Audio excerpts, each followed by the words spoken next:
Alrighty, good morning everyone. I am GrayShot17 and thank you all so very much for tuning in today.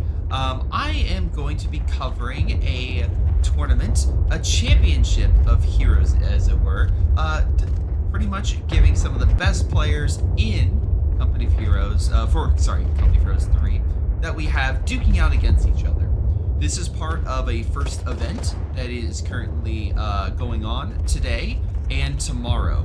I will be covering many of the matches today. Bra, of course, is the person who is behind this and helping put all this together. So a big shout out to him, as well as all the competitors that will be playing today and tomorrow, as well as Foolish Viceroy, who will be commentating, in your main caster for tomorrow. I believe even Ovadi said he may join, so very excited about that. If you are interested in finding out more details, there are links down below. These links, of course, go to the Discord. Thank you, Bra, putting into the Twitch chat the spreadsheet that kind of goes over all the main all the main competitors. There we go. It's another word with C. You can change volume of background. Oh, is it too high? Oh, the smoke background's too high. Thank you. All right, I will bring that down. All right, but yes, you can see everyone going on. I hope whatever GrayShot says is not important because the music dropped. Oh, I'm so sorry. Yeah, let me bring it down. That is something I did not know. All right, how's it now? If yeah, I'm down 30 volumes, so it should be good now. See, this is why we do the test now before I blow everyone's eardrums with the main game.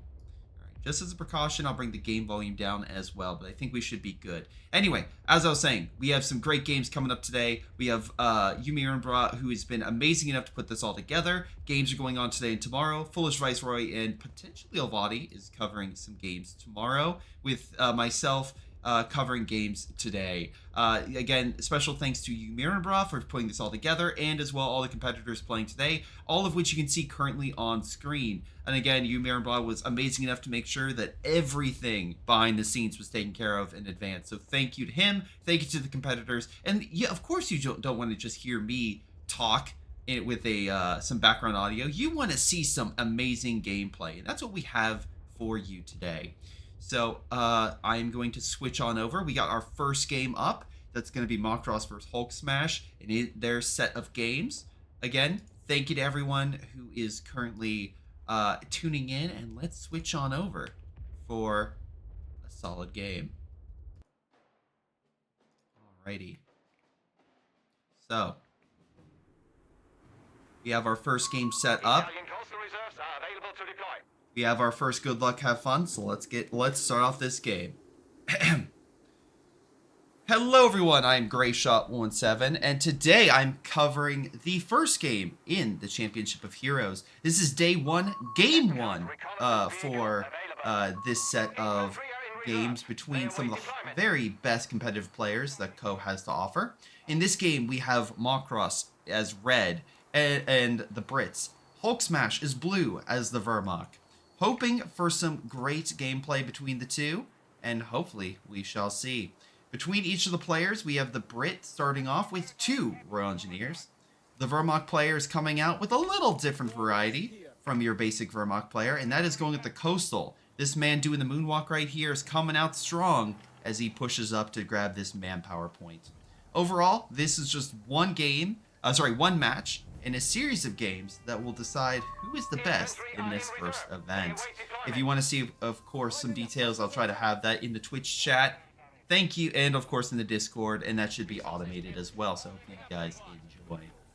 But anyway, as we progress, we got ourselves infantry section moving across, trying to grab that territory. Meanwhile, infantry section are moving up to stop him, but alas, the Coastals get in the building and provide a great deterrent to force the infantry section back. They are going to reposition toward I would say the center, but closer to Macross's backline. Meanwhile, Hulk Smash will continue to grab territory, a very nice meeting point, as he brings out more units, such as a Kettenkrad and more coastal units.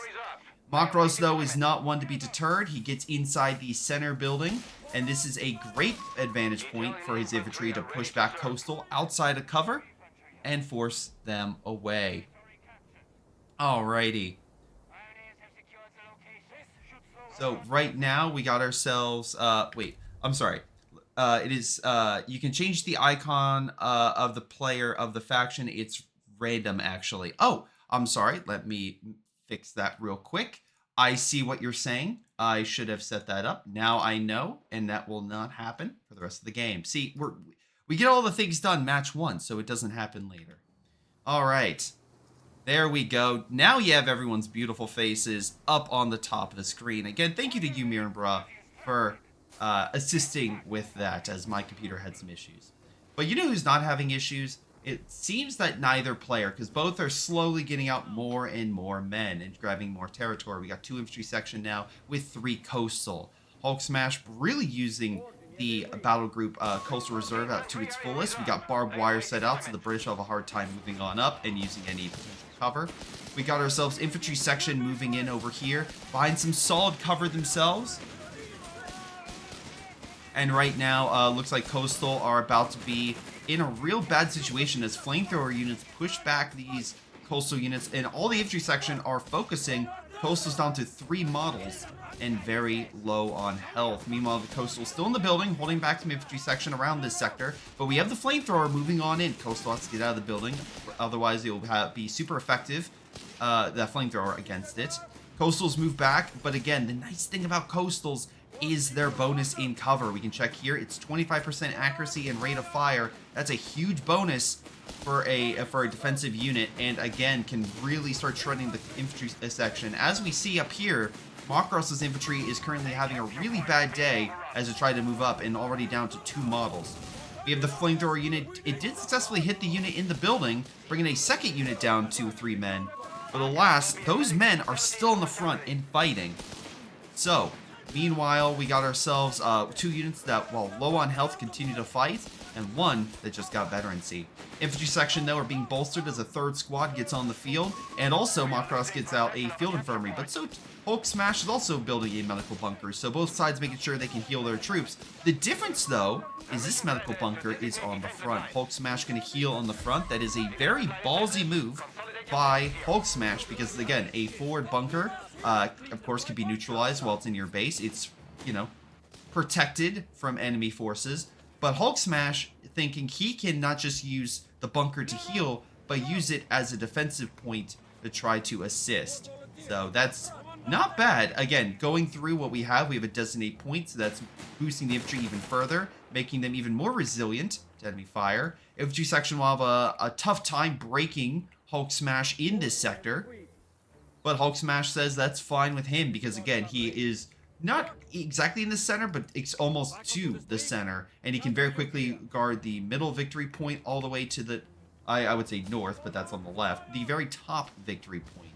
So again, a very good position for him to be in. Meanwhile, he might be in a better position as a Flak 30 is in development. We also have some mines scattered about. So very curious to see if we have enemy infantry that crosses that threshold and gets neutralized by a mine. Again, always mine. It's a very good deterrent to stop enemy forces from moving through areas you don't want them to go. Especially when the enemy picks up a flamethrower upgrade for the Royal Engineers. But here we go. Macross, though, has his own counterattack. And he, by the way, went with the Indian Artillery battle group, so he's bringing out the heavy mortar. And that comes with a truck, which he can use to reinforce. Infantry section have been upgraded with some additional rifles. And a flare, as we can see here, pops on out to make him identify where Hulk Smash is moving to. Hulk Smash moving back to his bunker to try to heal up. His coastal units are now hiding in the building, but the mortar is a great deterrent to force the units outside of the building and keep them on the move. Something coastal units really don't like, having to constantly move back and forth, because they want to stay in their cover. They want to stay where they are strongest. But Macross is doing something very effective to force them out of where they are strongest.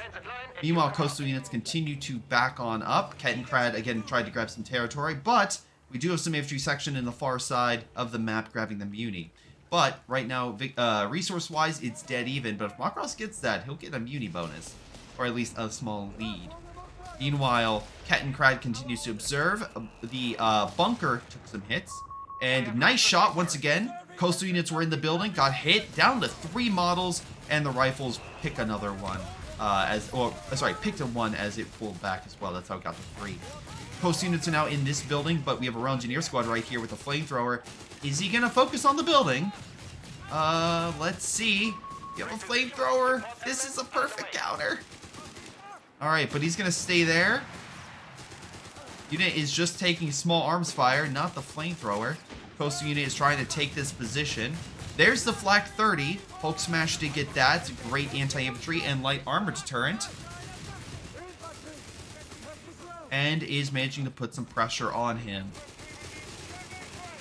Let's see. There we go. Finally, we got some flames. He's flaming. He's going to flame on and force the coastal unit back. Flak 30 takes some mortar fire and will pull away. Mortar is already up to Vet 1, so already getting a number of good hits in. Might only have 3 kills, but has successfully driven Hulk Smash back. Meanwhile, we have another battle going on near the top of the map. That's an infantry section squad pushing back a coastal unit once again. The problem is for Hulk Smash, he only has 3 units, and again, while eventually, as veterancy progresses with these units, they'll gain that additional model. The infantry section don't need to wait for veterancy. They can just upgrade to get better equipment. So we'll have to see how that goes as the battle progresses. Because right now, kill-wise, Macross is absolutely in the lead. And there we go. We got some veterancy. Let's see. No veterancy bonuses yet for Macross. Again, the British can bring out infantry training, which can give them a boost in veterancy. Same thing for the Germans as well. They can get that veterancy unlocked. Instead, what Macross unlocked was a Polton. An AA gun is on the back of that truck and is managing to push back the Flak 30. Flak 30 could very easily destroy this, but good positioning and a good attack by him while he was weak made sure the Polton won that battle. Postal are going to pull back. And again, this forward position is both great for Hulk Smash, because again, that bunker can help get some manpower back. But right now, it's also a consistent battle in which, as you can see here, Macross is winning over Hulk Smash. We have a second bunker going down, but the mortar is keeping that position just under fire. Kettenkred repositions. This bunker is taking damage, though again, does have that reduction, which is nice.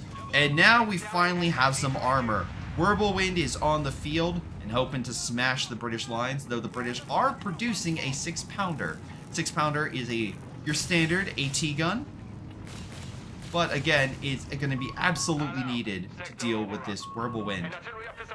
As we also see, there are no grenades, so if you expect infantry section to be firing AT grenades at this Whirlwind, that is not going to happen, at least for the moment. We'll have to see. So this infantry section could be at risk of being wiped. Macross will need to pull back immediately, otherwise he will be destroyed. Whirlwind is hoping for this unit to be wiped, and I think it will. There it goes. I think our first successful wipe of the game, and Hulk Smash smashes Macross and gets the first successful main infantry unit killed in this battle. He may be down on resources, but he is up on at least wiping units. 6-pounder, though, is on the field. Whirlwind, though, continues the advance. Doesn't seem like he cares much about the 6-pounder. He is going straight for the Polton. Polton, very low on health, but gets into the base. Now the 6-pounder is trying to reposition. Whirlwind is pulling back. We have an AT gun, lines up the shot, is successful. And the Whirlwind will pull back. Oh, 2 shots on the Whirlwind. Very nice. And we have an artillery officer now for Hulk Smash. Excellent job by Macross, at least hitting the Whirlwind twice in a row. But, oh, thank you very much for the follow. By the way, future follows, again, I will cover that all at the end of each match. But thank you very much for the follow, I will say, since you are the first. Infantry section is very low. That Flak 30 gun is successful at forcing the unit back and almost getting a wipe. But because the Recce rifles, they launched artillery and managed to push the Flak 30 back. There's not artillery in this area. Whirlwind is still low on health. He's down to about a third. He's going to need some healing. Pioneer Squad is busy elsewhere. We got some mines down here, and they are... Wait, is that a mixture of mines? Hold on. No, they are... Yes, we have a mixture of... Oh, that's funny. We have a mixture of mines down there between the Brits and the Germans. That's actually quite funny that they're right next to each other. Again, if you had a minesweeper, you could see where enemy mines are. But unfortunately, you need something else to see the Circle of Doom that has just now come onto the field. The artillery officer has that ability. The Circle of Doom essentially is a light artillery barrage that is very successful at killing infantry and can even hurt some light armor, be very, or at least somewhat annoying to it if our shots hit.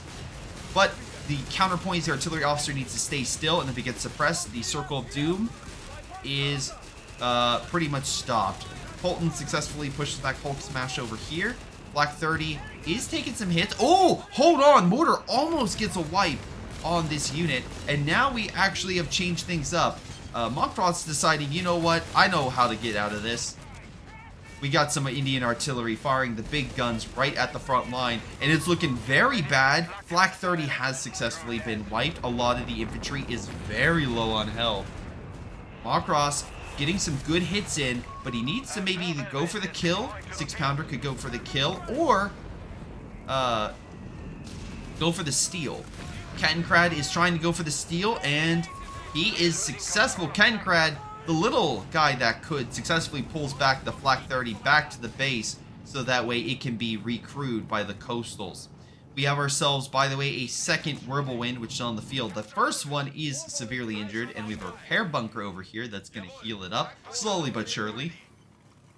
And meanwhile, the Whirlwind is pushing south with the Pioneers, as it grabs a very important fuel point for Macross, and slowly but surely Hulk Smash will gain the resource advantage. So we'll have to see what Macross does. I would say that right now AT is an issue for Macross, as he only has one 6-pounder versus now 2 Whirlwinds. Also, frontline force, he is undermanned. We have 2 infantry section on the field, while both good, good veterancy. It doesn't help when the enemy has 4 frontline infantry, 3 coastal, and 1 artillery officer. Support unit-wise, Macross has the lead, but we'll have to see how that works. Nice, as you can see, Circle of Doom hurts the Polton, hurts the AT gun, and the infantry section. Here comes the heavy artillery right on the bunker. Bunker has a good defensive bonus, thanks to the designate point. So again, I love the trumpet. But anyway, it's going to be hard to destroy, though Macross is going to give it his best effort. Whirlwind is in the south, ready to flank this key position. AT gun is very low. Coastals are trying to put pressure on it. And right now, here comes the artillery piece. Doesn't hit the artillery officer. Infantry section, coastal units are very low, thanks to the infantry section of Polton. Whirlwind coming in from one direction, and now we have another one coming in from another. That's where the 6-pounder, or the lack of AT guns, really going to come in, into play. Whirlwind is very low. Macross says a GG as his units die thanks to the double Whirlwind hit. And there we go. A successful game for Hulk Smash, who managed to hold on to that forward position. Managed to defeat a probably better infantry unit thanks to great defensive bonuses, good solid abilities thanks to the battle group, such as that designate the ability for the designate a strong point to provide a greater defense bonus, as well as his ability to pump out a lot of armor, where Macross did not have enough AT.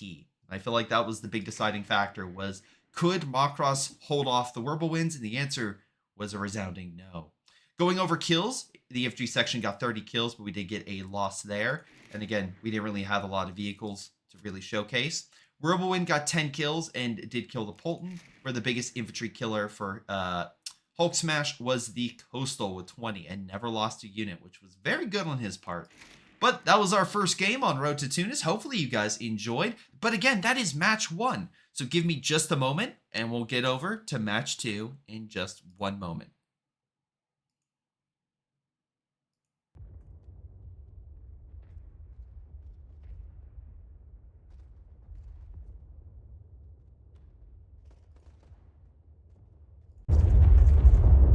Alright, sorry about that. I don't know what happened, but the, sorry, the stream crashed, when the recording... Yes, Flex, I am very sorry. The stream, when I went to set up, it just crashed. So I don't know what happened there. I will keep monitoring it. I do apologize. Thank you, Flexy, for the follow. Apologies. I'm getting match 2 set up. I am not exactly sure what happened there. I do deeply apologize for the inconvenience. Yes, the stream disconnected for about a minute. So again, I deeply apologize for the inconvenience. But there's match stats. I'll be back in just a moment while I get the next game set up. Again, apologies. I'm not sure what happened there, and I'll be right back.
All right, ladies and gentlemen, we are back testing audio. Everything looks good.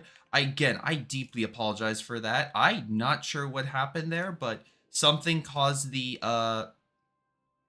something caused the Streamlabs to crash. But hopefully that is fixed. We are now on to match 2 on Road to Tunis, so let's get to it. All right. Hello everyone, I am Grayshot. We are in match 2 of this best of 3 game, with Hulk Smash gaining a lead now as the Brits, with Macross taking an unfortunate loss, but he's coming back as the Africa Corps, so maybe he'll be able to turn things around for himself today. We shall see.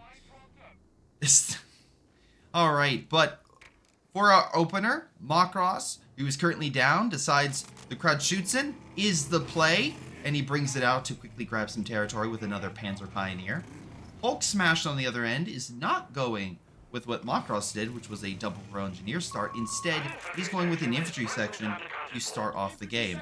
Neither player has picked a battle group yet, but they're on the same map, again, Road to Tunis, so we'll have to see how things fare. Again, if you want to support this tournament, the Championship of Heroes, make sure to follow on Twitch or YouTube, however you are watching this. And again, thank you guys for the support. That way you guys can see more awesome games from these great players. Meanwhile, these players are, again, different playstyles already. Hulk Smash is going with a second infantry section on the field. Meanwhile, Macross is deciding the light carrier is the play. And remember, for the Africa Corps, if they are near vehicles, they get the combined arms bonus. So that's going to be very instrumental for Macross to maybe keep the lead in firepower, movement, speed, and positioning over Hulk Smash's infantry section, which is already maneuvered to the middle of the map. He's in the building, wary of enemy forces, sees nothing is there, and immediately goes for the Muni. Down south, Hulk Smash is grabbing the fuel, but something to keep in mind is, as you can see, it is disconnected, so he'll need to grab some further territory on the map before the infantry section is able to grab it. But, again, something to keep in mind when grabbing territory. Sometimes it may not be connected, but it's still better to grab it ahead of time. Or, at the very least, we shall see if it's better. Anyway, we got ourselves that light carrier. Moving on in, Macross could give this guy potential grenade launcher, flamethrower. We'll have to wait and see how things go. Alrighty. But light carrier is grabbing the territory. Very nice. Meanwhile, up top, we got the Crowd-Schützen taking the... being chased by the Dingo, retreating back. Again, the Dingo will win that fight. It has the firepower and slight armor advantage against this guy. So, good job on him for managing to push back the Crowd-Schützen from grabbing a very vital munitions point. That being said, the south is now the new play, and Royal Engineers and the infantry section are holding back, grabbing territory, waiting for the Dingo to help defeat the light carrier. Light carrier gets ambushed by the dingo as it tried to decap this position. I love how he's minesweepers as well, making sure there's no mines as potential. Panzer Pioneer gets out, hoping to defeat the dingo. Comes in from behind. Love it as the dingo chases. I feel like the dingo may be in for too much. Let's see. Can the dingo defeat the light carrier? He does, but the Panzer Pioneers are probably going to finish it off. Can he escape? No, both light vehicles are down. But there is more infantry here, making Macross unable to stand up in a fight against Hulk Smash. Hulk Smash will be successful in defeating the enemy here. Meanwhile, Macross will deploy Assault Grenadiers, hoping that will be the key to him coming back. But nice job by the engineers grabbing the manpower point in the south. The infantry section are now moving to mid. And Hulk Smash will now get a platoon command post with Canadian Shock Battle Group. And he unlocks the Canadians and, of course, everyone's favorite battle group ability, that every time you capture territory, you get some free heals. But there we go. Hulk Smash deploys the Canadians. The Canadians have entered the Championship of Heroes. All right, we'll have to see how they do. They can be upgraded with a good mortar support that can absolutely burn the enemy out of positions, or a successfully annoying Piat launcher that could hurt infantry and definitely put armor in its place. We'll have to see. Infantry section are moving up in the mid, grabbing the mutiny point and guarding the victory point. So excellent job right there. Plus, of course, the heals will absolutely help out the infantry as they advance throughout the battle. Assault Grenadiers have repositioned and are in the south, but they will not engage. Alrighty. Thank you again for the follow. Alright, we got our truck coming on out. Hulk Smash hoping to help heal the infantry. Again, doing this with only 3 frontline troops. But meanwhile, as we see, Macross has gone with something that is not Palm Grenadiers. So he's going with 2 Panzer Pioneers and Assault Grenadiers. He's really lacking in frontline support, because these Panzer Pioneers, while they can be very successful in support, they're not exactly as, hard-hitting or as resilient as Assault Grenadiers, Palm Grenadiers, the other frontline infantry that the Afrika Korps has. Alright, let's see. Royal Engineers get in the building to escape and then come back out. They are also very good at close range. Assault Grenadiers do push back the infantry section. Royal Engineers get in some cover, try to hold off the Assault Grenadiers. Definitely put some pressure on it. Health-wise, the Assault Grenadiers are low. They still have, good amount of men. They're just low on health. Fortunately, without the light carrier, there is no way to heal that unit. Oh, nice job. We have a Polton on the field, ladies and gentlemen. And this is going to be successful at shredding the Assault Grenadiers. They are down to 2 models, maybe even 1 with the infantry section providing support. Assault Grenadiers are retreating and taking some fire from the infantry section. Down to a single model. That's a lot of manpower that Macross will have to use to reinforce that unit when he could have just retreated and with 5. But no, he got shredded on the way out. That's what a low health unit will do to you. Alright, infantry section moving up to the manpower point. It is going to potentially cut off Macross's front line here.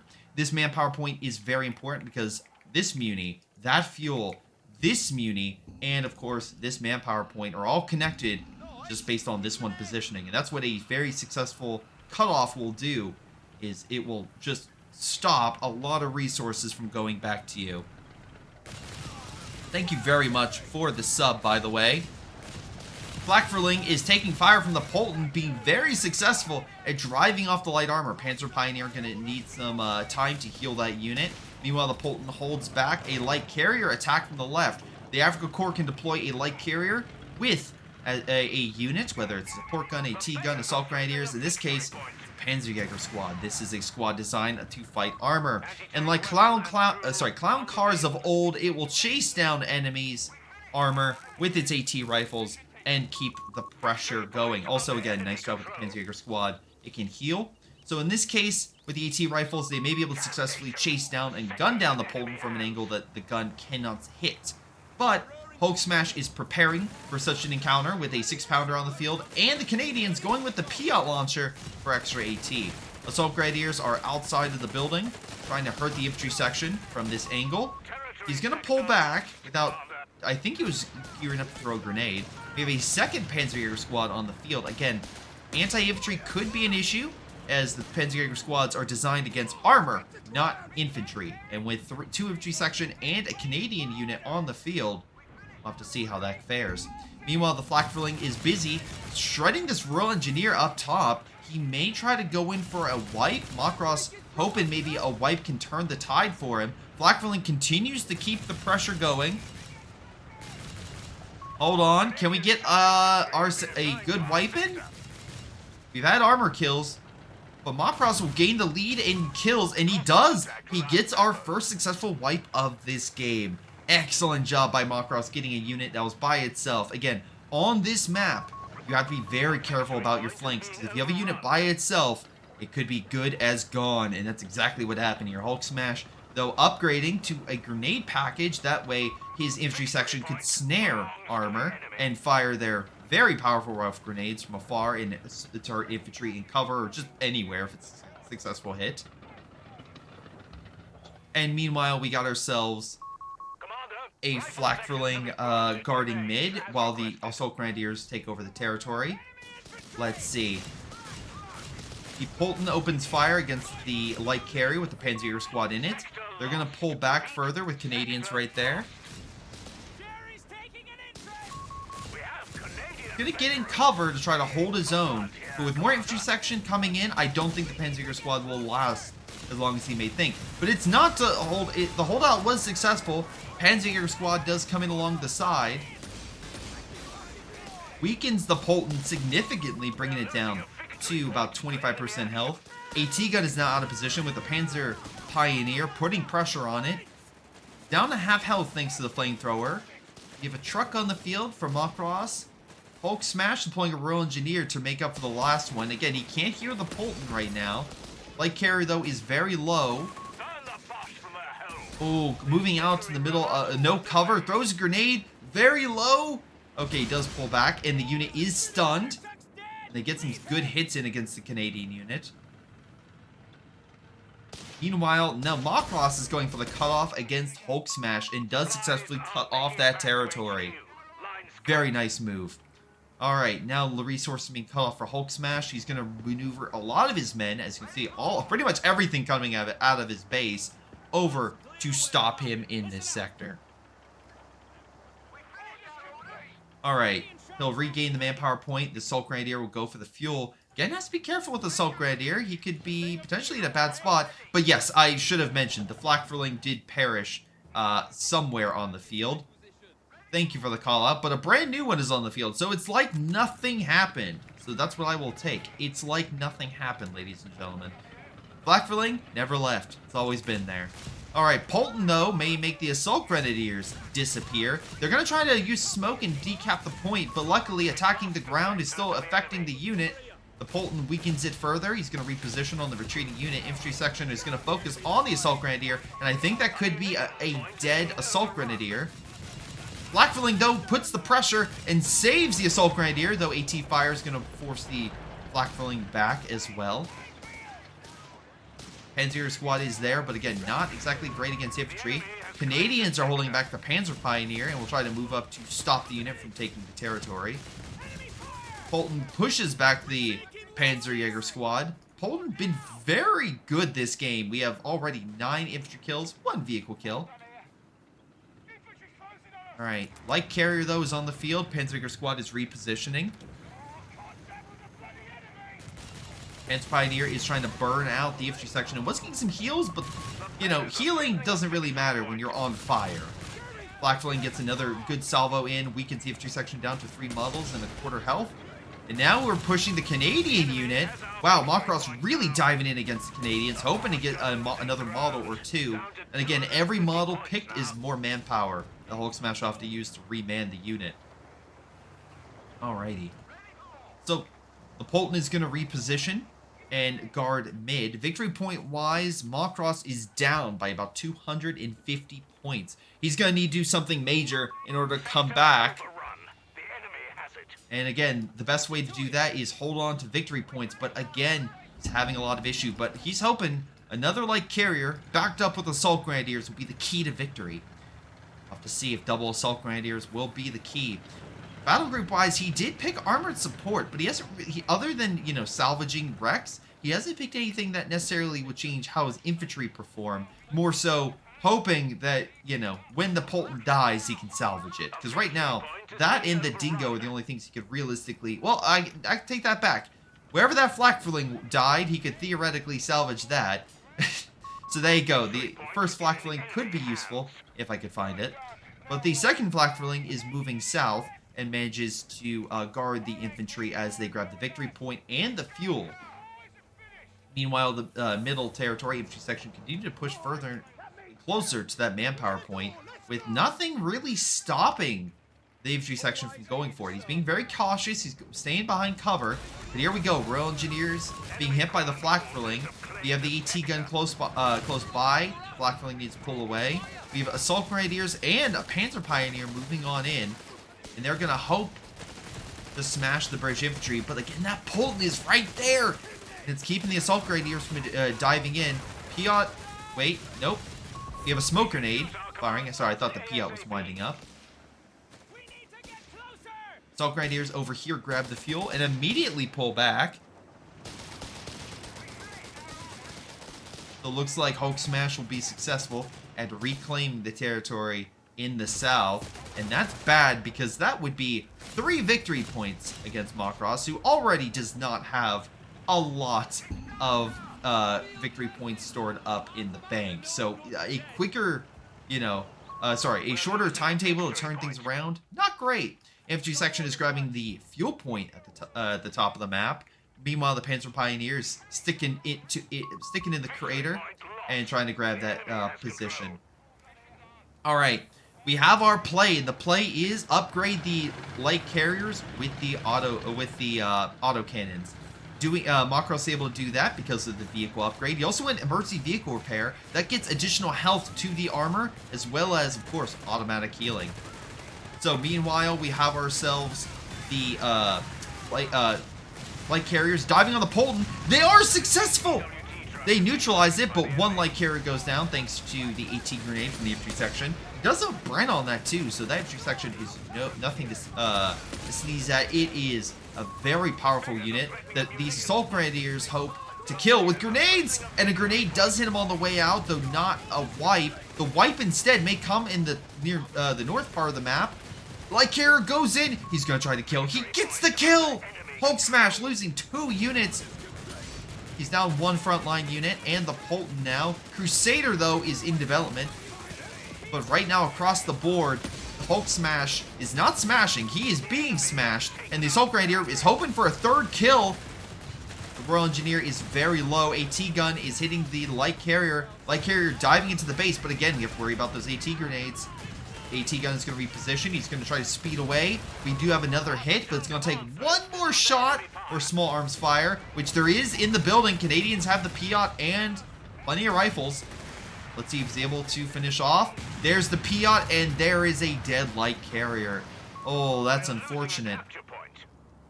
To be fair, light carrier is maybe a little bit harder to to fight with against the Crusader, but still, I would still say that was a relatively good smash by Macross against Hulk Smash, reducing him down in army size and frontline firepower.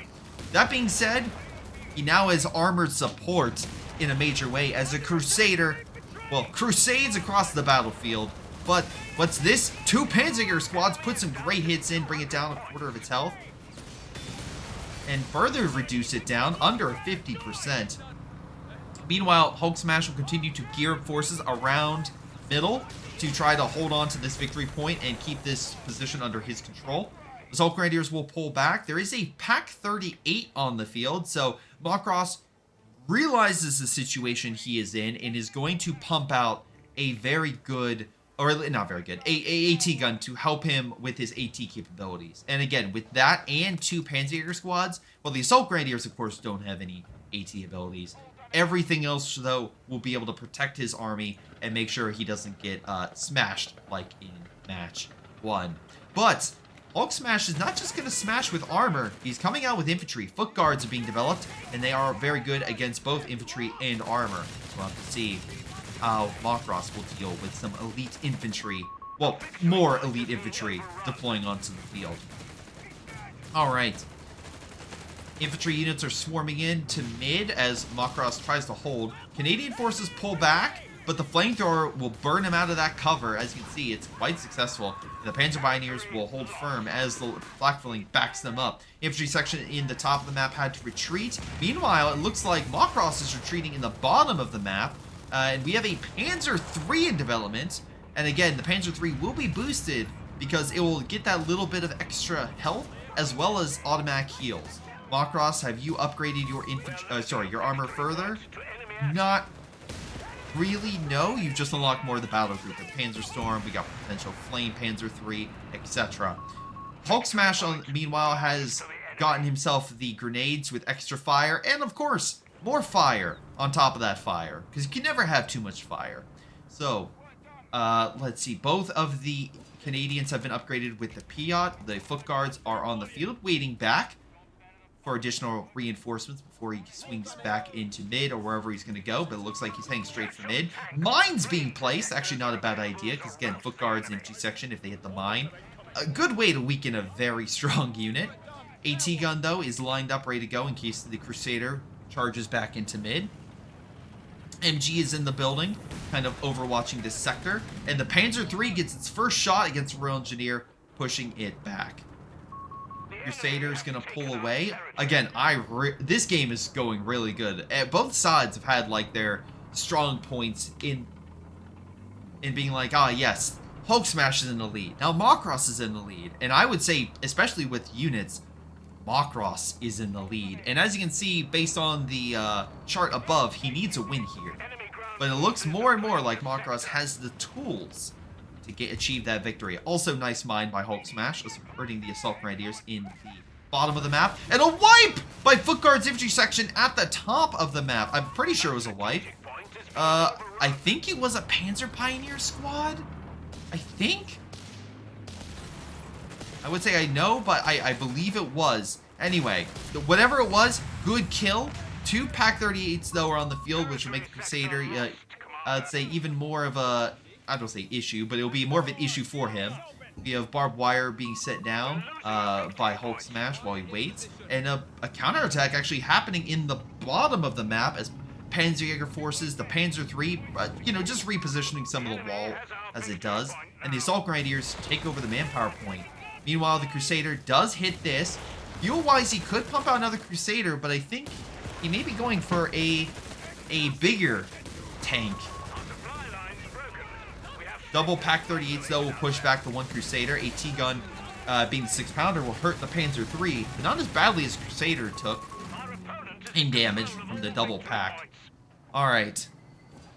Let's see. Assault Grenadiers are taking over the fuel in the bottom. The middle victory point is still under Macross's control. Hulk Smash is now losing by 3 victory points. He has a 270-point lead, but that can slowly change as 3 victory points will make that lead fall very quick. Meanwhile, the Canadians will try to grab the victory point, and the infantry section are grabbing the fuel at the top of the map. More Foot Guards are being deployed. Wait, I'm sorry, did the Crusader perish? I do apologize. It did somewhere. Blackfilling is trying to pull back from this big swarm, but either that or... No. He didn't perish. He withdrew it. And that way he can get some fuel, because he jumped up in fuel right there. So he did pull back. And I guess the idea is to pump out Foot Guards and have an infantry-only advantage. Ooh!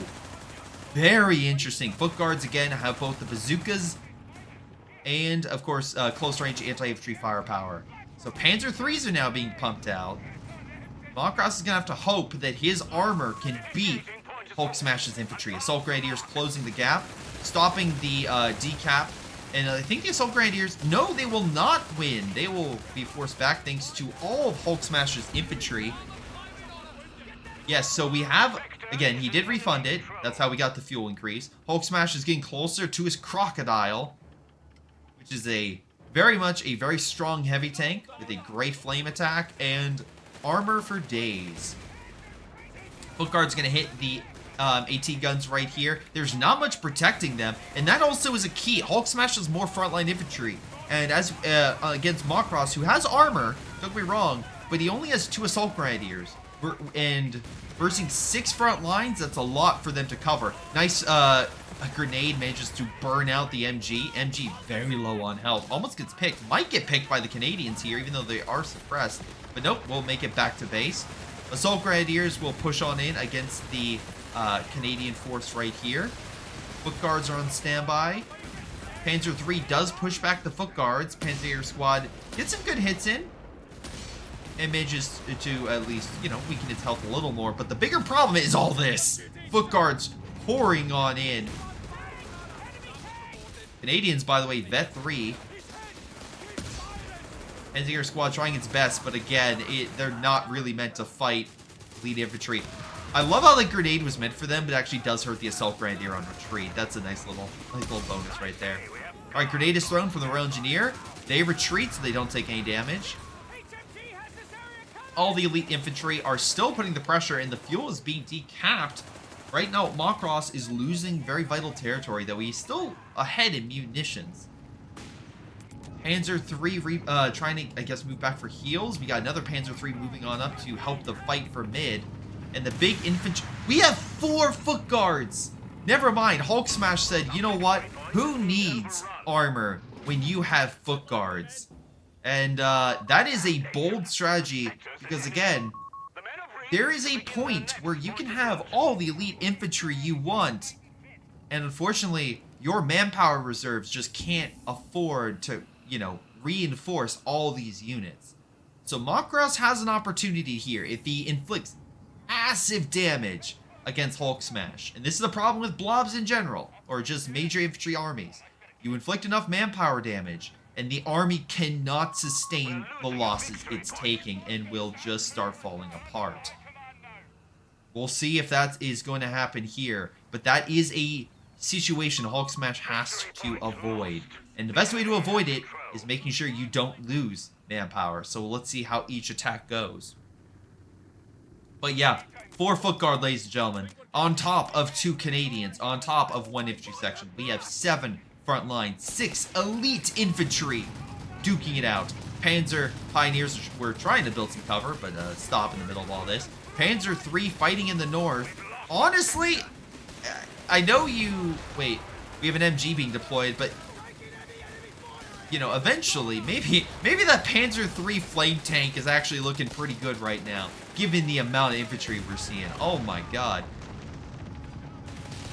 Canadian forces will continue to move up. Panzer III backing up, gets good, you know, gets a number of good hits in.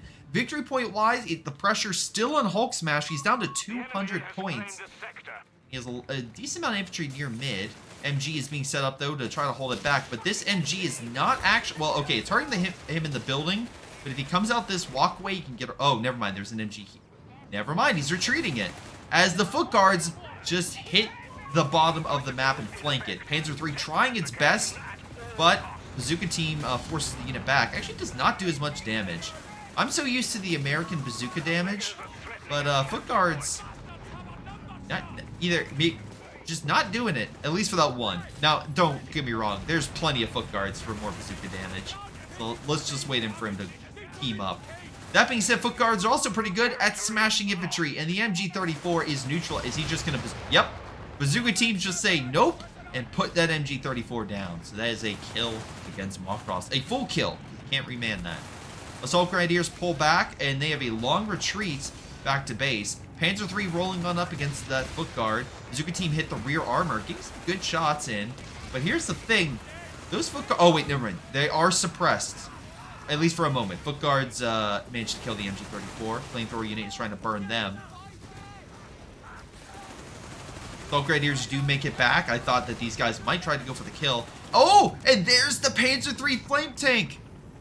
Again, my twin telepathy can also see the future, apparently, and because we're about to see some flame-on-flame action.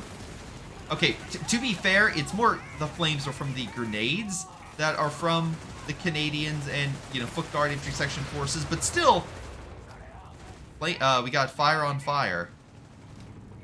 All right, Flame Panzer 3 pushing to the top, and Hulk Smash has been successful at grabbing a lot of territory. Now the pressure is being put back on Macross. Macross still has a bigger overall population, but Hulk Smash just has, well, better men, pound for pound. But also, I immediately can feel whoever's watching this, the viewers, just being like, you have 360 fuel. Hulk Smash, where is your armor? Meanwhile, we have foot guards hitting the Panzer 3. Oh! Oh, no. He may die here thanks to the foot guards. No, not the Panzer 3! And there it goes. Macross losing the flame tank as quickly as it appeared.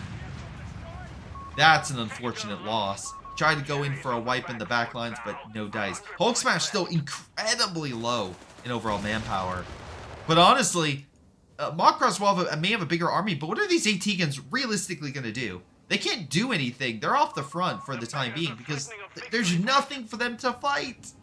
So part of Macross's army is just out of, just not able to fight. These Panzer squads are, okay for grabbing territory, but also they just can't really fight against foot guards mano-a-mano. Meanwhile, Macross's idea is to take the bottom victory point. He's losing victory points quite quickly. Grenades are thrown into the building. He gets out, doesn't take a lick of damage, and then immediately gets back in. Yet, another, we got smoke.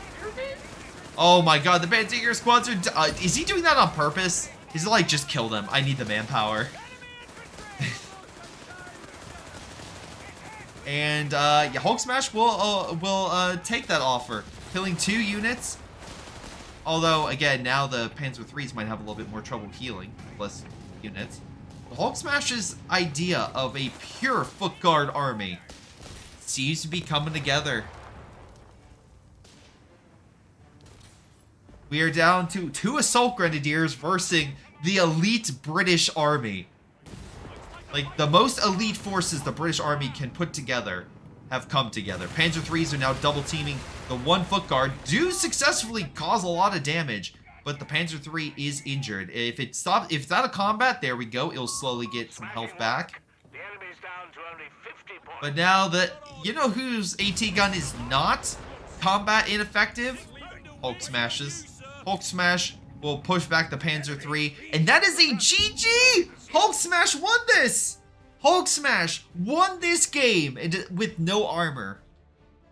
I cannot believe that. That is a serious upset, in my opinion. What a play. Again, his foot guards managed to successfully... Well, foot guards and Canadians managed to successfully defeat the enemy army of Macross, who, again, tried his best with his armor.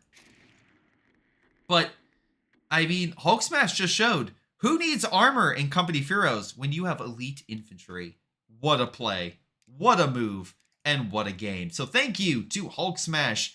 You have successfully won this match 2-0 against Macross. Macross, sorry, you gave it your best, but I cannot believe what a play by Hulk Smash, declaring you don't need armor to win games. You just need solid infantry.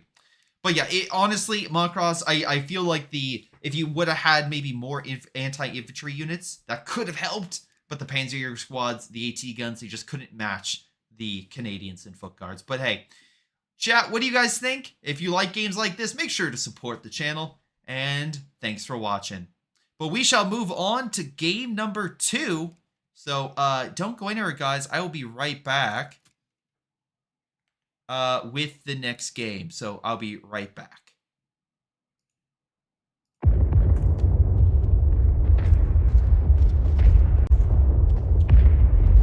All right, okay, so why do I have to restart the game? Okay, so let me reduce the smoke. Hold on. Okay, so chat, I do apologize. I now figured out what happened. So for those who don't know, I've been trying to record this game behind the scenes because, again, I want to make sure that Umirinbra had some good, quality recording. The problem is, it seems like 10 seconds after I end the recording button, the game dies. So for the sake of Umirinbra and for the sake of all the competitors and this game, I shall not click the record button. I do apologize. I will stay away from the record button in Streamlabs, because if I click that button, as soon as I unclick it, the stream dies. So I do apologize. But if you would like to support Ymir and Bra, if you want to support Championship of Heroes, if you want to support the competitors, make sure to follow, subscribe, do what you guys do. It is greatly appreciated. But I shall carry on. We got another game to set up. It'll just take me a minute to go. But while I set that up, least I can say is if you could support the channel, it is greatly appreciated. As you can see through the current screen that you are watching, there are a number of awesome games set up over the next few days. Hopefully with less crashes. That would be lovely.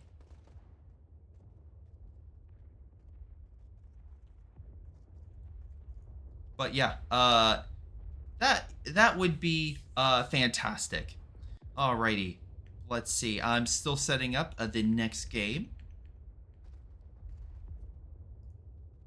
But yeah, and I do deeply apologize about the crashing. I did some tests and it didn't do this, but I also didn't go live because Ymir and Bra was streaming, and I should have checked way before today. So again, I do deeply apologize for the inconveniences on for you guys, because again, I want you guys to see these awesome games that Ymir and Bra, the competitors, and everyone behind the scenes has put together for you all to witness today. So let me get the final thing set up.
All right, thank you all for your patience. We are about to be back in just a moment.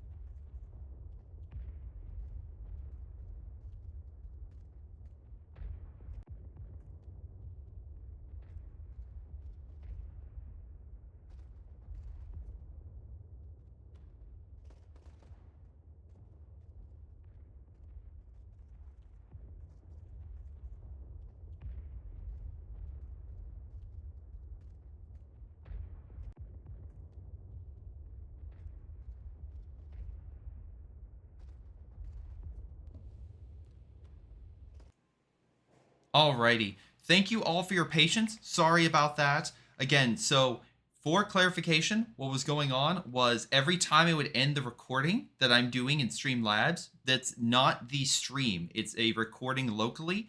The game will crash. So I do not want that to occur. So I will stop ending the recording in order to prevent the game from, or sorry, my stream from taking itself out. So I apologize for the inconvenience there.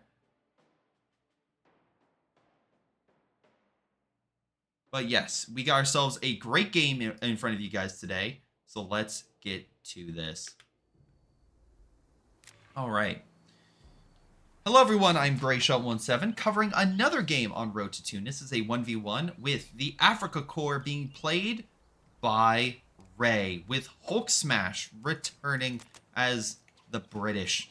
It should be a fun game between both players. If you want to see more games like this, again, there's plenty of games upcoming for the Championship of Heroes going on. Thanks to Ymir and Bra for setting everything up. Again, truly could not do it without the work he and everyone else behind the scenes manages to do on this and all other tournaments in Company for Heroes 3. But the highlight today is, of course, these two amazing, awesome players, Hulk Smash and Ray. Now, for each player, for the Brits, we have just infantry section being deployed for our main starters. Meanwhile, Ray, for the Africa Corps, is pumping out Palm Grenadiers. Meanwhile, the Krajutsin is grabbing the territory near the bottom of the map. So, very interesting to see how both these guys do on this map. Already we've seen how an Africa Corps and British player duke it out with each other. We'll have to see how things change as players change. Although, light carrier being deployed, so again, we've seen this be boosted by a Panzer Pioneer. And unfortunately, no automatic grenades for Ray, but we'll have to see what battle group he does choose. Maybe just your standard clown car flamethrower. But what we do have is two infantry section by Hulk Smash, putting pressure on these Panzer Pioneers. There is support, though, coming on over as Palm Grenadiers and Krajutsin engage the infantry section. Infantry section, of course. Oh, this one's not in cover. Hulk Smash needs to move to cover, but alas, the already one squad is pulled back, and Ray gains an early lead, forcing the infantry section everything away. Now, I will say, that squad did not lose any health, and with a Dingo on the field, maybe he can get that health back. Although this squad did lose, you know, some men. He's lost 3 models. And already, we have Ray pushing straight for Hulk Smash's jugular, going right outside the manpower point. He instead will go back to heal up by his own light carrier. So those Panzer Pioneers that took 50% damage, no worries. They're going to be back up and ready to fight in just a minute, which is great. That's going to allow Ray to just be on the front, ready to go in no time flat. There we go. His infantry is already back to normal. So all the fighting Hulk Smash just did, Ray literally felt nothing. He is now back up to full power. He's not even going in for the capture of this munition point. He is repositioning his army all ready to engage the Dingo and everything else. I guess just he expected Hulk Smash to come. He's like, oh, you know how much time it's going to take for him to come back. And the Panzer Pioneer and the Palm Grenadier in the light carrier are going to force the infantry section away, going for this munition point instead. Luckily, it's not all doom and gloom for Hulk Smash. He manages, with his Royal Engineer, to get at the top of the map. So this fuel point, very valuable, going to him. Munition point, now gonna potentially go to him. Infantry section and Dingo are backing up the Royal Engineers as well. The pressure is now being placed on the manpower point here, but alas, unlike previous games, there is nothing for this position to connect. Well, okay, never mind. He just grabbed the munition point. I just want to say that. Caster's Curse. Anytime I say something, expect the immediate opposite thing to happen shortly thereafter. It happens every time. Alright. Palm Grenadiers, though, are in solid cover. Managed to knock out 3 models of the Rail Engineer. Dingo forced the Krajutsin back. But I don't know what you're doing with that Rail Engineer. It is very low. And Palm Grenadiers are still hitting it. I think he's too far away to go for a wipe, but it is something to keep in mind. Infantry section, though, we have 3 squads now on the field, and 1 squad has taken the victory point here. The main part of Ray's army is duking it out for this munition point. Infantry section, they are moving behind some solid green cover. Palm Grenadiers trying to move up, but without that cover, they were being shredded, so they moved back behind the green cover in order to hold on to this very, very important point. Alright, let's see. Are we dealing? Yes, we are. Clown car is in store, ladies and gentlemen, but it doesn't matter. Infantry section with their AT rifles put pressure on the light carrier, bringing it down to under 50% health. Light carrier is pulling on back, and now is going to heal up on this position. But is Hulk Smash just going to allow Ray to heal near the front? No. No, he will not. And we can see here the AT rifle is going to hit the light carrier, bring it down to close to a third of its health. It did get some heals, but still. Ooh, wait, Hulk Smash trying to go in for the kill. He is unable to. The flamethrower and the Palm Grenadiers are enough. And now we have Assault Grenadiers on the field. 2 infantry squads are pulling back under Hulk Smash. And he's going to run back to base. This dingo, though, is heading somewhere. He just did a big loop. Turned himself back around while the Royal Engineers will head to the bottom. Ray's going to go for the top victory point. He's going to grab that. Meanwhile, the Krajutsin, unlike the Dingo, can grab territory and will get the fuel, or try to get the fuel, back under his control. Meanwhile, the Dingo put pressure against the Assault Grenadiers, but nice thing about them is their handy-dandy smoke ability. So that way, and unfortunately with that machine gun, you can't exactly attack ground with it. It's like, yes, we have a big tank. We can fire through the smoke with this. Sir, what about the thousands of rounds of machine gun, the machine gun ammo that we have? Could we fire through the smoke? No, don't do it. Yeah, you won't be able to hit anything on the other side of the smoke. Why? Cuz. Anyway, Ray pushes now into mid as Palm Grenadiers are there to help reinforce his army and pretty much make... Yeah, this is going to be where the bulk of his army is going to be as the Krajutsin grab stuff from behind. But Hulk Smash is coming on in, hoping to dislodge that army. Infantry section, though, gets caught out of cover. Dingo taking a lot of fire from multiple units. Infantry section is going to continue to back on up. He's probably... Wait. No, now he's going to engage. I think he sees the Panzer Pioneer as a potential target. He can outrange them with the infantry section. Infantry section, again, have AT rifles, making them better against armor. But with 2 squads there... Oh, wait a second. No, the Assault Grenadiers are closing the gap. They'll force them out of cover. Infantry section turns around, hits the light carrier, weakening it. Hover is now on the field. Again, that's to worry about AT grenades. Palm Grenadier is now moving to cover to take the fire and be a thorn in that thing's side. Meanwhile, Flakverling is on the field as well. Army-wise, Ray has the lead, and he knows it. He's putting pressure on Hulk Smash, driving Hulk Smash back. And the munition point is now under threat. That will cut off the fuel if he continues the push. Meanwhile, the Dingo is going to hit the Assault Grenadier along with the Hover. Infantry section, though, was taking a lot of hits from the Flakverling and the Light Carrier with the Panzerjäger squad. Panzerjäger squad going to hit the Hover. Wait, it is Tulip Rockets? He went with the Polish. All right, but I think he's going to need some lead infantry after this potential loss here. Oh, no! The infantry section is going to perish, and that squad had the AT rifles. He had... Oh, boy. Hulk Smash invested into that unit, and all that investment is now, well, dead on the side of a road. Oh, no. One positive is at least this fuel is still under Hulk Smash's control. He pushed back. I believe it was the Krajutsin that was trying to take it. Motorcycle team pulls away, but can definitely, well, yeah, he's fine. All the infantry, all the armor is now backing on up, getting some heals.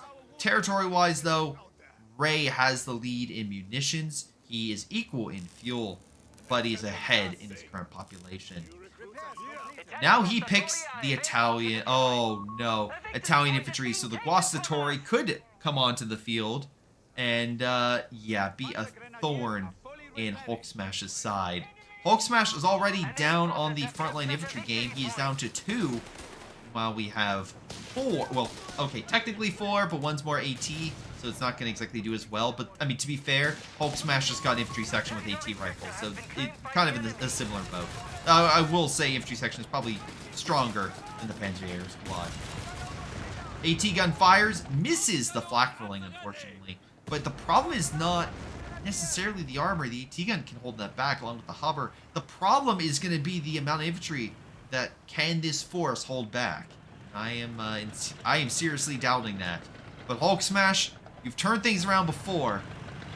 You know what? With the Polish on your side, I feel like you can do it again. Polish infantry have not just AT rifles, but anti-infantry rifles with the Bren. So they are even better against, well, vetted troops. Although, not a lot of veterancy for Ray, to be very honest. Doc has to, the African Corps has to, you know, get them with additional veterancy over time. So, oh, nice registered artillery forces the Royal Engineers from taking this territory and pushes them elsewhere. That's great because that's 2 victory points against Hulk Smash. And with that, Hulk Smash is going to have a bit of an issue because he's going to lose 170 points and even more as the clock ticks down.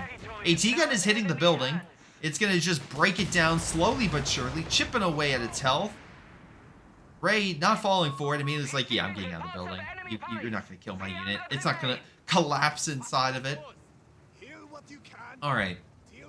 But meanwhile, Ray still has a good amount of fuel coming on in.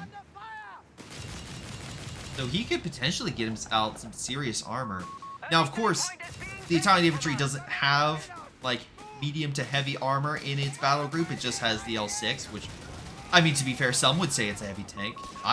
Some Italian people. But it is a very, very small light tank and could very easily die to all this AT fire. So I don't think we'll see that. If anything, I think maybe a... Yep, I was going to say COH3. We're using the fuel for that for a nice artillery ability to just start blasting enemy positions that are like this. Just standing there, just taking shots at the Palm Grenadier. Meanwhile, another battle is taking place elsewhere. Infantry section along with our engineers pushing up to this victory point. Hubbard going on in against the light carrier, but AT rifles and the COH3 get a good hit and wipe. Oh my god. The COH3 got a perfect shot on it. I cannot believe that. That was insane. That was a perfect shot. Reduced its health so low. The Panzer squad managed to put it down. That is a significant loss for Hulk Smash. Oh my god. Palm Grenadiers are taking over the victory point, and the bottom victory point is under Ray's control. That is not, absolutely not what Hulk Smash needed right now. Because now he has to use his fuel, his limited amount of fuel, to deploy another hover. A small victory maybe, and it is the Crutchutsen dying to Dingo and AT fire from the infantry section. But that is small bits of good news for Hulk Smash. Hulk Smash has literally almost a 2-to-1 disadvantage in total men and population on the field at this moment. He has to verse a player that has 150 fuel in his bank and could very easily come back with, well, major armor. Register artillery is going to come down to stop the fuel from being decapped for a period of time. Victory point will be taken. Oh! Flak filling goes down thanks to the 6-pounder getting 2 good shots in. Ray, do you have any upgrades for your armor? No, Ray did not upgrade any of his troops at all. So that could be big. Light carrier goes, oh my god, is this the death to all Africa Corps armor? We have 3 units under light vehicles under Ray just dying in quick succession. Hulk Smash is you know, that is actually some good news. That's actually honestly the best thing that could happen, because now all 3 light vehicles are down, which definitely limits the Africa Corps, because again, without all those vehicles, they're not all getting boosted. Polish infantry are doing pretty well, managing to push back the infantry section. Now they're focusing on the Panzerjäger squad. Polish forces will pull back. They're very low on health, So they just need some heals and one model. That's actually a pretty good situation. Alright, victory point in the bottom of the map is taken over. A lot of very weak infantry, though. I don't think he's going to push up. But Ray's not done. Panzer Army Command is being built, which means a potential Panzer III is on the docket. Still have to worry about the Kokone. Is it firing at the base? Oh my... Ray, being the cheeky player that he is, decides, I'm just going to start pounding the base. I'm just going to start bombing it. Because maybe I get lucky and I hurt that Polish infantry unit. But Hulk Smash isn't falling for it. He just moves on up. He's still getting heals from this medical station and can still reinforce. So he's doing A-okay. But wow, that... I respect Ray for going for the snipe. I do. I respect it. Panzer squad gets pushed back by the Royal Engineers. Meanwhile, we got the Assault Grenadiers taking over the victory point in the bottom. Again, victory point is going to be the major issue for Hulk Smash. But for Ray, another issue may have just been deployed, and that is, ladies and gentlemen, we have a mattress. The mattress rocket artillery is on the field. You thought the Kone was a good arty unit. Wait for this thing. There we go. The rockets are flying. Where are we hitting? We are hitting the Kokone! It is. Lots of rockets are pounding Kokone's position, hurting it from, well, multiple angles. Look at all the rockets. It's way off in its area of effect. And that's also the problem with the mattress. It is way off with its area of effect. So after all those shots, Kone still alive, down by under 50% by a hair. But the nice thing about it is the mattress can reposition. Hopefully Hulk Smash does reposition. Oh! Kone is targeting the medical station. Ah, that's actually not a bad idea to kill it. At least you would inflict some manpower loss on Hulk Smash, if Hulk Smash didn't lose it. Alright. We got our first major armor on the field, or about to be on the field. Panzer III in development. Kokone causes some friendly fire. The Tulip rockets get a good hit on the Panzer Pioneers. And the Hubbard potentially sees an opening here. Is going to go for the kill on the artillery. Ray needs to move over reinforcements. The Panzer III will not save the Kokone. And it looks like, hold on. There we go. Assault Grenadiers are hitting the main army. I think the 6-pounder might kill this light carrier. Let's see. Nope, gets around the corner just in time. Dingo, infantry section, Royal Engineers, all hitting the Assault Grenadiers. But the Pac-38 hitting the Dingo. Assault Grenadiers holding their own. Wait, did Ray get an upgrade for his infantry? No, he did not, from what I can see. So he's not getting... Because there's a... Oh god, is a veteran squad leader that can boost infantry? That is not the case. Mattress forces the Palm Grenadier back, and the Assault Grenadier is well retreated. So no one's going to take mid, but again, we still need a victory point for Hulk Smash. He is down nearly 370 points. Meanwhile, Kokone's healed up. Mattress repositions. Base still under pressure. I don't see any bodies, but we do see a dead building. Hulk Smash loses the medical position. Oh no, so no more healing for his infantry directly. Dingo can make up for it. Dingo can heal. Also, Vet 3, so let's go Dingo.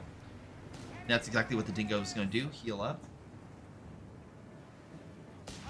Alright, meanwhile the battle is happening in the south. Oh my god, Hubbard going in against the Panzer III, fires the rocket, does like 10% damage. But you know what, I'll give credit. He got in a punch. He is a brave Hubbard. I'm sorry, did I say Dingo? I meant Hubbard if I said Dingo. I'm sorry. Hubbard moved in, got a good shot in. Polish infantry forces the Palm Grenadiers back. They have not been upgraded to a 6-man. And again, without the veteran squad leader bonus, they are having a bit of an issue. Red Shirt Artillery, though, is coming on in on the Polish. He's going to need to get off that point. Get off the point. Get off the point. Oh, no, no, no, no, no, no. He doesn't lose the unit. That's good. Again, that could have been seriously bad. Alright, Panzer III is like, no cover for you. But 6-pounder continues to put the pressure on. ET gun is lined up, but not really any armor to hit it with. Hubbard is pulled back. He did his Circle of Doom, which makes it easier to hurt this infantry and armor. Mattress firing in this. Oh, this is actually good because it's hitting the pack.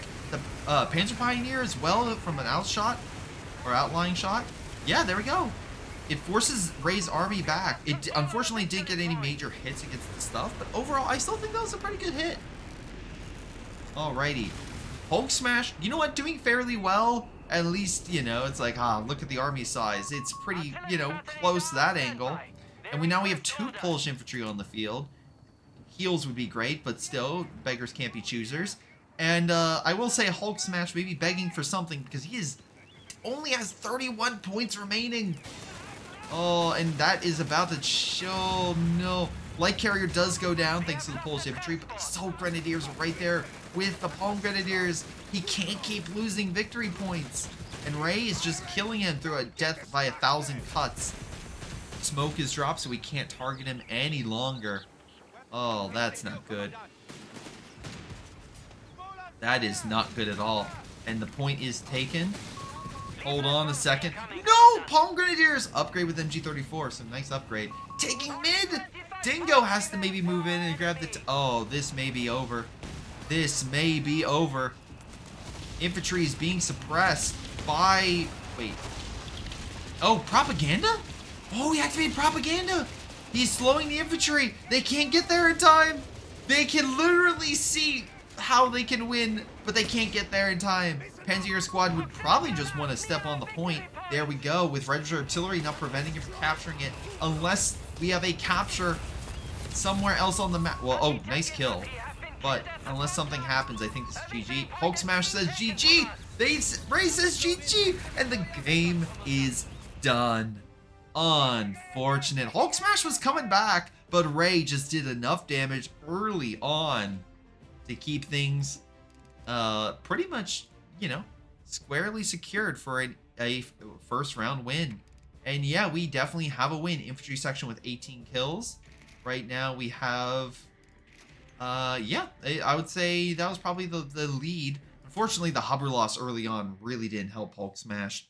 Ray, not a lot of vehicle kills. Infantry, though, Palm Grenadiers got the lead there. But that's first game, the first match in this set. So we have a best of 3 for these 2 competitors. So we have another game lined up. I'll get that set up. So I'll be right back.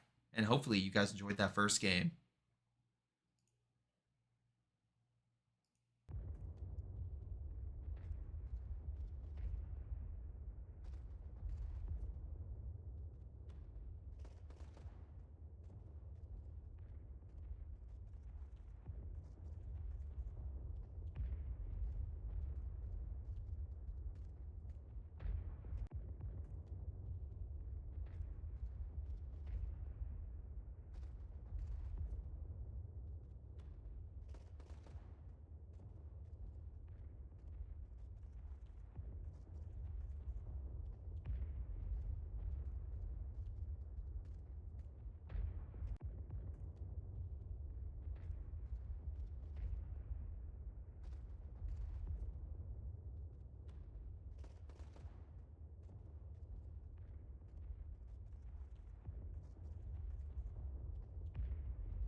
Thank you for your patience, ladies and gentlemen.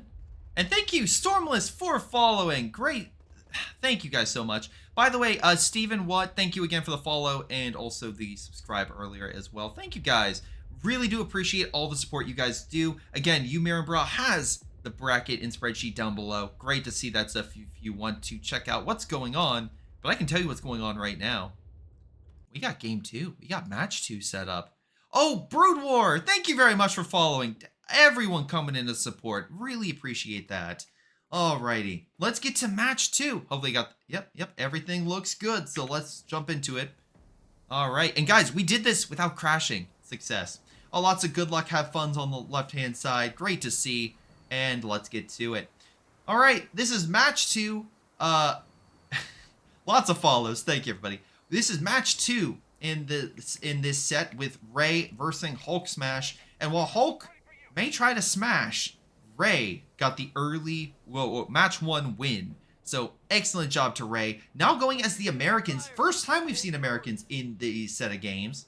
We're back on Road to Tunis though, so we'll have to see how the Americans fare. We've seen how the British do, but not the Americans. Hulk Smash, on the other end, is going with the Africa Corps. He is deploying the Palm Grenadiers initially, with 2 sets of Palm Grenadiers. Okay. Meanwhile, the Americans have deployed their trusty riflemen, and a 4x4 is in development. Alrighty. But if you would like to support this Championship of Heroes tournament that is taking place, make sure to check out the links down below. Follow, subscribe, do what you guys do best. It is all greatly appreciated. And I will continue to cast all these games for today. But don't worry, if you want to hear another awesome voice that will commentate over these games, Foolish Viceroy and potentially Elvadi will be covering tomorrow. So can't wait to see it. And of course, thank you, Ymir and Bra, for setting all this up. But how's Ray setting up a potential win? Well, Ray's deciding to head to the bottom portion of the map. Meanwhile, Hulk Smash is heading to the top portion of the map, going immediately for the fuel, though it's not connected. Oh wait, no, it is connected, thanks to the Muni right here. Meanwhile, instead, Ray has gone for the Muni, getting 26 Muni just in these 2 spots alone. That's a lot of Muni. Meanwhile, the scouts are going to take over the fuel. 4x4 is now heading to the middle portion of the map. Where are you going, 4x4? Where are you going? Alright, light support company is being developed by Hulk Smash, so he's not immediately going to go with a light carrier as we've seen. And right now we got more riflemen being deployed. Lots of good battle groups here. Very curious to see what each player picks. And right now it's just a waiting game. They both move to opposite ends of the map. I think middle will be the first spot we actually see a battle take place. And Palm Grenadiers are jumping over the wall to jump back across. Again, they want to get their cardio in. You got to make sure that you're, stretched and ready to go. And jumping over walls is a good way to stretch, apparently. Here we go. Riflemen take the position, jump into the building, and immediately ambush the Palm Grenadier, putting some good initial shots in and forcing the Palm Grenadier back. Small little victories like that are how you win games. And it's why Ray is one of the best, well, Company of Heroes 3 players that COH3 has to offer.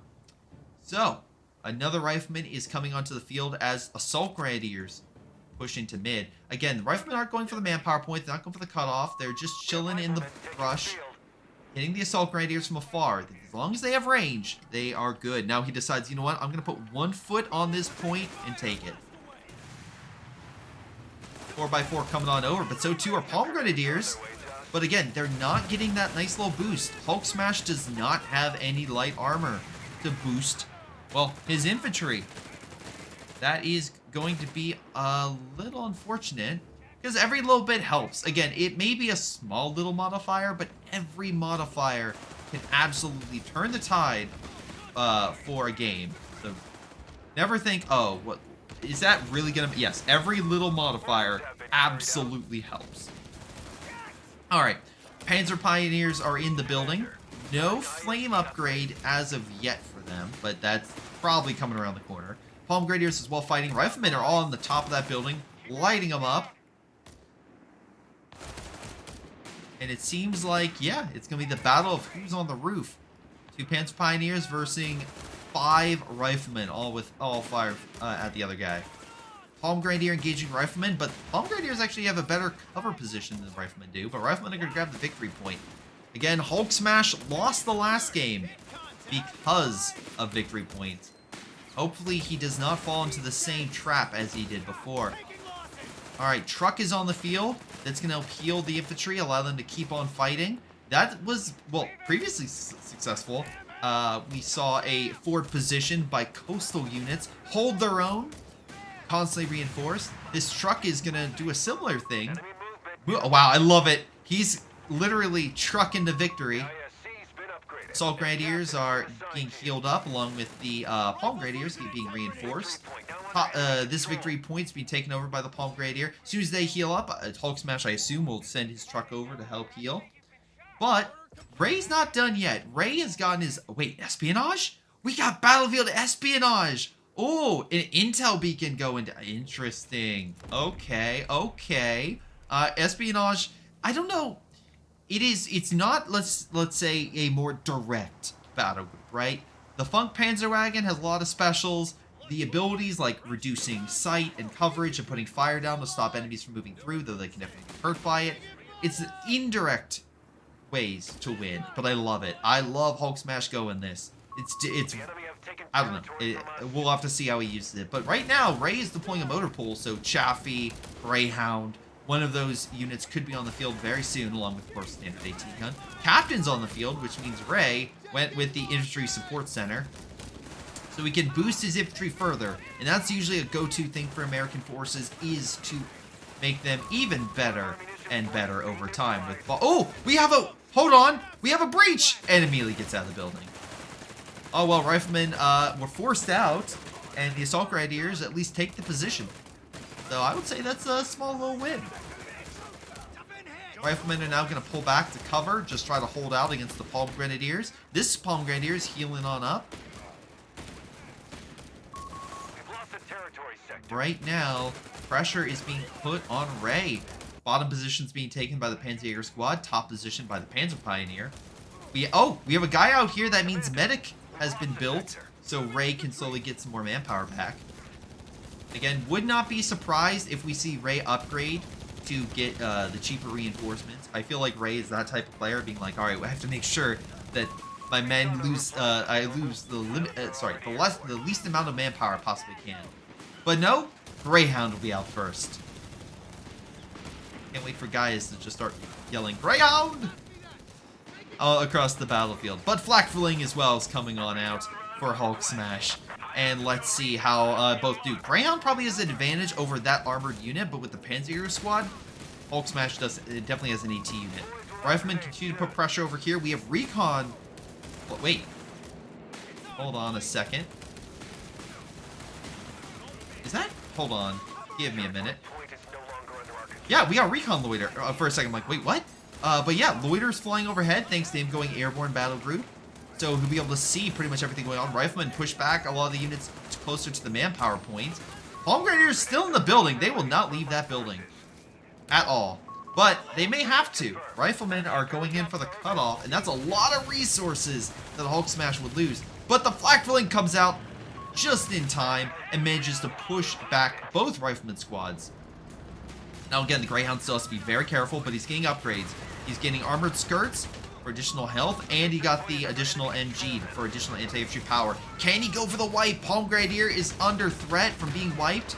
Luckily, they did spread out. Let's see, 2 models remain. Can we put the pressure on the Greyhound? Is there anything that can save the Palm Grenadier? Yep, it's the Greyhound's inaccuracy. That will do it. Alright, Flak Fling, as you can see, cannot fight the Greyhound mano-a-mano. He's just not doing enough damage. Maybe if you get him up to Vet 1, the extra armor piercing rounds could do the trick. But at least at the moment, it's going to need something else. But luckily, Hulk Smash has just the key to do that. And that key is a Pak-38. So this AT gun should be more than enough to force this Greyhound away. That being said, an M1 AT gun by the Americans are also being produced. So, if he's if Ray's producing this, I'm assuming he is not gonna unlock the AT gun through this battle group. I'm just making a guess, because otherwise, through the airborne, I believe it is 2 points you can unlock an AT gun. But he's like, nope, I'm just gonna produce it and then use those points for something else. So I'm curious to see what he uses it for. Infantry's being healed up on the front, but again, they're not in a good state to fight, while the Riflemen are. Oh boy, that could be interesting. Flak Fling an AT gun, putting pressure. Greyhound very low on health thanks to that Pak-38. Palm Grenadiers are healing up. Again, Riflemen are good to go. Palm Grenadiers are not. It's going to be a while before they're able to reinforce and be in a good position. Okay. Palm Grenadiers are Oh, wait. Hold on. Assault Grenadiers force back the Riflemen. Again, I love seeing Hulk Smash use the breach. Not really like... I know I'm not going to kill Ray. Ray's going to retreat before the grenade hits him. He's just going to use it to force the unit out of the building. So not bad. Not bad at all. Alright, another intel beacon going down because the last one got destroyed. How much do these intel beacons cost? Oh, Flak Flame could maybe shoot down that plane. Nick of time, hopefully. But now Ray knows where Hulk Smash is, which could be a concern. Alright, Greyhound slowly getting heals back at base. Meanwhile, we have a lot of infantry gearing on up.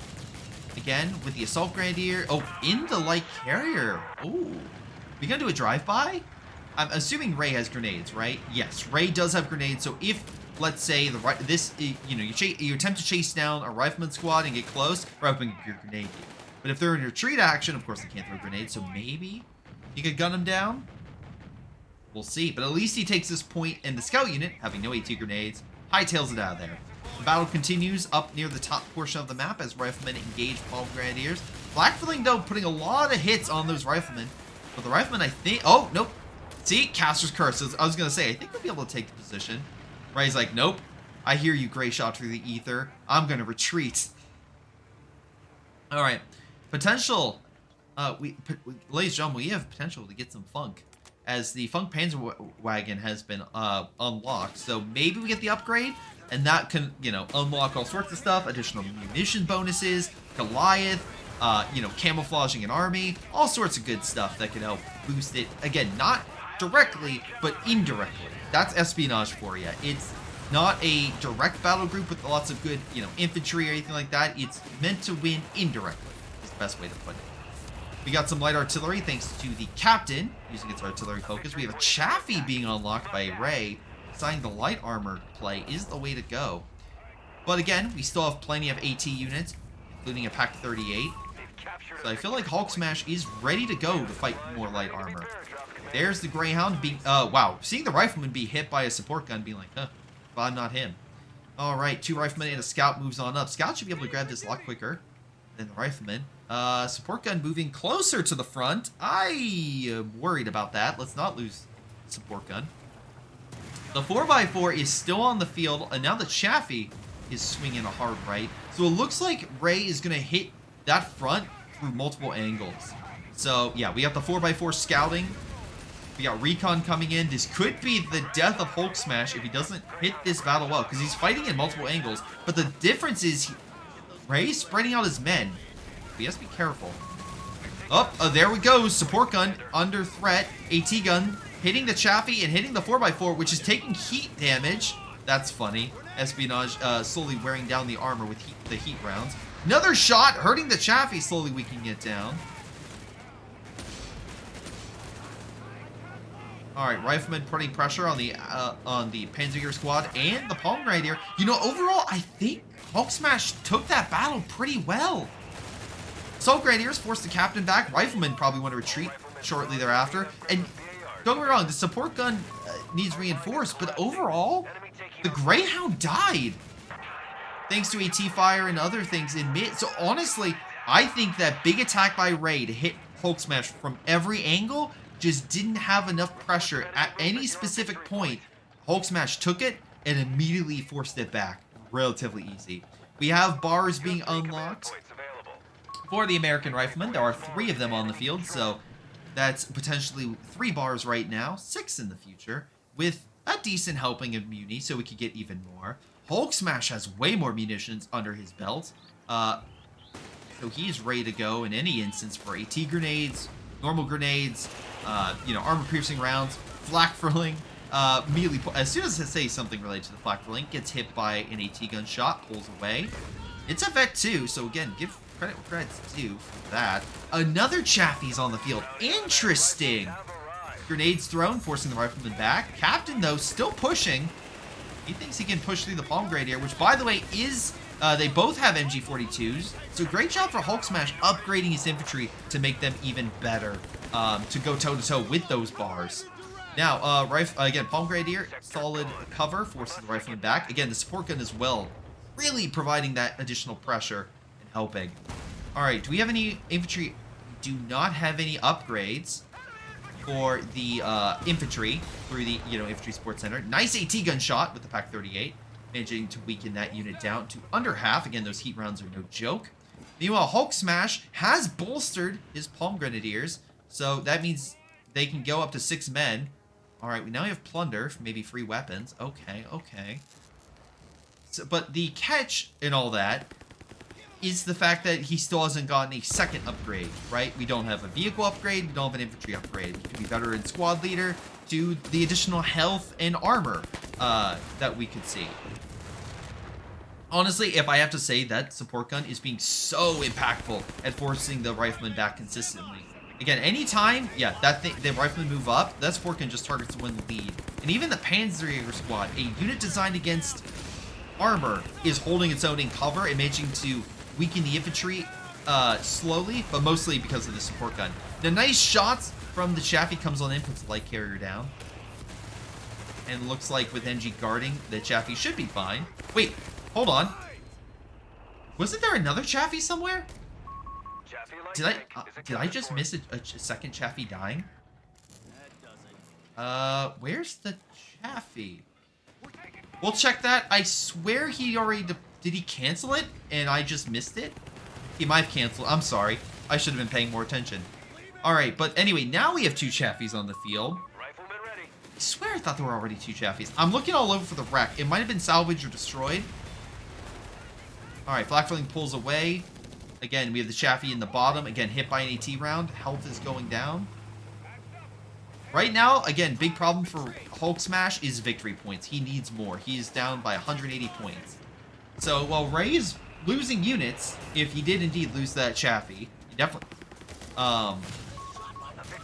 the problem for Hulk Smash is Ray's still doing enough to keep him contained. Chaffee hits the Flak-Filling. Assault Grenadiers moving on in against the Rifleman suppressed. Palm Grenadier moving on in. Wait, he has 2 guns? Oh my god, did he... Oh, okay. Sure. He got a Bretta. Oh, he probably salvaged a wreck and got a Bretta from it. That's pretty good. So now he has 2 LMGs.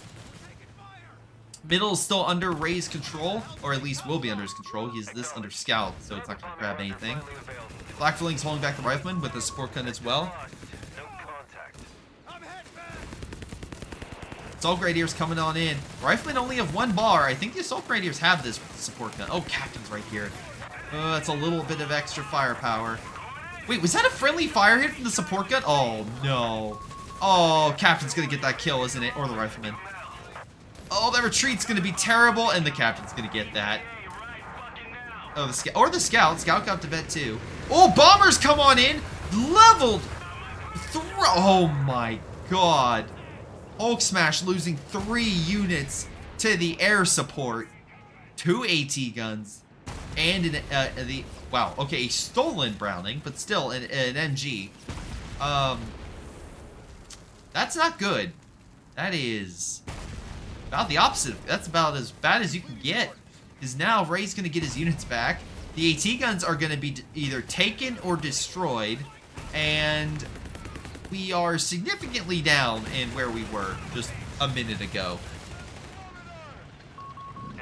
Alright, Africa Corps is hoping to come back. Again, they've plundered some weapons. They have the Panzer III now on the field. The problem is with 2 Chaffies, ooh, that Panzer III is really going to have to fight with all its heart and make sure that that Panzer squad is protecting it.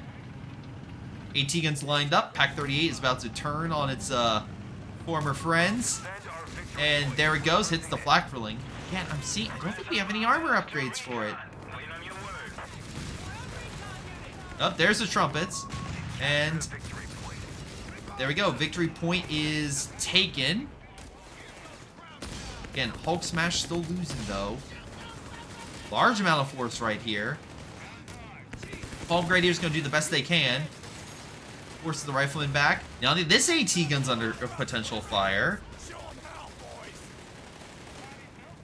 Right, down south, we have the Chaffee forcing the Palm Grenadier. The Panzerjäger squad away. Almost kills it. Honestly, he had such low health, I think he could have. Alright, so anyway, Hulk Smash has yet to do a second increase, although they got Operation Scorpion. Let's see. The American pretty much, Raya pretty much unlocked everything he needs to. Oh, we got the, alright, we got, I think, now Hulk Smash unlocking everything he wants to from his battle group. Riflemen are taking the victory point. Again, this is going to put further pressure on Hulk Smash. Ray has done such a good job at constantly hitting Hulk Smash right where it hurts with those victory points. Because now he's down 250 points. AT Gun and Chaffee are easily going to hold back the Panzer III. We got a second Panzer III in development. But again, the Americans have 2 AT Guns. Hold on. Panzer III might be at risk. Chaffee pulls away, but the AT gun is pulling up. Misses the shot. We got more pressure from Chaffee elsewhere. I think this could be a GG moment right here. We got some artillery support. Luckily the Chafees have been missing. Come on. Oh, I think this is it. I think AT gun's about to kill this. Wait. No, Panzer III putting pressure in a different area. Riflemen, though, have AT grenades. This AT gun is repositioned. Wow, the Chaffee bounced off the Panzer III. That's, fun. And missed. Can you hit? Chaffee leading. Is he gonna hit? Fires again. Oh, if he would have bounced or missed, Panzer III would have had that. But, nope. Chaffee pulls away. This Panzer III is barely... What is happening, right? Are you... Wait, I'm sorry. Wait. Oh! Oh, he's doing Operation Scorpion. Okay. Well, he has enough for a new Panzer III, but he lost his other 2, so I don't think killing the Chaffee was necessarily the best. Now we have Recon flying over the base. Everything is healing that flak filling. Do we have any artillery? Well... Captain can't do the artillery support in the base, but no. Points are being cut off thanks to the captain taking the manpower point. It is looking very grim for Hulk Smash. It is looking very grim. He's going to need to get the manpower point and, well, this fuel would be great. Population-wise, Hulk Smash is not far behind in theory. In practice, Ray is has such a dominant lead. It's going to be tough. But here we go. Counterattack is coming. And Palm Grenadiers, by the way, little shout out. Hulk Smash, Vet 3 Palm Grenadiers. Alright, just saying. That's a very solid Palm Grenadier right there. And you know what? After everything that's happened, Hulk Smash still has more kills. Hulk Smash still has the lead in infantry kills. Vehicle kills goes to Ray, but still. Not bad. Wait, light carrier being threatened? Put down. The Assault Grenadiers will take the position and stop the bleed. It is nearly a 400-point difference, though. It is very serious for, yeah, it's very serious for Hulk Smash. Hulk Smash drops smoke, hoping to salvage, oh my god, salvage the light carrier to grab a weapon to fight the Rifleman. Let's see what he can salvage. And he gets himself,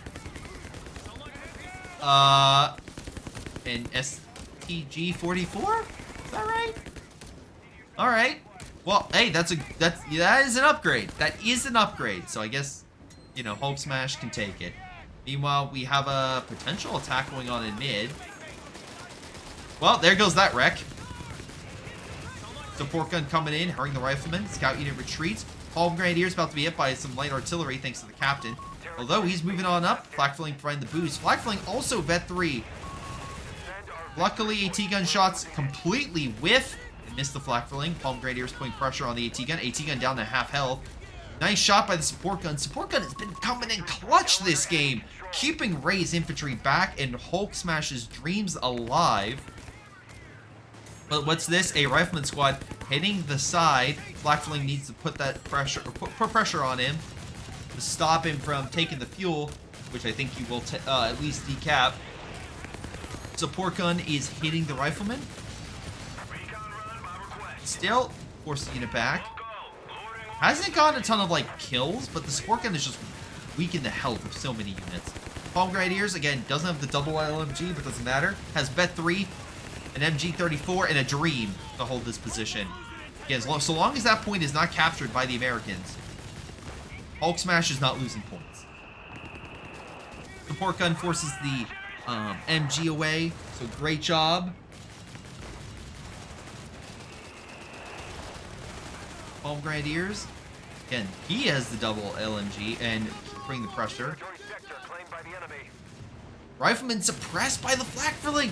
Oh, such a good job by Hulk Smash. Keep it. I mean, every potential area that there could be like a rifleman coming in as a threat, that flak-filling is there to protect. Now there is a Chaffee in the back lines. That is unfortunate. And can we? This Chaffee is barely alive. Can we? Anything? Nice job salvaging the wreck. Panzer Pioneer gets a sniper? What? G43, okay. Flak-filling! Oh my god, can we please? Flak-filling, I believe in you. Has to do he has the muni. He has to do armor-piercing rounds, but I think he might be able to do it. He does it, and there it goes! Flak-filling gets revenge on the Chaffee, and is the honestly the MVP of this match. This thing is the MVP. Oh my god. Puts down a Chaffee and manages to, like, is so far keeping Hulk Smash alive. Now, that being said, the middle is being taken over by American forces. It is being tapped. There's 2 AT guns there, so even as good as that flak-filling has been, it's going to have a heck of a time versus 2 AT guns lined up and ready to go. Wait, how is he seeing that? Oh, the scout unit. The scout unit probably sighted him because of the increase. All right. That was oh my god, that's unfortunate. Flak-filling goes down. No! Oh, another, Hulk Smash knows I need another flak-filling. I don't need a Panzer III. I don't need a Tiger. I need a flak-filling. That will save me. Meanwhile, Ray is very close to getting shot. Or a bulldozer. Probably a bulldozer. But no Chaffies. Ran out of Chaffies. Alright, Ray does enough for airstrike as well. We got recon flying overhead. Potential, yep, there it goes. Heavy bombers inbound. Heavy bombers are coming on in. Support gun is just like, this is life. I will take it. And gets hit directly by the bombers. Rifleman actually also got hit by the bombers too. Dang. Palm Grenadiers moving on up. Again, Hulk Smash's infantry has done so much for so long. But I feel like this may be it as we get down to the final 10 points. Palm Grenadier doing its best, but will die on that point. Oh, okay, die right off the point. Okay, we'll somehow, nope, we'll die 50 feet from the point, and the game is done. Truck is down, and Ray wins another game. We got GG's going abound. Wonderful game. Fantastic play between both players. Ray definitely had advantage in a lot of that game, but Hulk Smash did not make it easy. He did not. He fought Ray tooth and nail. Ray tried to beat him through all-encompassing attacks, through armor charges, but Hulk Smash continued to fight even as things became more and more clear that it was not going well. Again, great job, I would say, with the airstrike, wiping a good chunk of Hulk Smash's army. Some great plays by the Chaffies, knocking out Panzer IIIs. Just good stuff all around. That being said, how many Chaffies? Okay, there were only 2. So he probably stopped building it and then restarted it. So that's where the confusion came in. All right, flak-filling, again, 19, very nice. And 51 kills for the Palm Grenadiers. What? Oh my god, that's awesome. All right, ladies and gentlemen, that's going to be it for this set of matches, but don't worry, we got more coming right up. Don't go anywhere. I will be right back in just a few minutes. I'm going to take a quick break, and I will be back with some more COH3 competitive games. So don't go anywhere. Thank you. Oh, by the way, real quick, thank you Toferdal and AE NeoS07 for the follow, as well as Brood War. I already said you Brood War in the beginning, but hey, thank you again. So be back in just a moment, and here's an idea of what's coming up in these games.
All right, ladies and gentlemen, I am back. Thank you all for your patience. And I'm going to switch on over to the new game that we have set up. So there we go. We are set and ready. Thank you again. This is a whole new set of matches. So if you are tuning in, welcome to the Championship of Heroes tournament currently going on. This is the first event. And again, the first weekend of it. I'm GrayShot17 covering Saturday, and in this set we have Tony Montana versus Ozzy Gath, or Ozzy is what I'll say. We got Ozzy as the Vermok versus we have ourselves the a British player, so great to see. Now in this fight, actually hold on, well no, we haven't seen a Vermok player in a little bit of time on Road to Tunis. We'll have to see how he does, because he's going with more of a standard build for the most part, double Pioneer and a Grenadier. Though battle group-wise, Ozzy went with the Luftwaffe. Tony Montana, fun fact, he's not from Montana. Actually, I have no idea. That would be hilarious, though, if he wasn't from Montana. But alas, Tony Montana went with the Brits and has not chosen a battle group yet. But he has gone with 2 infantry section to start and a Royal Engineer. So capping-wise, it looks like Ozzy will have a small lead early on, given the fact he has 3 units, trying to grab some territory. But Tony might have more firepower. But I'm going to assuming Ozzy is not going to just be building something. He's going to call in his support. So very curious to see how that support comes in. There we go. We have a Luftwaffe paradrop right on the Muni point, near the center of the map. The Luftwaffe, the Fallschirm Pioneer, as it were, is going to drop on in, and it is a very powerful unit if used correctly. Whether, given the fact that, of course, it can build mines or other things in a support function, whether it's very annoying, but very powerful grenade launcher, especially if used in a spam, can force enemies out of cover from a distance. Either way, very strong unit. We'll have to see how Ozzy contends with the enemy. The only thing I would say about it is the fact that it doesn't have like a direct AT, because again, grenade launcher, you have to line up that shot. Meanwhile, Dingo is coming onto the field, and I think they broke windows, so I'm assuming they're about to engage, but they might just saw the infantry section, or staying in the bottom part of the map. Engages a Pioneer, forces away, and it runs back to base. No losses as of yet. No models have been taken away from either player through battle, but we shall see. Dingo moves up to the top with the infantry section. Again, MG42 being made by Ozzy to cover the area. Let's see.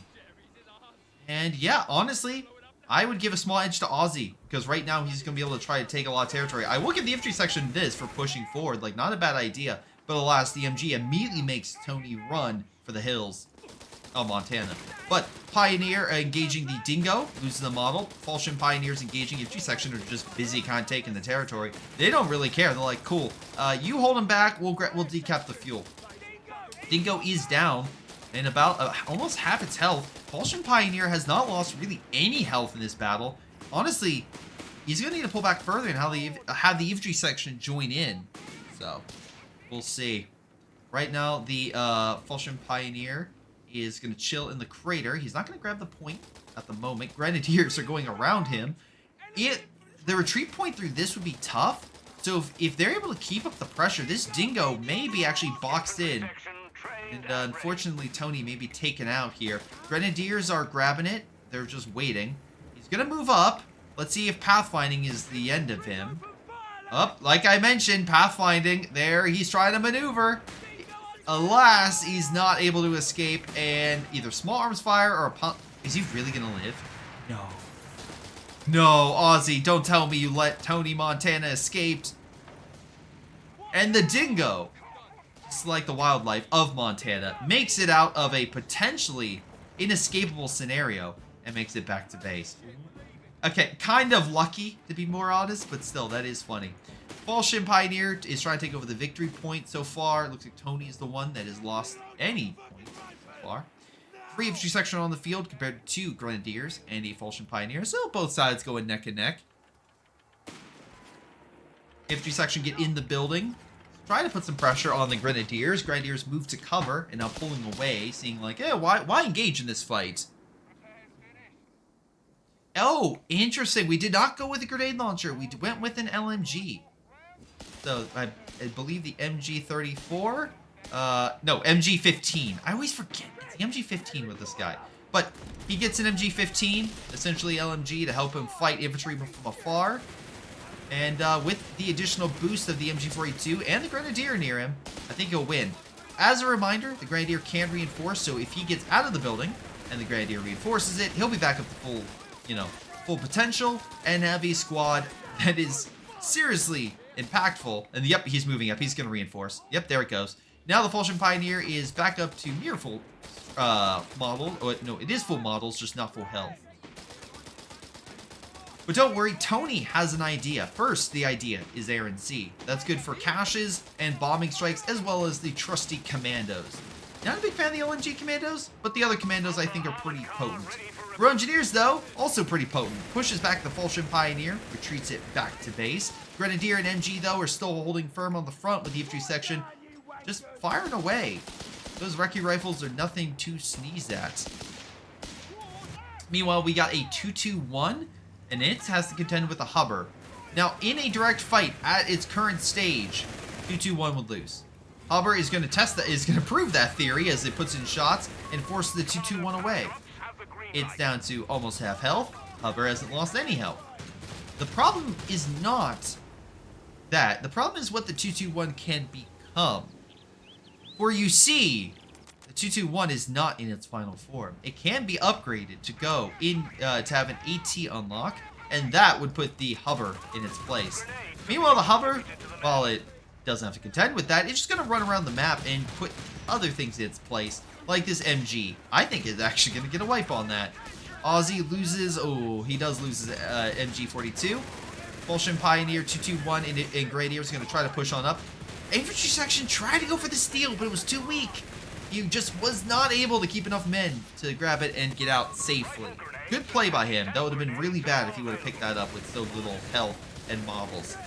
We have artillery coming in. That's all part to that upgrade. Let's see if an artillery shot is able to wipe something. Nope. 2-2-1 just takes a little damage. That's about it. MG, while it is recrewed, immediately decrewed.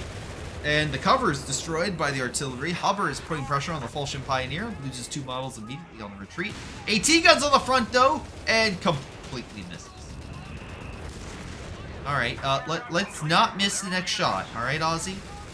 Alright, Dingo is just out of range. Wait, or is he gonna fire? Nope, it's hitting the truck. Never mind. He did not miss directly. He just hit a truck. It was in his way. 2-2-1 pulls back. LG is still hitting cover, and Hubber is going to pull back a-okay. The bigger threat is the commandos that are on the field. These guys are great at ambushing, good at close range, actually exceptional at close range. And, yeah, they're going to pick up the MG. Wait, hold on. No, they're going to go, oh no! The Germans called in a Fallschirmjäger. Unfortunately, he may be ambushed upon dropping. There's a grenade. Oh, no. Okay, doesn't lose actually all that much health. He manages to get out just fine. That was a good call. AT gun manages to pull out just fine. Fulton Pioneers engaging. Can they kill the MG on retreat? That's an MG42. They do! 2-2-1 is actually honestly really good along with that upgrade at killing infantry. Hold on. They try again. Can the Germans stop the MG42 from getting back to the British base? He's trying so hard, but in the end, it doesn't matter. Tony is able to bring the MG back. Although, Tony has other problems. Tony has a large portion of the map not under his control. Muni-wise and fuel-wise, it's looking great, but there's many portions that are just decapped, and other portions that he's trying to cap, but the Germans are coming at him with some very elite airborne units. So, Aussie's also boosting his infantry with the Luftwaffe officer quarters. So, you should see a little veterancy pop here in just a moment, which will make it even worse. Yeah, oh, yep, there it goes. So the Oh boy. AT gun is now vetted and the Fallschirmjäger is now vetted. Oh boy. Let's see, infantry section fell back. With added veterancy, the LG crew is able to finally land a shot on an armored vehicle, throwing it back. Royal engineers are going to try to heal the hover. Let's see. Oh, infantry section have been upgraded with Bren. That's pretty solid. Oh, wait, hold on. Tony went with a... Interesting. He did not go with a howitzer, which I feel like we've seen, again, already in previous games, how the support gun or a howitzer, anything like that could be super substantial. Gets out of the building throw before a grenade hits. Nice. Commandos, though, are going to continue the pressure on the Grenadier in the building. The health of the building is also dropping thanks to the hover breaking it. Infantry section is on standby. Fallschirmjäger, though, is in the building. They have the range and potential firepower at a distance to keep the commandos from winning that key battle. That being said, infantry section looks like you're going to hop on in and try to duke it out. Yep, there they go.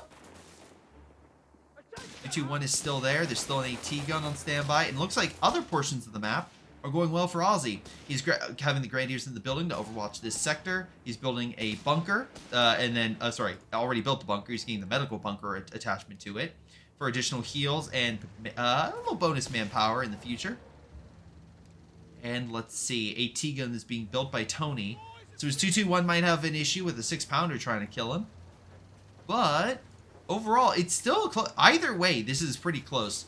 Aussie has a lead in victory points by about almost 80. But still, it's going really well. Hold on a second. Fallschirmjäger was not shooting. He had hold fire on, camouflage, but the hover revealed him. Commandos are closing the gap, and yeah, they'll win that fight.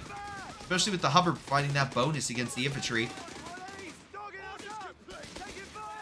Great plays by Tony. He's going in. I think he's going for the cutoff. He wants to defeat the infantry and then cut off Aussie's resources and go for it's straight for the jugular.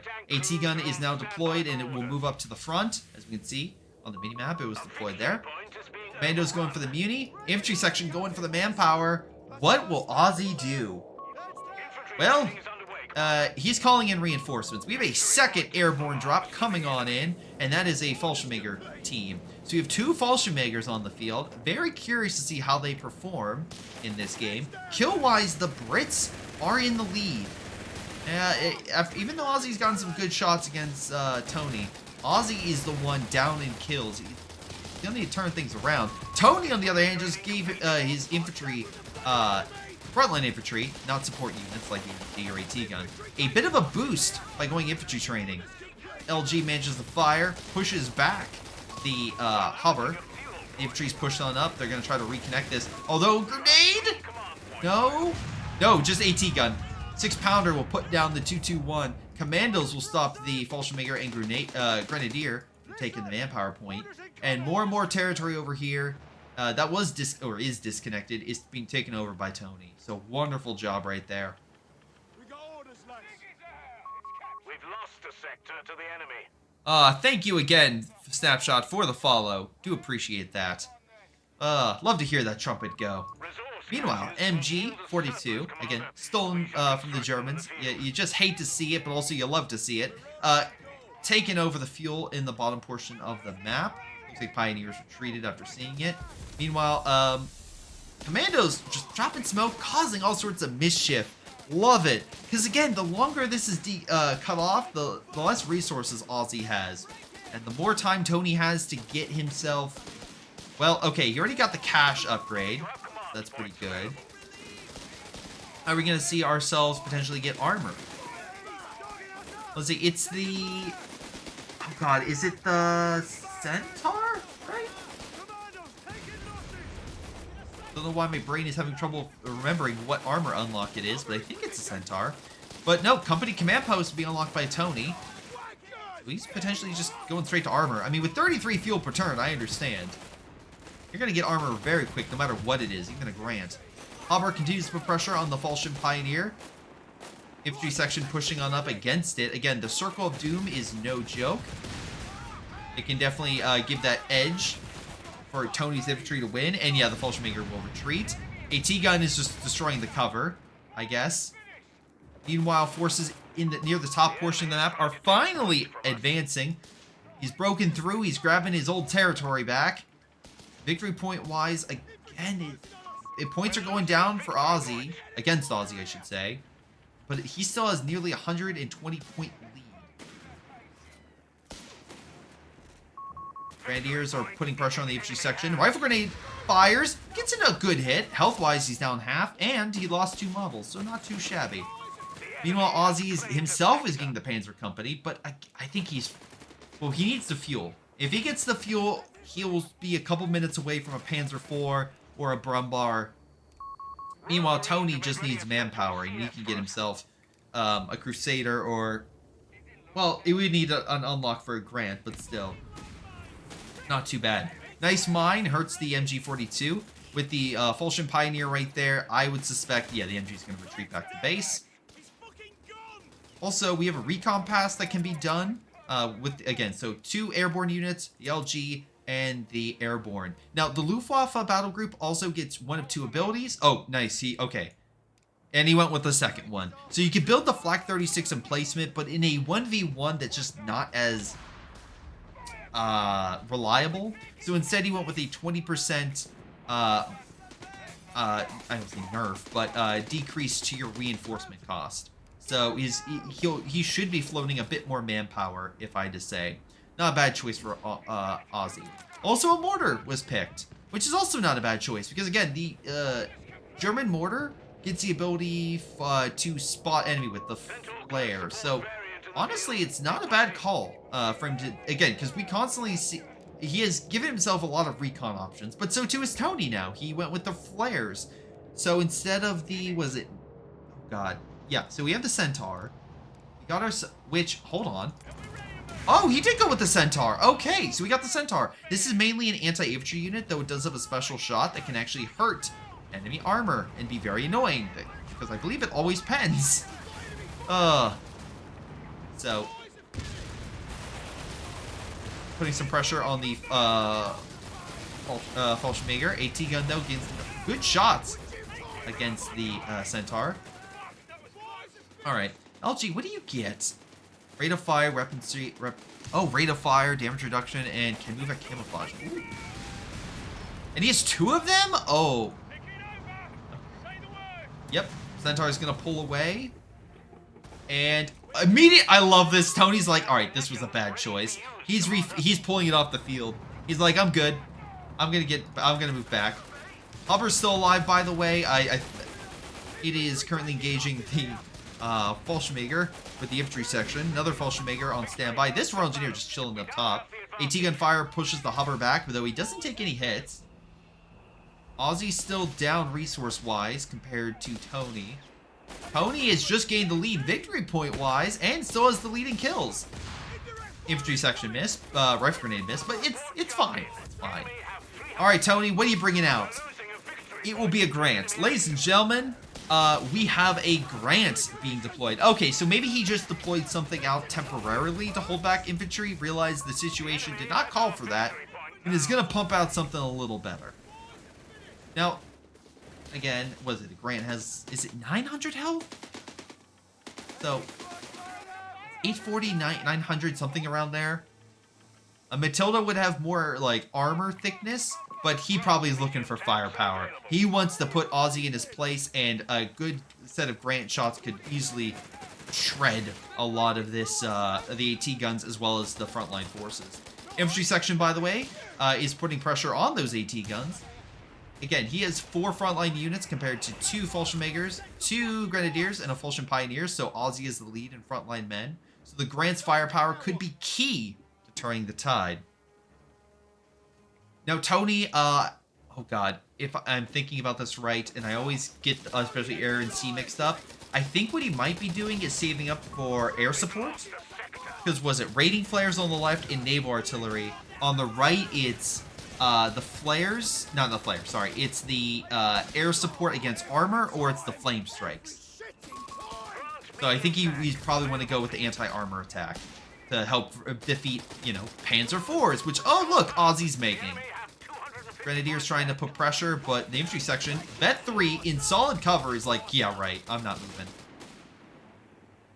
This is Again, Ozzy might want to try to swap them out with some better infantry, or he might want to just keep them there to plug in. It all depends on what his goal is with those Grenadiers.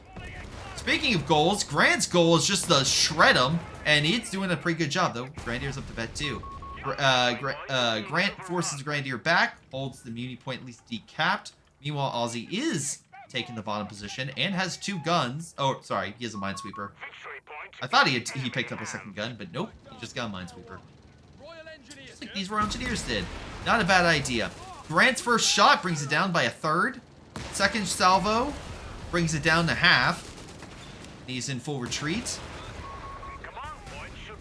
The infantry units are all pulling back. That is going to open up this manpower point. Though the Panzer IV is now on the field and force the infantry section away. Again, population-wise, Ozzy does have a lead. Though it looks like we have some artillery coming in. Is that right? Yeah, we have some artillery coming in this sector. Alright, Hubbard putting pressure on the Grenadier. But immediately pulls back once he realizes the Panzer IV is close by. AT got no 6-pounder ready to go. Does he have any of the veterancy upgrades?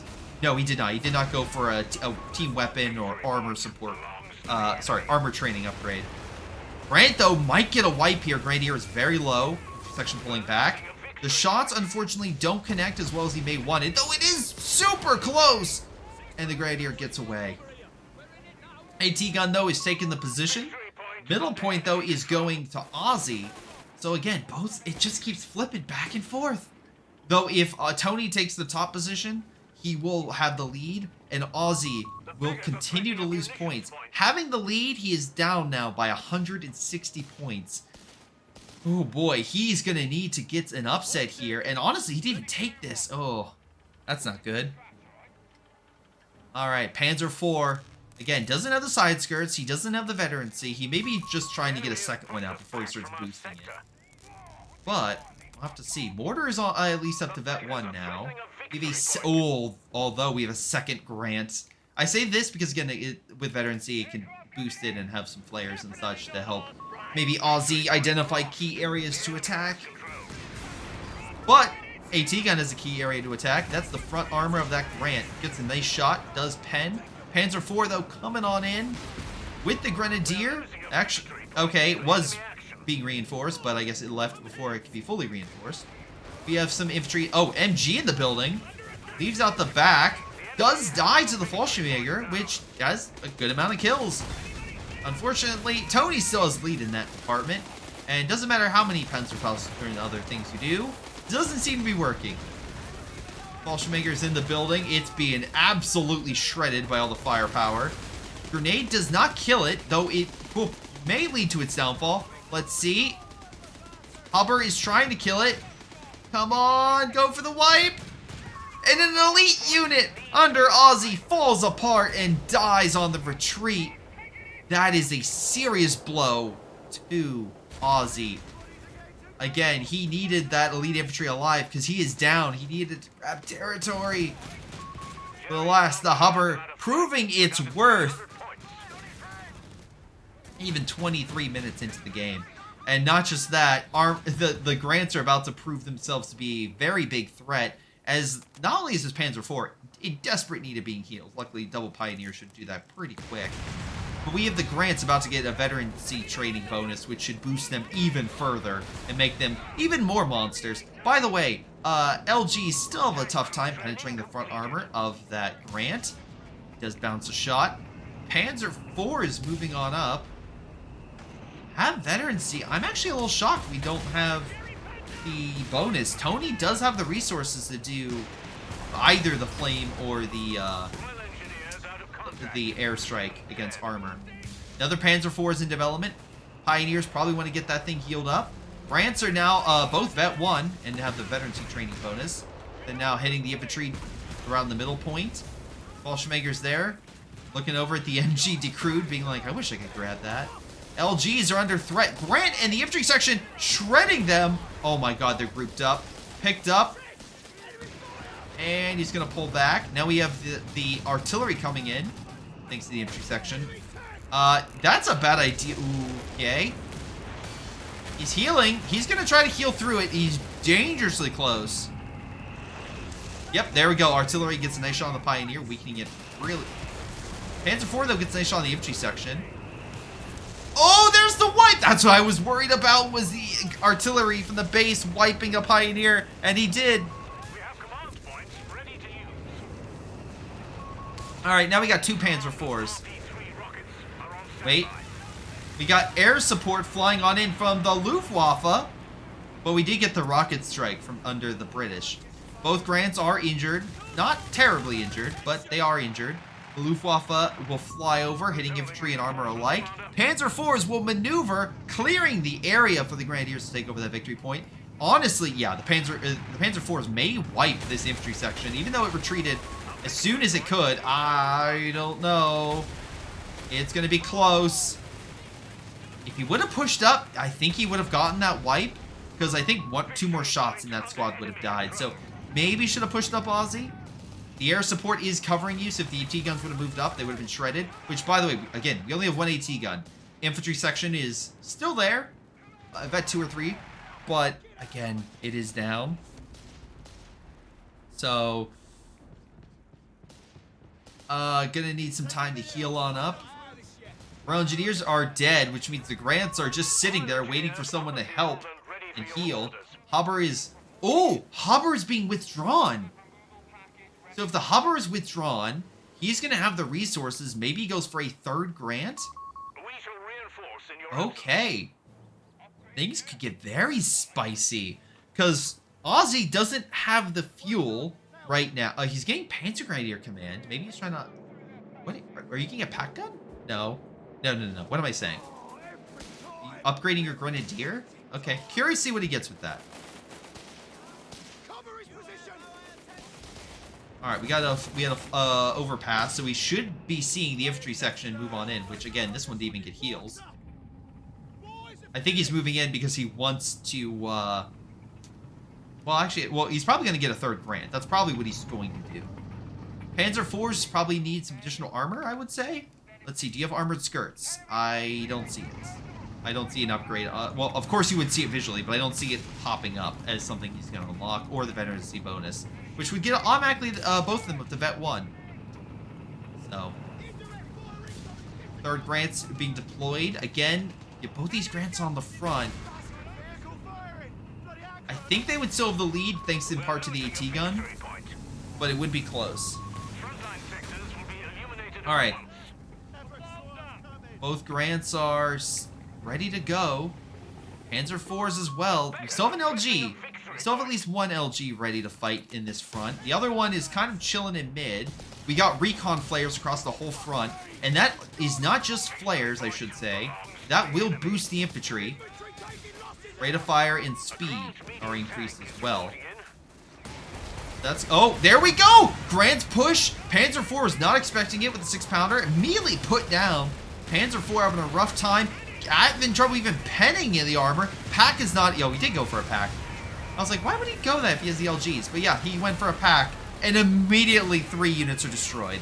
Grants came in and just body slammed Aussie's units. Within 30 seconds, Aussie went from, guys, I got this, I'm still in the fight, to, you know what, I need to throw in the towel. What a move by Tony. Just coming in there, picking apart Aussie's army with ease. He just winded up, readied the attack, and destroyed everything in this way. Tony got most kills. Again, the biggest killers were the infantry section, the Grants, and the Humber. Meanwhile, Aussie's biggest killers were not his armor. It's going to be his Fallschirmjäger and his Grenadier. But a solid, that's only match 1. That's only match 1. I can't wait to see how match 2 looks. But again, it'll just be a minute. Hopefully you guys enjoyed the first game, and I'll be right back.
All right, we are back, ladies and gentlemen. Thank you all for your patience as we got this match set up.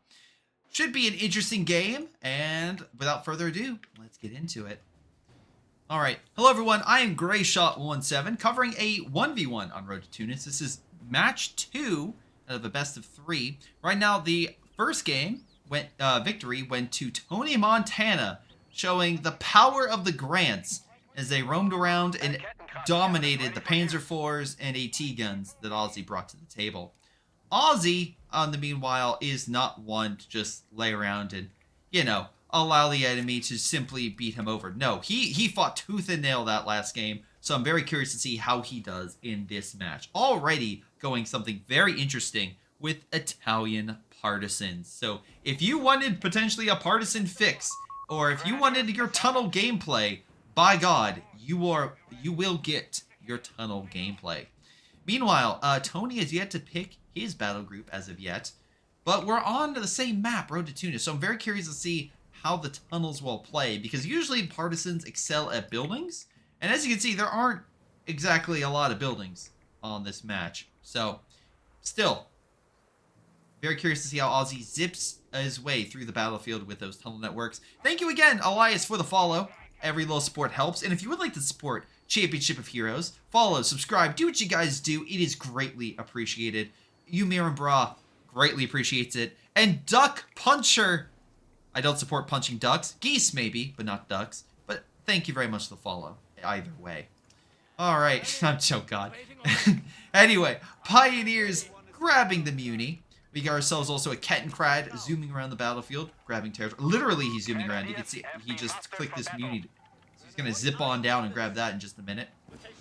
2 Grenadiers are also on the front. Meanwhile, we have 2 Riflemen, an Engineer, I guess to help with grabbing territory, as well as scout units moving through. Alrighty. Grenadiers are chilling in the building, waiting for the first American force to come on up. But I guess none came, so he's like, I'll just, you know what, I'm just going to take this. I'm just going to grab it. Alright. So, let's see. We got Grenadiers grabbing that. I'm looking for battles, but so far they're just chilling, grabbing territory. That's how it goes in the first few minutes. And then everything breaks loose. Just chaos. But Riflemen and Engineers grabbing the bomb territory. Looks like victory point-wise, Aussie will get an initial lead. Kettenkrad takes a couple shots from Riflemen before zipping away. Mortars being unlocked by Aussie. Again, we've seen how strong just a single unit can be for providing that, a little bit of light arty support, whether it's the support gun or, in this case, the American mortar. So we'll have to see how it fares. Meanwhile, we got ourselves a Grenadier squad back in the building. You can tell because the glass broke in the distance. But Riflemen are going to at least go for the fuel. There is an MG42. It can suppress this. Tony going for the Panzer Grenadier Company. So maybe that's his ploy. Upgrade his Grenadiers to Panzer Grenadiers. And go from there. Maybe with that? We shall see. Grenadier is sent packing by the Rifleman. Did he get the grenade? No, he did not get grenades yet. It's like maybe it was a breach behind the scenes I missed, but nope. It was not that. It was a flamethrower unit that burned that Grenadier out of the building so quick. That's why I lost all the health. Now, because unfortunately he's not Vet 1, he doesn't get the healing. But hopefully he can get some healing soon to get that Grenadier back up to full health. Another Grenadier squad moving into closer to the center area. Tony is not upgraded to a flamethrower yet. That could be an issue if the Engineer moves there, but he's actually going to move a different direction. The Kettenkrad also got up to Vet 1, thanks to grabbing all that territory. Grenadier is engaging, forces the scout back. Pioneer's going to chill out by it. But here we go, our first partisan unit deploying in a building in the center of town. So, partisans can be very versatile, also can ambush, but versatile with its upgrades in the ways it supports the battlefield. So again, it depends on what Tony does, but Aussie can outfit this however he wants. Also, again, because of this... Wait, hold on one second. Did he go with Airborne? He did not. So one thing that I've seen players do is to help set up tunnel networks, they'll get the free recon ability, or upgrade it to get a recon pass for free that flies over the battlefield, and then start placing the partisan networks across the field for siphoning territory, or, you know, grabbing or deploying units behind the lines. Just, it helps with that. But instead what we're seeing is the infantry support center being unlocked, so he wants to maybe make his infantry cheaper, better, and maybe get a free cap. Maybe that helps. Half track is on the field. And, yep, we're getting a Stummel. So if you have a problem with American infantry, why not get yourself a light assault gun? And you know what? The Stummel is exactly that. Riflemen that are getting dangerously close to it. Again, so far, I keep waiting for him to get the grenade unlocked, but he has not done it yet. Oh, but hold on. We got AT rifles for the partisans. They fire initial salvo, and actually we can have about a quarter health. Not too much. There's another. Oh, wait, that's a third. Oh, no. Stummel is very low on health, and oh, he's going to die, isn't he? AT rifles are not able to finish him off, but it was really close. Tony's. Man, Aussie's just kind of dominating this map. Most of the territory is under Aussie's control. All right, Tony. We saw you play very well last game. Again, your Grenadiers moving out with, like, no health. With no medical. I mean, he's not getting a lot of resources, so I understand why, you know, maybe you don't want to spend all the resources getting it. But yeah, it's gonna be interesting. It's gonna be interesting. All right, Grenadier is grabbing the manpower point to reconnect the territory. Scout unit could die to the Kent. No, it's not. Kenkred has no gun, but he will see the scout unit retreat by it while he grabs the victory point.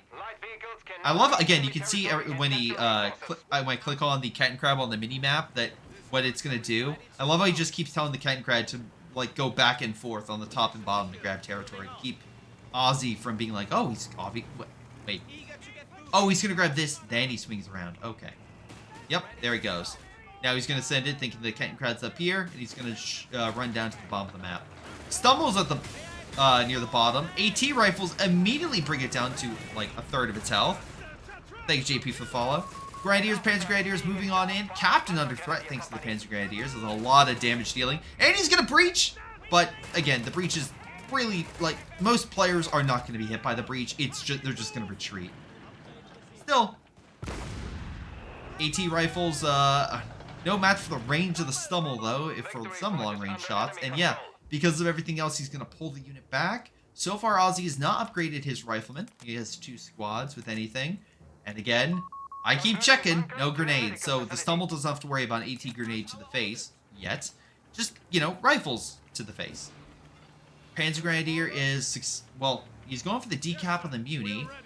And right now, Grenadiers are maneuvering through and just grabbing the territory they can. With Pioneers as well, clearing mines, any potential mines. But the bigger threat right now is Aussie's had so much fuel that he has got himself a Greyhound. So the Greyhound is effective against light infantry, or sorry, infantry and light armor. And, you know, the Stummel counts as that. But the Stummel has one clear advantage against the Greyhound. It gets a special white phosphorus shot that can disable it for, I think, 5 seconds. And that's all the bonuses it gets. The Greyhound would or should easily beat a Stummel in a head-to-head confrontation. But backed up by a Pack 40, see the Stummel doing really well. Kenkred is going to try to get away, and looks like with its speed, the Greyhound will be unable to chase it down. Middle territory is being taken over by Aussie. Again, we're 110 points down for Tony, who did go with Mech. So he will get the, okay, so he, which personally to me, I think Mech is one of the strongest Wehrmacht battle groups, so it's not a bad idea. The versatility alone for this battle group is incredibly strong with artillery, heavy armor, solid, heavy potential infantry with the Stug D, I think, and the Strasstruppen combo. So, and then artillery, you have the Wesp and the zeroing ability. So overall, lots of good options. Aussie could just annoy Tony with all the partisan tactics that he can deploy, though. So, again, we'll have to see if partisans is enough. MG is setting on up. Scout units are in cover, so they'll be okay from the MG. It's really the artillery from the Stummel they have to worry about, and he's going to pull away. But partisans are camouflaged. They're lined up for a shot. And they have a potential vehicle. Kettenkrad maneuvering through. He's going to fire shots and bring it down. A third of its health. Grenadiers and Panzer Grenadiers moving on in. Remember, Grenadiers can boost that Panzer Grenadier if he gets low on men. Alright, but he's grouped up right here. Another thing we have to worry about. Now, again, you can clearly hear it now. But the underground detonation. Oh boy. That could be something that Tony has to worry about for any group infantry, especially support units that are immobile and have to be repositioned. The Partisans, again, with their AT rifles, are solid against armor. Not so much against Panzer Grenadiers. Oh, we have Tony with the grenade. He winds up, he throws, and he is successful at getting a wipe. Partisans have been destroyed right as Aussie was about to get advanced logistics. Dang. You swapped out Partisans for cheaper units. But don't worry, a second Partisan unit has hit the battlefield. Again, right now, I would still say clear frontline infantry advantage goes to Aussie. Potential men deployed behind the lines. We do have at least one tunnel. Wait, hold on. No, that's actually from the base itself, deploying like the circle. Aussie has not deployed any additional tunnel networks across the front. Honestly, you might want to think about that. Just get out there. You could build some over here in the back. I'm just putting it out there. Like if you want to grab some put it back. Would it be here? Put it back here, and then we could drain some resources if you got that upgrade. Not saying you have to, but you could.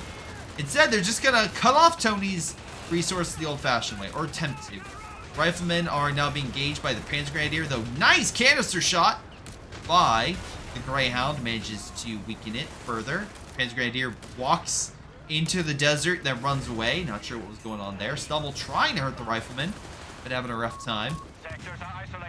Let's see, there is a Pak-40, but it is so out of range that the wall, it was missing the Greyhound. I'm not sure what, but Aussie managed to cut off the territory. Tony's getting less resources. He's getting no muni. That's how bad it is right now. And, Aussie is now, oh my god. You know it's bad when Aussie is able to put a cache down on a fuel point. That's how secure he is. He's putting a cache down in a 1v1 game, which is kind of, I don't want to say unheard of, but incredibly rare. To be so, determined and so reassured, I guess, is the best way to put it, that you can hold the front, that you're like, yeah, I'm just going to waste some manpower and put a immobile cache that would be an easy target for a 1v1 game where the battlefield, shifts back and forth. Well, let's see. MG is weak and a half health guarding mid. It is one victory point against Tony, and he is about 250 points down. Stummel's moving on up to fire at the border. Lobs a shot. Gets a pretty good hit. Third health gone. Second shot is probably going to force a retreat, and he is down to half health. Wait! Fauster in. White Phosphorus, come on up. No, AT gun's going to kill the Stummel. Drop smoke. Going to reposition. We do not have a successful kill on that Greyhound. Greyhound will still survive for another fight. We have instead we have Partisans, a Rifleman, and a Captain moving on up. This guy has a grenade launcher, which is actually pretty good at clearing units from buildings. Also Molotovs. Molotovs also help clear units from buildings. But here comes Tony's plan. It is Strasstruppen on a Stu D. You get both part of the battle group, and while it is a bit expensive manpower-wise, honestly, pretty good combo for anti-infantry firepower. Again, anti-infantry. The Stu D has good front armor. It can take shots from an AT gun decently well, and also lob plenty of shots against the enemy infantry pretty easily. Its armor also makes it difficult for the Greyhound to kill it or damage it. The Strasstruppen, on the other hand, are very strong infantry that can easily shred a lot of weaker units that he has, like the Engineer, the Partisan, the AT gun, etc. The Greyhound successfully looks like pushed back the Kettenkrad from this victory point in the bottom. Stu D and Stummel are, again, a good combo for anti-infantry. The AT gun is not there to help it.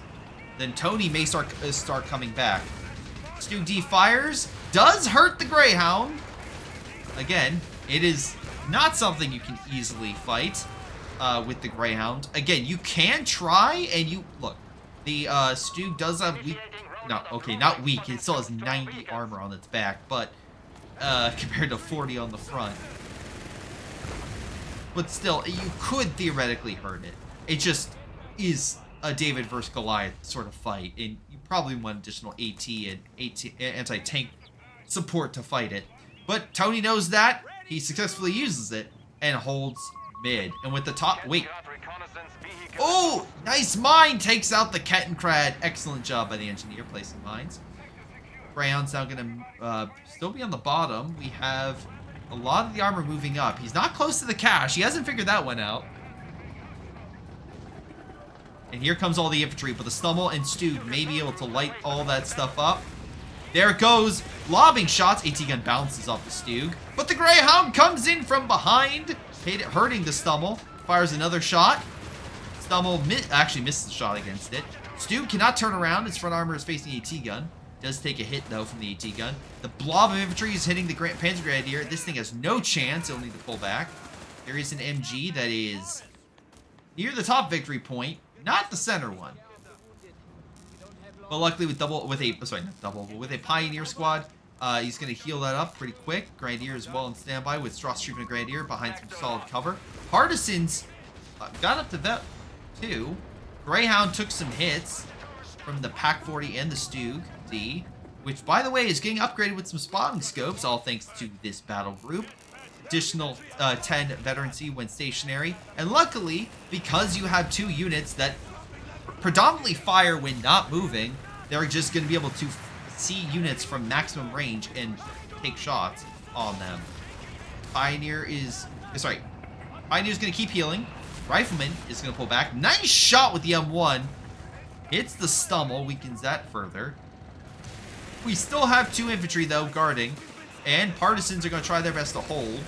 We have... Okay, so what he's going to do is he got the unlock so he can have permanent sight through his tunnel network, which is awesome.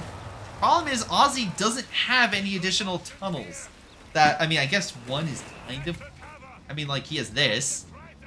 But he hasn't built any... I keep expecting, like, you know, partisan network, tunnels being set up, but... Oh my god. Ozzy heard me from the grapevine, is like, don't worry, Grey Shot, I got you. Setting up my first tunnel network. Where? I have no idea. Hold on. Oh, okay, it's here. It's right near the Greyhound. So now he'll be able to make it, use this for a flare, and permanently see any unit that comes into this area. Panzer Grenadier throws a grenade, misses the Rifleman. That boat sprinted out of the way. Meanwhile, some great shots by the Stummel on it. Mortar tried to hurt it, did very little. Stummel does okay damage against the Engineer, not a lot. These guys are grouped up. This is where lobbing shots, like from the Stummel or the Stug, can be really impactful because they're so grouped up. AT gun gets a nice shot on the Stummel. It's reacting a little bit weirdly. Drops smoke just in case to make sure it got out. Stug D, which by the way does have the additional machine gun, gets a good shot against both Riflemen. Meanwhile, the Greyhound forces the MG at the top of the map away, so this area is now open to be taken by the Engineer. That could be a triple cap against Tony. Tony cannot afford that. He's going to need to take mid or something. Hold on! Panzerfaust with a pack. It's stunned. Where's your pack? Oh, it's not in range. That's unfortunate. Because again, if you had the pack, stun, and then another pack shot, I think the Greyhound would be done. But because you just did the Faust, and the pack wasn't set up or in position, it just was able to get away. Damn. Alright. Meanwhile, Strasstrup is opening fire on the Partisan and the Captain. Got some fire coming down. That's all thanks to the mortar. Mortar coming in, lobbing some really nice flame shots. Now dropping smoke to allow the Rifleman to advance. We got the Stummel and the Stug D now hitting the Rifleman. Greyhound's still alive. The Vet 2. We finally get the grenade package. I no longer have to look for it. Huzzah. Like, finally. The American forces have grenades. Okay, they don't have a lot of health, though, unfortunately. Stummel and Stug are taking fire, though, from an AT gun. Although they're lobbing and doing plenty of damage. MG forces Rifleman back. Nice AT grenade on the Stug D. Greyhound, this is your moment. This is your time. And he's not going to go in, which is a smart move, because if he would have been hit by a pack gun. So that's why I'm not a competitive player. Oh, but we do have underground detonation. That is something we do have. Also, Aussie still has plenty of manpower. Is he putting in? Yeah, he's reinforcing. Okay, with still 500 in the bank. Tony at 600. Oh, he has a Panzer IV. And that is a good move. He needs something to fight armor, and we do have armor, being a Sherman on the field that's now hammering the top portion of this map. Someone could say, Gray Shot, why doesn't he get a Panther? Well, it's very simple. Panther is great, fantastic against a Sherman and a Greyhound, and not much else. It will do. It will do okay if that damage against the Rifleman and the other infantry units. But do not expect it to be a COH2 Panther, or even COH3 at launch Panther, where it was actually doing considerable damage against infantry. You're just not going to get that. You will not get that.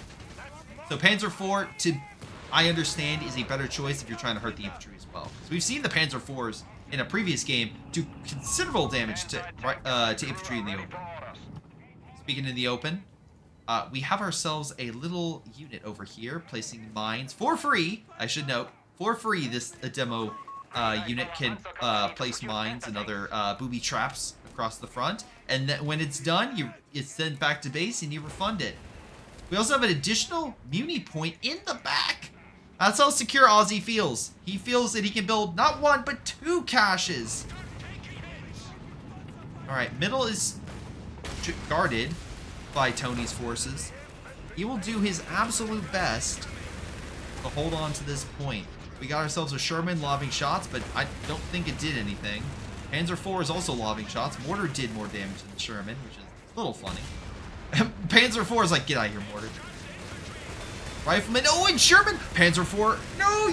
He does have AT grenades now! And oh, he's so lucky he didn't lose it. Oh, he might lose Rifleman, though. Panzer Grenadiers shred the infantry, but are just not able to kill it. They were close. They were very close to getting a wipe. But Panzer IV is injured, luckily got away. Aussie's getting additional bars for his Rifleman. And another AT, he has 3 Riflemen, by the way, plus the Partisan unit and 2 AT guns. And a Captain, versus 2 Grenadiers, Panzer Grenadier, and the Strasstruppen. Alright, so we have 2 victory points under Tony's control.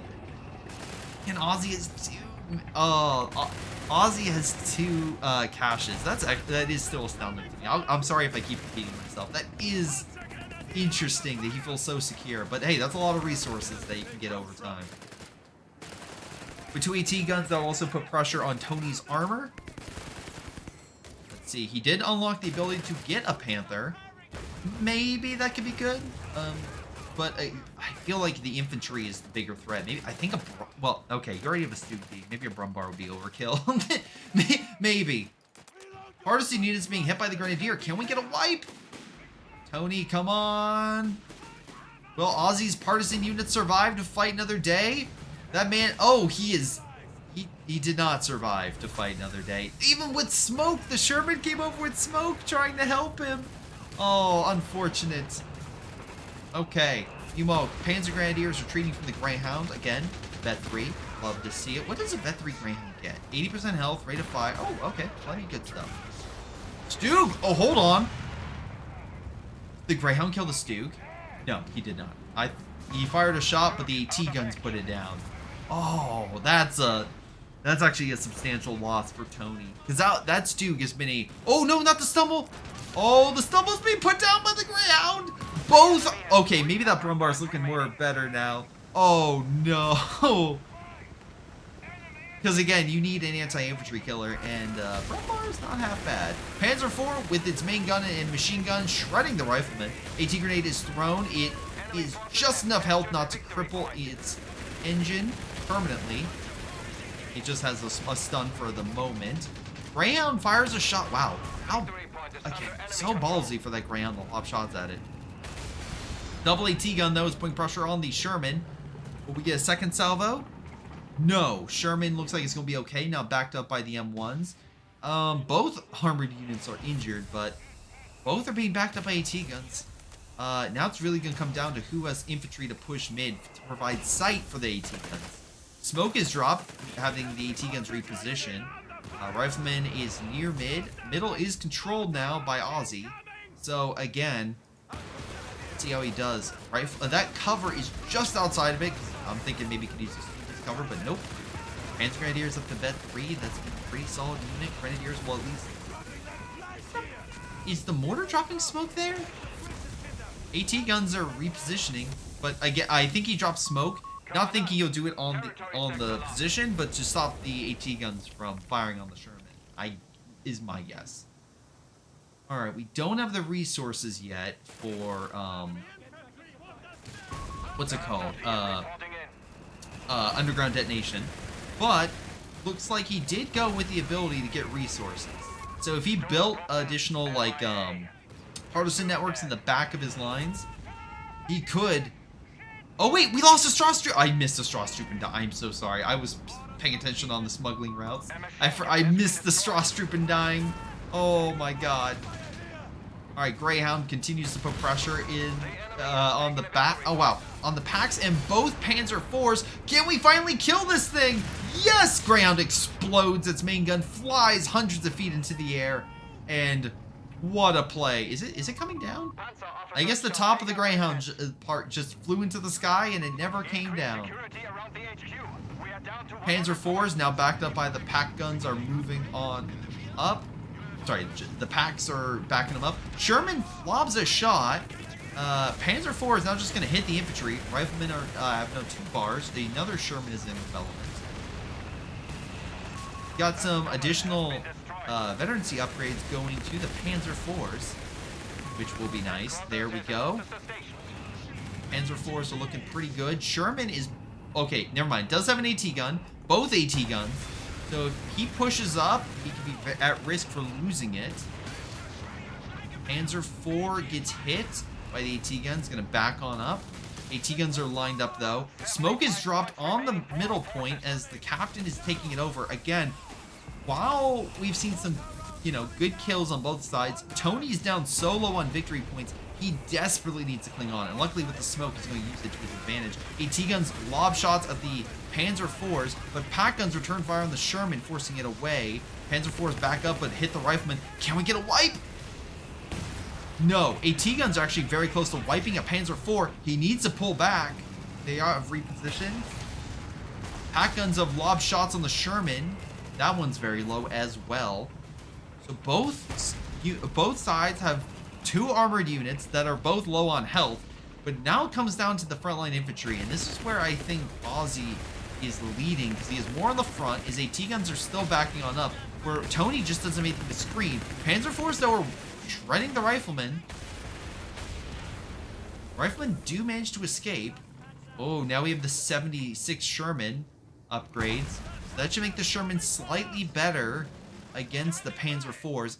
If the Panzer IVs got maybe some additional health and their side skirts, I think that would help. But I think with the 76 gun, the Shermans will get a clear edge. And Tony is right now down. A Panther would help against those Shermans, but again, I feel like all this infantry is the issue for him. He needs something to help clear the well, yeah, the riflemen, the AT guns, all that. Let's see. Right now, Panzer IV is backing on up. Took some shots. Pioneers doing the best they can. AT guns. Oh, underground detonation! Oh no! Here it comes. Right in the middle of all that. AT guns are now out of position. Grenadiers trying to hold off the riflemen and hold on to that point. Again, it's just been a consistent battle over here. And the Panzer Grenadiers go down. Oh no. That's the best unit. We don't have zeroing. We have the healing. Oh, Sherman goes down. Okay. Oh, but the other Sherman gets it from behind. That would, if he would have pulled away, I'm like, okay, maybe he has a shot. Oh no. Oh no. Sherman lobs, no, AT gun, Vet 3 fires and puts down the remaining Panzer IV. I think Tony is done. I am being very honest. I don't see a great situation for Tony. He's down on victory points, down on men, has no armor, and right now, I think has been kept away from easily shutting out Aussie. Aussie now is deploying a second Sherman. That is now in development. Rifleman just the Rifleman picked up, it's not a bar, he picked up the grenade launcher. That is hilarious. He picked up the Partisan's grenade launcher and is using it. We have a GG from Tony. And that is it. That is game. He surrendered as he had 30 victory points remain. And yeah, Aussie had the lead in kills and vehicle kills. Yep, that makes perfect sense. Best killer for infantry was the Rifleman. Vehicles was the Greyhound. The Shermans did their part, though, and held up against those other Shermans, backed up by those solid AT guns. On the Axis side, we had the Panzer IV get an okay amount of kills and vehicle kills. Meanwhile, Panzer Grenadiers and Grenadiers kind of tied, although 1v2, so take that for a grain of salt. But overall, a solid game. But here's the thing. It may have not gone well for Tony this game. But, as you can see from the top, it is a best of 3, which means it's now 1v1. So we'll have to see how things go. So I will be right back in just a moment. So don't go anywhere. And I will get game 3 set up in just a moment.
All right, thank you all for waiting.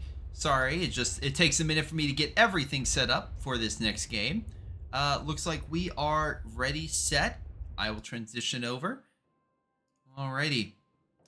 But again, thank you guys so much for tuning on in. If you want to support, every little bit helps. And let's get to the final epic game of this current match set. Alrighty.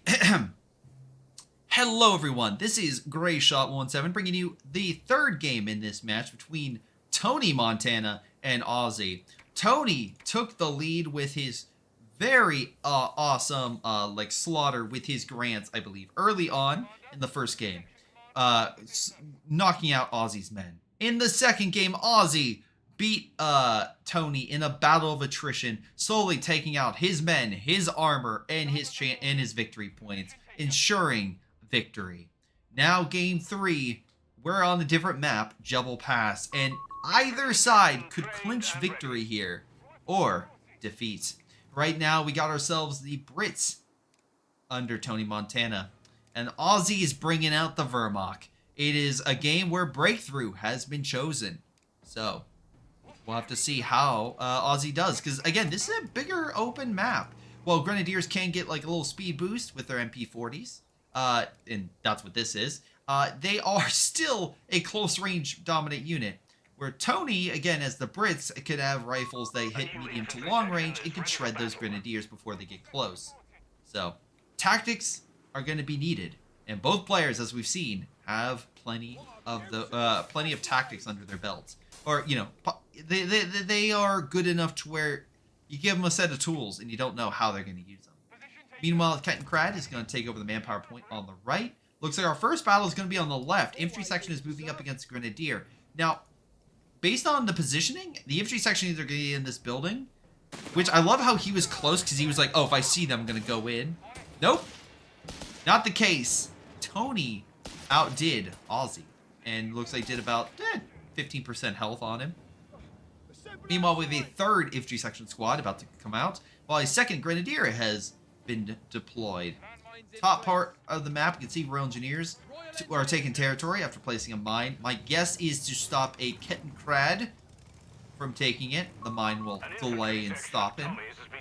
Meanwhile, infantry section are still in the building. They're waiting for additional reinforcements. I understand that. The closer you get to enemy lines, the more likely it is you're going to not just fight one enemy, but a lot of enemies. So you want to make sure you can out DPS. And 2 infantry section will definitely do that, I will say, with versing one Grenadier squad. So we'll have to see how Tony does there. Kettenkrad pulls back. Where are you going? To mid? Is that where you're going? Nope. Wait, hold on. There we go. He sits up from his oh, I see. He's spotting. He's trying to see if there's anything else in this area while he moves up an MG42 and builds cover with his Grenadiers. So he's not just sitting around doing nothing waiting for his men. He's actually taking the time to build stuff while his men come up to the front. So just as a precaution, if you're ever in a situation you're like, well, I guess I need to wait a minute for my men to, you know, move on in with reinforcements, do something. Always make sure to do something while you have the time. Because you may not have a lot of time, especially when Tony has not 1, not 2, not 3, but 4 infantry section across the whole front. Which is a lot of damage he can definitely inflict. A lot of damage, of course, a lot of manpower he could potentially lose, to be very honest. But right now, it would appear that Tony has the edge with the frontline forces. Kettenkrad just barely is unable to finish. Is he going to try to go for the finish? He will finish it and then back up. So that's actually kind of funny. It's like, no, I need to finish this. MG is setting on up, but infantry section moved to cover. Immediately gets suppressed. Actually, a chain effect. He gets both. But even if one's gone, he still has 3 others on the front. Grenadiers doing the best they can, but it does not. They do not have the firepower to hold back all that infantry section. And there's a Grenadier squad going in from behind. I also don't know how long that unit will last, but a nice idea to get in the building. It will cause Tony to have to pull back in order to rebalance his front line, because that could just be hitting him from the side. So that prevents an attack further south, so Ozzy successfully stops Tony from hitting further and taking that victory point. Meanwhile, that Kettenkrad is still on the move. It decapped the manpower point, and now is trying to decap the fuel point. Royal Engineers, though, are moving around. Can take this position back, but again, this is the bigger one. It's cutting off half the map. So Tony is not getting a lot of resources right now. And that's also a problem with going so heavy into front line, is you lack the quick reserve unit, like the Dingo, to quickly maneuver and stop stuff like that from happening, chasing off the Dingo. Oh, not Dingo, chasing off the Kettenkrad or the Kradjutsin. Grenadier, very low, still in the building. 221 just did a nice cool jump right there. Don't know if anyone saw that or paying attention, but it did a cool jump. Meanwhile, Tony isn't done yet, and now we kind of have an idea of what his plan is. Tony is getting the ability to gain additional armor, veterancy for his armor quicker. We also have a Hubber in development, so that means the Hubber will gain veterancy quicker. If you hear any jingling from my mouse or my keyboard, it's very simple. There's a Kirby cat that is on my keyboard I need to pick up and maneuver. So he's trying to interrupt the tournament, but I will not let him. Grenades are being distributed to the men. Infantry section is in the building, backing up the additional men as they take over the uni points. Again, right now Ozzy is a bit more territory, but Tony is getting a grenade package, so we can snare the 221 if need be. Jaeger squad's on the field. Ooh, we give them some G43s, and they will pack a wall up. shred some infantry section if they're not, you know, upgraded with some better guns. Rifle grenades and anti-tank grenades are now available. All right. Hubbard's moved on to the field again. I love the sweepers just trying to clear it out. We know there's at least one mine right here, so he wants to be a little cautious. Cadencrad could meet its maker. Also another mine right there. Yep, there it goes. First kill. Wow, I just realized that Ozzy has gotten no kills this game. He's got 1 kill this game, I'm sorry. Those Grenadiers have, you know, pushed up and taken territory with the Cadencrad, but they have not gotten a lot of damage on the infantry section.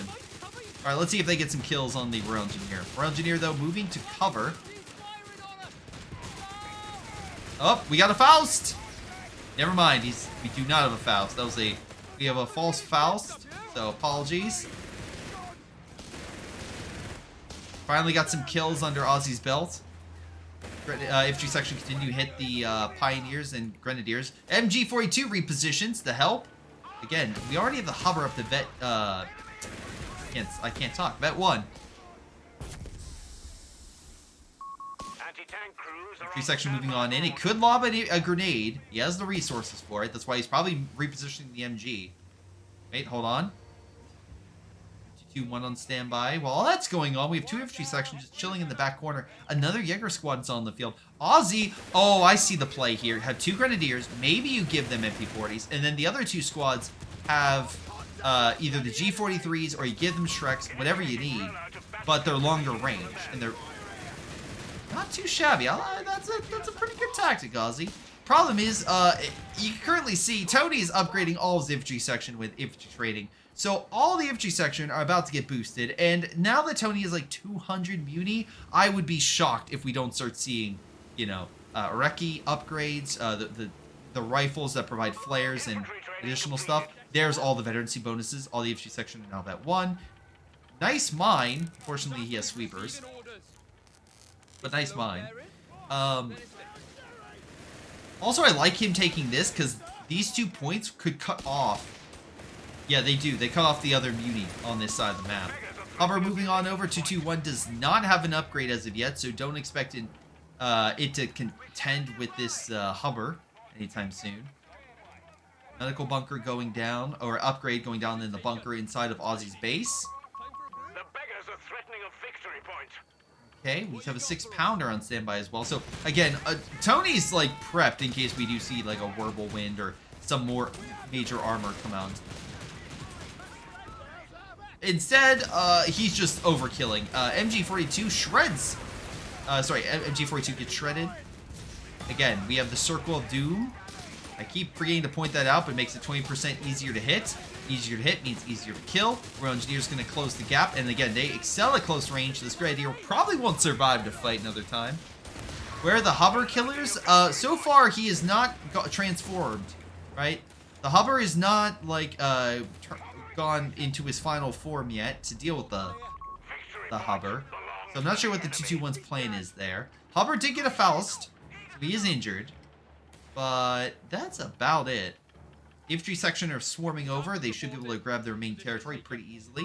That said, we have the Jaeger squad grabbing the victory point in mid, stopping the bleed by a little bit. That being said, Ozzy is still down 2-1. Meanwhile, we also have a Jaeger squad coming here, which actually cuts off the fuel Tony grabbed in the bottom. Fuel that he probably was using in order to rush probably Crusader AA. Honestly, Crusader AA is not a bad vehicle to call in. And now his fuel games may be crippled even further. Tony's still in the lead, by the way. I should point that out. Even if Ozzy cuts off 33 fuel per turn, which he'll probably get back if he gets immunity, he's still getting quite a bit. And he's still getting more because this little lifeline he has right here is still being connected. We have one infantry section with their, was it Recce rifles? And we have another one with its with a Bren. So good recon, potential artillery, all sorts of stuff. Grenadier is going to be a thorn in the infantry section side, along with the 2-2-1. I'm assuming the infantry section are just going to hang for, try to hold that position for as long as they can, wait for reinforcements. Hide here so the 2-2-1 constantly is having, move over, try to get closer, maybe get a snare on it. Infantry section and Grenadier trying its... Infantry section and Hover trying its best to hold back the Jaeger squad and the Grenadier. There we go. Make it easier to hit. But there's no infantry support anymore. All your infantry is still in the south. Honestly, the MG is being shredded by the Bren to kind of show you the power of a good unit in cover. But Royal Engineers are taking this position right here. But again, if these guys are open to move, they can go for the cutoff. So you always have to worry about the cutoffs, as this Grenadier does. So nice job by Ozzy, again, going for that cutoff. We have Kettenkrad back on the field. You thought one was enough? No, we have to have two. And, oh, nice sweeper, picking up the Royal Engineer mine. Love that both sides are smart enough to be like, yeah, the enemy has a sweeper. Jaeger squad and Grenadier, instead of going for the cutoff, goes for the 6-pounder. And while they... Ooh, hold on a moment. It is decrewed, and there is no immediate infantry support to pick it up. It's slowly coming down. It's going to be a minute. Another 6-pounder is coming onto the field. Hover hoping to kill the 221. Let's see, 221 backing on up. Smoke is dropped, but he can fire through it. Ozzy trying to outdo the Hover. I love that back and forth. He tries to maneuver through where engineers are close by. They will provide some small arms assistance. And there it goes. 221 goes down. Hover, I'll be very close to that 3 at this point. Yeah, he's very close. Wait, hold on. Oh, he's not even gotten the light vehicle stuff to boost the Hover even more. Yep, that was indeed a mistake. Oh, Kettenkrad dies! To a mine. That mine finally came. Did he not sweep it? I thought he saw it.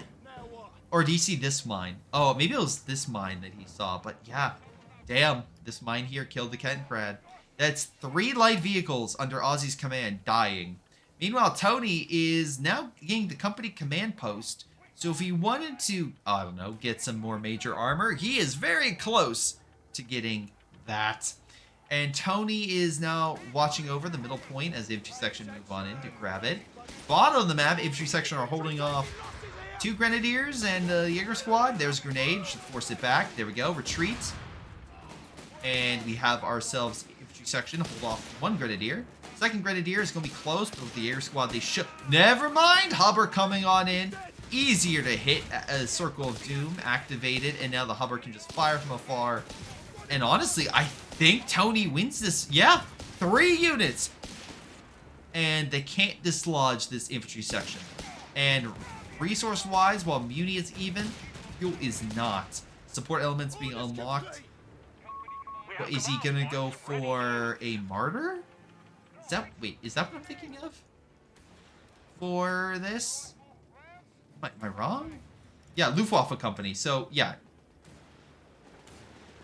So it would be the Martyr and the Wirbelwind. Really? Okay, Wirbelwind.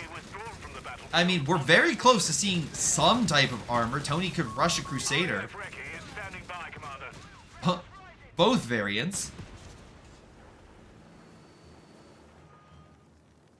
Oh, time will tell. We have double AT guns as well, so don't expect the Wirbelwind to just come on in and be like, I'm gonna dominate, I'm gonna kill the Hover. It's like, no. No, no, no, no, no. Hover, by the way, again, finally hit Vet 3. So got all sorts of more bonuses to assist in its destruction of the German infantry. Both Jaeger squads, by the way, have G43s. It does make them go toe-to-toe with the best that the infantry section, you know, offer. But there's 2 of them, and there's 4 infantry sections. Grenadiers cannot fight that. They're really just meant to plug in the holes in the line and hopefully get a lucky foul snip. And instead of a Crusader, which he did pick, he changes to a Crusader AA. And honestly, not a bad call. It's better against, it has soft power against infantry, and is doing, I would say, it would, sorry, let me rephrase. It would do a okay job against other armor. Its main gun is, again, designed not to fight enemy armor.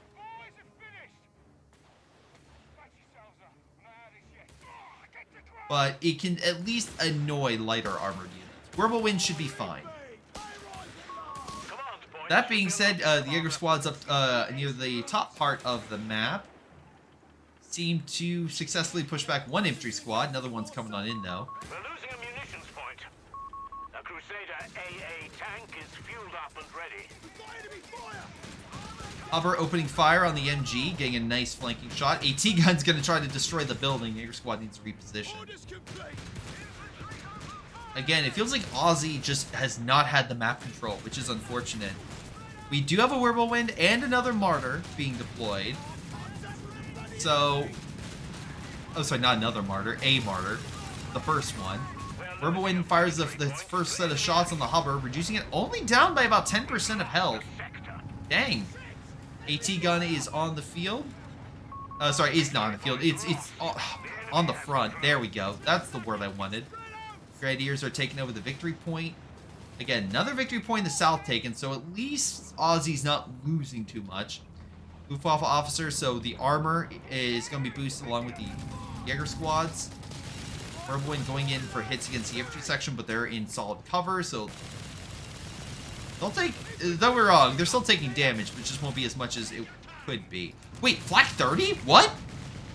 Wow, he really wants that hover dead. That's really the only reason you would, I mean, I guess for anti-infantry, but wow, okay. Crusader AA gets hit by the Martyr, but does its job, kills the Pioneer. Now there's no way to heal the armor. Oh no. Aussie's gonna need to focus on that. Also, the AT weapons are about to be boosted, so both AT guns are about to be even more deadly. Honestly, I think Tony has absolutely kept the pressure on Aussie. Aussie's gonna need a heck of a comeback in order to turn things around. He is down by 180 points. MG42 settling up with the Martyr backing up. Martyr fires a shot with the Whirlwind, which can do its like special rounds as well if he wanted. We know the AT guns are back at base. Honestly, oh, it's so low. It's so low. I'm like, oh, I know their minds and stuff, and the better call would be to pull back, but one can hope. That could have been an upset if Aussie could have killed it, but alas, the Crusader pulls back to live another day. He's getting a second Crusader? Wow, okay, he must be in a good state. Also, he withdrew, I think he withdrew the Hummer in order to afford that. So, I mean, okay. Don't, alright, Tony, don't tell me, I would love the play to be 2 Crusaders, and then you go for Black Prince. Black Prince, there. Alright, well, nope, instead he's going for the Grant. Oh, my hopes are dashed.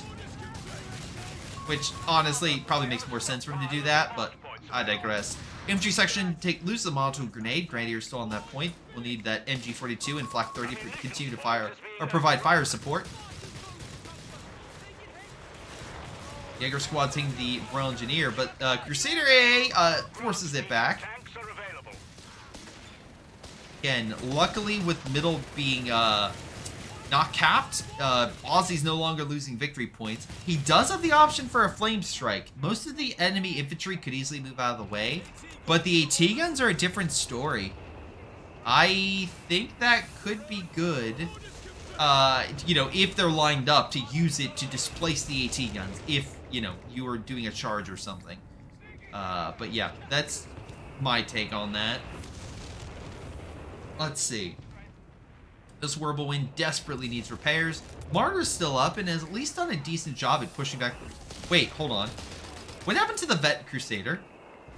Did I miss something? Did he Oh, did he return it? I don't want to be that guy. Did he return it? Or did it die and I just missed it? I don't see any carcasses. There's that 221 carcass from earlier. So I'm going to say he withdrew it. Which, okay. Not a bad idea, honestly, I guess, if you're trying to get some, you know, bigger armored unit out. Yeah, I'm going to say he withdrew it. It got refunded. So, like the Hubber, he withdrew the Crusader and is now getting a grant. It'll take him a while to get a second grant, so he still has to be a little careful. But overall, I think right now, Tony still has an advantage. Because he has 4 really good infantry sections, backed up by 2 solid AT guns, and now 2 armored vehicles. While we don't even have a pack for Aussie. Martyr is set up though. Hold on, maybe we get lucky. Maybe the pressure's placed on the Crusader, and maybe the Crusader gets away again. Crusader has been so lucky this game. He did it when upgrading his team weapons. Okay, yep. Thank you, chat, for covering.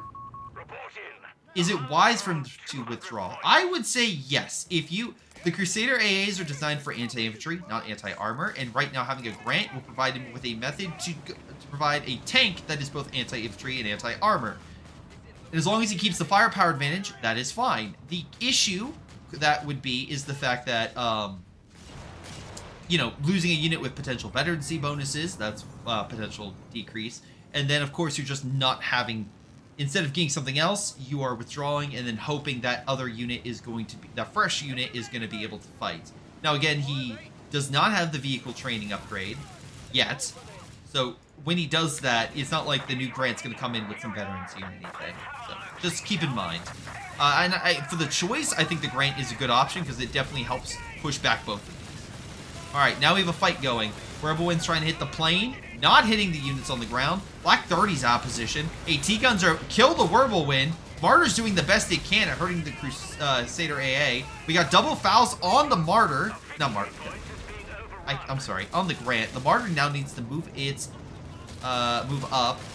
Get the treads in gear. Black 30 goes down. Oh, Grenadier goes down. So after that, if anyone asks, was it worth it? The answer is a resounding yes. So right now, Ozzy's army has been cut in half. He's lost his flak, both his infantry-based one and the Whirlwind. The enemy lost, decrewed, got a decrewed AT gun. But there is, I think he's hoping to kill the AT gun and then kill the Grant. Infantry section and the AT gun managed to, yeah, the Martyr's dead, and we have a GG from Ozzy.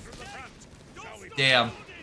Ozzy tried his best, he just didn't have the firepower to deal with all of that, and he was caught out of position. That Flak 30 was way too far forward, guarding an area, and when the entire British army is just hitting you from the side. Alrighty, so if in a better position, I think he might have been able to fight, but again, with recon showing that he was open, Tony pushed in at the exact right time. So, yep, GG right there. Great job to Tony. Congratulations on making it past. And you know what, Ozzy, you had a solid game right there. I thought you did pretty well. And let's see, what were the best units that round? Infantry section. I've had people tell me infantry section are not good, or like not top tier infantry killers. I'm sorry, the more I see it, the more I'm resounding like infantry section are some of the best infantry killers in the game. Just putting it out there. But I digress. Tony, congrats! We have more games coming on up, so hopefully you guys enjoyed that. I'm gonna take a quick break so I grab some water, and you guys enjoy a minute of peace before we have a long period of action coming up in just a few minutes. So I'll be right back. And again, if you would like to support this tournament, links are down below. Miranbra has the information in the chat constantly going. And if you want to make sure, check out the Discord, check out the, make sure to follow on the Twitch page, check out the YouTube page, follow, subscribe, do what you guys do best. Thank you for the support. And like I said, we'll be right back.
All right, ladies and gentlemen, thank you again for your patience. I am going to be launching this game in just a second.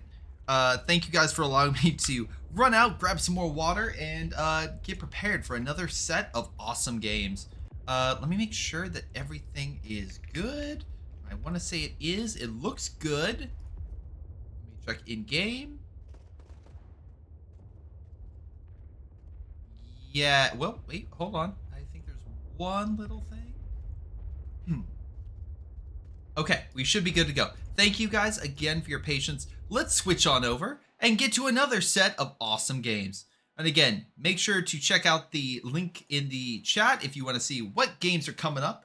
That's all in and also Discord, among other things. So thank you guys for watching, and let's get to another set of games.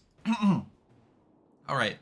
Hello everyone, I'm GrayShot117, covering the first day out of 2 for the first event of the Championship of Heroes. We got a number of key combatants fighting today, but this set deals with Kaiser Tushkan dealing a blow to Theodosius, and Theodosius hoping to do the same to Kaiser. Sodi, thank you very much for the follow, appreciate all the support. Anyway, we got a Verbach deployment against an American, alrighty. So, let's see how it goes, because right now the American player is going heavy weapons. I know, you could never see it coming on this map, right? Why would the Pershing show up on this map? No. Honestly, every time I play this map, was it Bologna? It is typically with the Pershing on the American side, so I guess this just goes hand in hand. But, engineers are grabbing the fuel down here, scout units are grabbing the fuel there, and we got riflemen moving on to mid, versing 2 pioneers and a grenadier that are slowly grabbing more and more territory. Honestly, just a little happy we are away from the desert for a moment and now in a urban cityscape. So can't wait to see how things fare. All right, now of course if we have a Pershing, obviously we need terror and we need to get the King Tiger. Obviously, that's what we need to do. No, quite honestly, I don't know why terror's here. It's not the King Tiger. I feel like would take too long in the 1v1 to come on out. But hey, we'll see. We'll see. Maybe my best guess is mechanized, but hey, I love to be wrong. Caster's Curse, hit it. But double Grenadier on the field looks like Kaiser is slowly pushing up and taking more and more territory, while Theo is more pushing on the right-hand side. Technically the south portion of the map based on the compass, but I'm just going to say the right-hand side for my sanity. Again, we have the rifleman and the scout. Another rifleman is on the field, now being given grenades. Both players have said good luck, have fun. Always glad to see that. Again, good competitive sportsmanship is way better than some mock drama or people yelling at each other, to me. Anyway, Pioneer is trying to move to the building, but Scouts stop them dead in their tracks, and he is going to run for the hills or back to base to make sure he doesn't get destroyed. Again, that was a great engagement by Theo early on. We have another Grenadier about to deploy, but still, wonderful job by Theo. And another battle taking place, and another win for Theo, because Theo manages to grab a victory point on the other side of the map. So, great job by taking that victory point. Grenadier, actually both Grenadiers, now by the fuel, and looks like they're prepping for a counterattack? We have a flamethrower? We do! So we got a flamethrower with that Pioneer to help boost the combat power in this group. It is only an engineer. I suspect the Grenadiers should easily be able to deal with it, but you never know. A rifleman could pop into this building, start shredding a lot of these guys. That's where the flamethrower really comes in. Urban combat, you pretty much need a flamethrower to help burn out the enemy, or grenade launchers. Grenade launchers also are a worthwhile addition. Look at that! Kaiser picked the thing I actually said he was gonna pick. Yay. I know something, guys. What I also know is this big blob. I consider a blob 3 or more units in close proximity to each other. This is a blob. There's 4. But this blob is now moving into mid and should pretty much hold this area under German control. Kaiser can grab the Muni, grab the victory point, and then grab his own... Oh, wait, hold on. There's a rifleman very close to his base. Is he going to get in this building and just annoy units that come on out? If so, that would be funny. But unfortunately, he can't. As you can see, it's sectioned off, so he can't do that. He can't do it here either. He can't do it there. Wait, hold on. Am I... Let's see. Okay, yeah. You can see here with the icon which buildings he can get in. So it looks like none of these buildings close by this area are eligible to be picked up. Alright, Grenadiers fighting off the Rifleman and Engineer. Nice grenade! Oh, we could get a wipe. He did reinforce it, though. And I think that will... Never mind. I was going to say, I think it allowed to escape. It did not. It did not escape. He did not escape. He almost didn't escape with that unit. Grenadier barely gets out. More Grenadiers pouring into the fight. A grenade is thrown against the Rifleman. Does very little against the Rifleman. And that Grenadier is at Vet 1. He did get a boost. But I don't know if it's going to win that fight. Let's see. It does have advantage. Grenade is thrown. Grenade misses. And the Riflemen are barely holding things together. And yeah, I think... Yeah, oh my god, the Grenadier won in the end. Now, there's all sorts of mischief go... Oh, Captain's coming up. Yep, have to run away from the Captain. But as we can see, scout units capture the territory in the back, so less territory going to Kaiser. Even units over here. We're not even partisans, and somehow Theo is acting like a partisan... Acting like he has a partisan battle group. That's... I wouldn't be surprised if Kaiser's like, alright, there's partisan tunnels, something. How is he getting his troops back here? How is he being this annoying? But Rifleman is sent packing. Grenadiers light him up, but I don't think they'll get more than a model or two off him.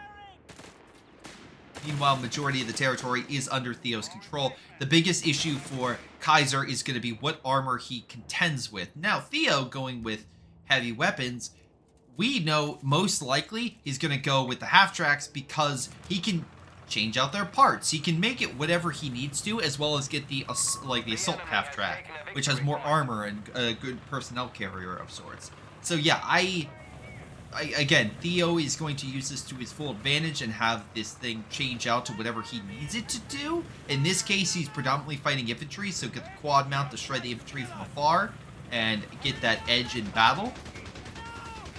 So Kaiser's really going to need to bring out something, an AT gun, of course, but like, it's probably something a little more mobile. Again, pack gun is being deployed, but Theo's getting a medical station to heal his men. And again, he has plenty of territory on the map and getting plenty of resources to upgrade to maybe bars later on, or, you know, throw plenty of grenades, whatever he needs to. Good Faust by Kaiser weakens the half-track, does not permanently knock it out of commission. It needs to be under 50% health for that to happen, or 2 successful grenades. Nice breach by Theo, forces the Grenadier out of the building, and forcing the Grenadiers back behind yellow cover, not green, yellow. So that still makes them susceptible to the quad mount. Quad mount's just firing from afar. We have an MG42. This could be interesting. The MG42 definitely has an ability for its white phosphorus shots, but the counterpoint to that would be the quad mount just backs up. So let's see. Riflemen are being hit by the Grenadiers from afar. Again, giving them veterancy, absolutely helping. And the fact that the Riflemen do not have bars is actually something that is now going to start hampering Theo as the Grenadiers get some more veterancy. And at the very least seem to be holding their own decently well with a little support. Pack gun as well will provide support against the quad mount. So the half-track, if he moves in, could be double tapped by this. So that's to be very, very careful. Alright, so, we have a Rifleman and more Riflemen and a Captain. So again, Infantry Support Center, maybe some upgrades there to boost the infantry firepower. So far that is not the case. But immediately fires a handful of shots, pulls back. He's like, yeah, I see the pack gun there, I'm not risking it. Rifleman, well, okay, that was I think the flare hit the building, if I had to guess, because he's here, he probably popped it, it hit the building, and that's why it popped right there, because I imagine he wanted it further in. That's unfortunate based on the terrain. But looks like Kaiser's going to pull back his men. Again, the Riflemen are pretty well positioned, and the quad mount is repositioning to try to flank the pack. Not a bad idea. Again, if he can have his units from all angles hit this position and overwhelm it, then Kaiser's in for a rude awakening, because he could lose potentially his pack gun, maybe even his MG. Meanwhile, the quad is going after the engineer squad, taking, we're trying to hit the Pioneer. So, Quad mount forces the Pioneer away and stops the decap. Right now, again, Theo is up by about 110 points or so. So pretty good for him. MG gets a nice suppression on the Rifleman. Quad mount, though, still shredding the Grenadiers. And there's 3 Grenadiers here, all grouped up together. The pack gun is still here. It's not in range. And here, this is the flank I was talking. Rifleman finding a weak point. He has 3 Riflemen and a Captain. He has plenty of frontline forces to try to overwhelm Kaiser's men. Kaiser kind of grouped up all in one sector.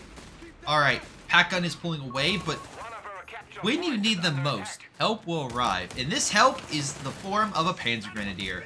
Very solid unit that can contend with Riflemen very easily.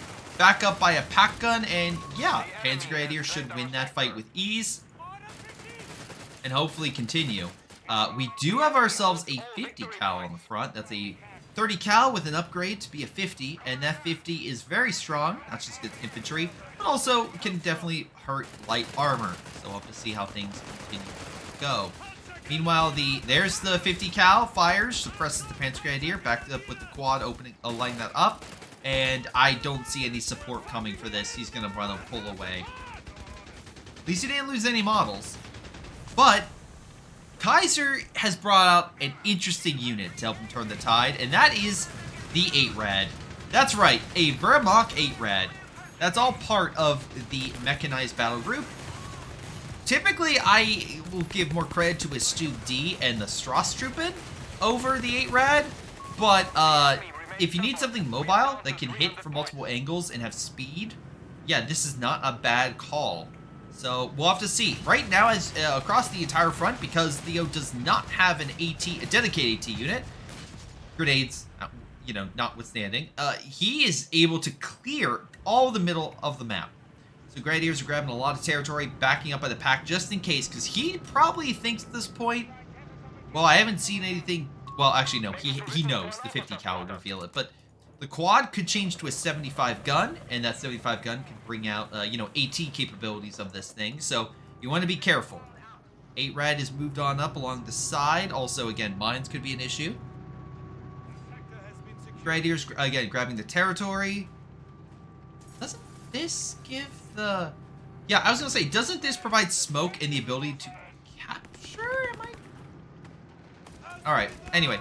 Rifleman pushing on up, taking back, again, the territory along the right. Left-hand side and middle is under Kaiser's control, which he's probably really happy about. But, yeah, this MG, okay, cool. It's over here. It gets guarding against a potential threat. Meanwhile, the actual threat, with, by the way, some of the which double bars, is now pushing against Grenadiers. 8-Rad's doing the best they can. Already vet 1. So it's, oh, wait, I'm sorry. He just got the veterancy upgrade for both. The Panzer Grenadier, for that building. That's why the Panzer Grenadier and the 8-Rad have veterancy. So the center building. A second 8-Rad has hit the field? Oh my god. Really? I did not expect that. Huh. That's a lot of anti-infantry firepower. They're not exactly the strongest units. It's a little bit squishy. In terms of its, like, not a lot of armor. But it does have a decent amount of health, and it doesn't get more at, yeah, 80 health. Okay. Rifleman with the Captain opening fire on the Grenadiers, which are some in cover, some are not. Maybe move that to that green light, cover behind the lights. Blob of forces moving on up, backed up by the 50. Panzer Grenadiers buying cover, but there's just a lot of American forces grouped up right here, slowly whittling down the Germans with their double bars. But the 8-Rad is keeping things, well, okay, it was keeping things okay. Now things are getting a little dicey. Nice mortar. That's the Captain's mortar support ability you can call in. Or, like, sorry, artillery support. It's a light artillery barrage, but anyway, MG repositions. Kind of help guard this. 8-Rad's in the back. Has he revealed the other one? Maybe not, but he could come around and definitely put pressure, because all the riflemen and stuff like that are pushing closer to the center of the map near this tower. And there it is. The 8-Rad is slowly maneuvering up, maybe with the sweepers, but I don't see any mines, so he's really in the clear. Bazooka team, I think, realizes what's about to happen. He's pulled back to cover against an 8-Rad from the side. 70, oh, we have an upgrade to a 75. So that will be able to hold back the 8-Rad, but the Grenadier's the one thing. Misses the shot. Zuka team's on the front, but again, there's... Oh, here comes a huge reinforcement wave. Double rifleman with a scout coming back from the base. And managing to hold off that lone grenadier. KD-wise, actually, chat, you're not wrong, is surprising. Because riflemen typically are known for being like, gotta get that kill count, and Pioneer is probably going to be a good example of that going up. But, you know, Kaiser's done a pretty good job with the amount of kills he's actually managed to scrounge up against Theo. Theo got a better kill, you know, because that Pioneer causes manpower, you know, loss for him, getting a new one. And then also the fact that his 8-Reds don't have the ability to repair for at least a moment. Alright, riflemen are on standby. Again, we have 3 riflemen. So we have the scout unit over here. Panzer Grenadiers are engaging the scout. Has to pull that unit back. 75 is hitting the MG. MG has to reposition. It is getting a little combat boost, though, thanks to the 8-Ride going in commander mode. 20% weapon accuracy and rate of fire. All the units are right on top of each other. This is where Kaiser, if he got zeroing, could be devastating. To be fair, it would be a while. But if he got... Because he needs to get the Wesp, right? He's not going to get an upgrade for Strasstruppen that, you know, he can't get because he picked the 8-Red. But zeroing against something like this, where they're all grouped up, could be devastating on this sort of map. So Theo right now is handling the counterattack well, and Kaiser's still down in victory points. But it's going well. Kaiser's definitely given a good fight in, is what I will say. Grenadiers are repositioning. This Panzer Grenadier is chilling. I'm not sure what he's doing back here. There's just a 50 cal chilling. Maybe he was trying to push up, realized it, and pulled back. Oh, 8-Rad pushed on up. Oh, grenade, grenade, grenade. Wait, hit along the side thanks to the pack gun. We gonna finish it off? No. Mortar, though, helps, and a grenade. Sorry, grenade throws this back. We have a mortar for the Germans. They'll break it up, but the mortar's also on the American side. 8-Rad definitely took... Both 8-Rads took hits. Still, and here comes Rifleman with the captain. Mid. 8-Rad can still provide a little fire support from a distance. Be very cautious about how it does. And remember, the mortar's still there, so it's going to weaken the infantry ever so slightly. Grenadiers, Panzer Grenadiers coming on the flank. 50 cal reposition to deal with that flank. He's still buying cover, and he's now focusing on the Panzer Grenadier behind solid cover. And you know what? Even though Panzer Grenadiers are not exactly great at fighting at long distance, he did an okay amount of damage. Not great, but did okay. I like the idea, but unfortunately he lost the cover, so he would have been suppressed, which is why he pulled back. Alright, Theo is slowly gaining more manpower and fuel. He's gotten, let's see. Real quick, let's double check. Bolster team weapons, so team weapons have more men now and are better. Let's see, got bars. He got himself rapid reposition to make him move faster. Okay, so Grenadiers opening fire. Won't stop the decap. We'll push back the rifleman. Middle. Oh, nice hit with the pack. Pushes back the half track with the 75. 8-Rad is being cautious. Oh, they suppressed the MG42. Got the suppression on the captain and the scout. Mortar's getting some good shots. And again, we saw a flare. That's thanks to the German mortar providing sight. Mortar did push back the MG42. Just needs some heals, which Kaiser has.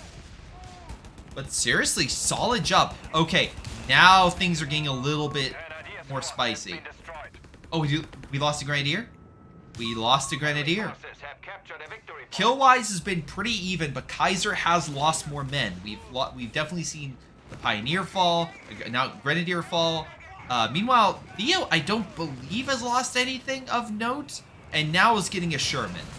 So I think Kaiser's done a pretty good job of containing Theo, but I don't know how long that will last with a Sherman on the field, because you're getting another Panzer Grenadier. That will help against the infantry, not going to deny that, but how are you going to deal with a Sherman that could very easily deal with these 8-Rads, and there's only one pack, and you need to make sure there's at least a Faust or something to protect the, you know, pack from being flanked by the Sherman.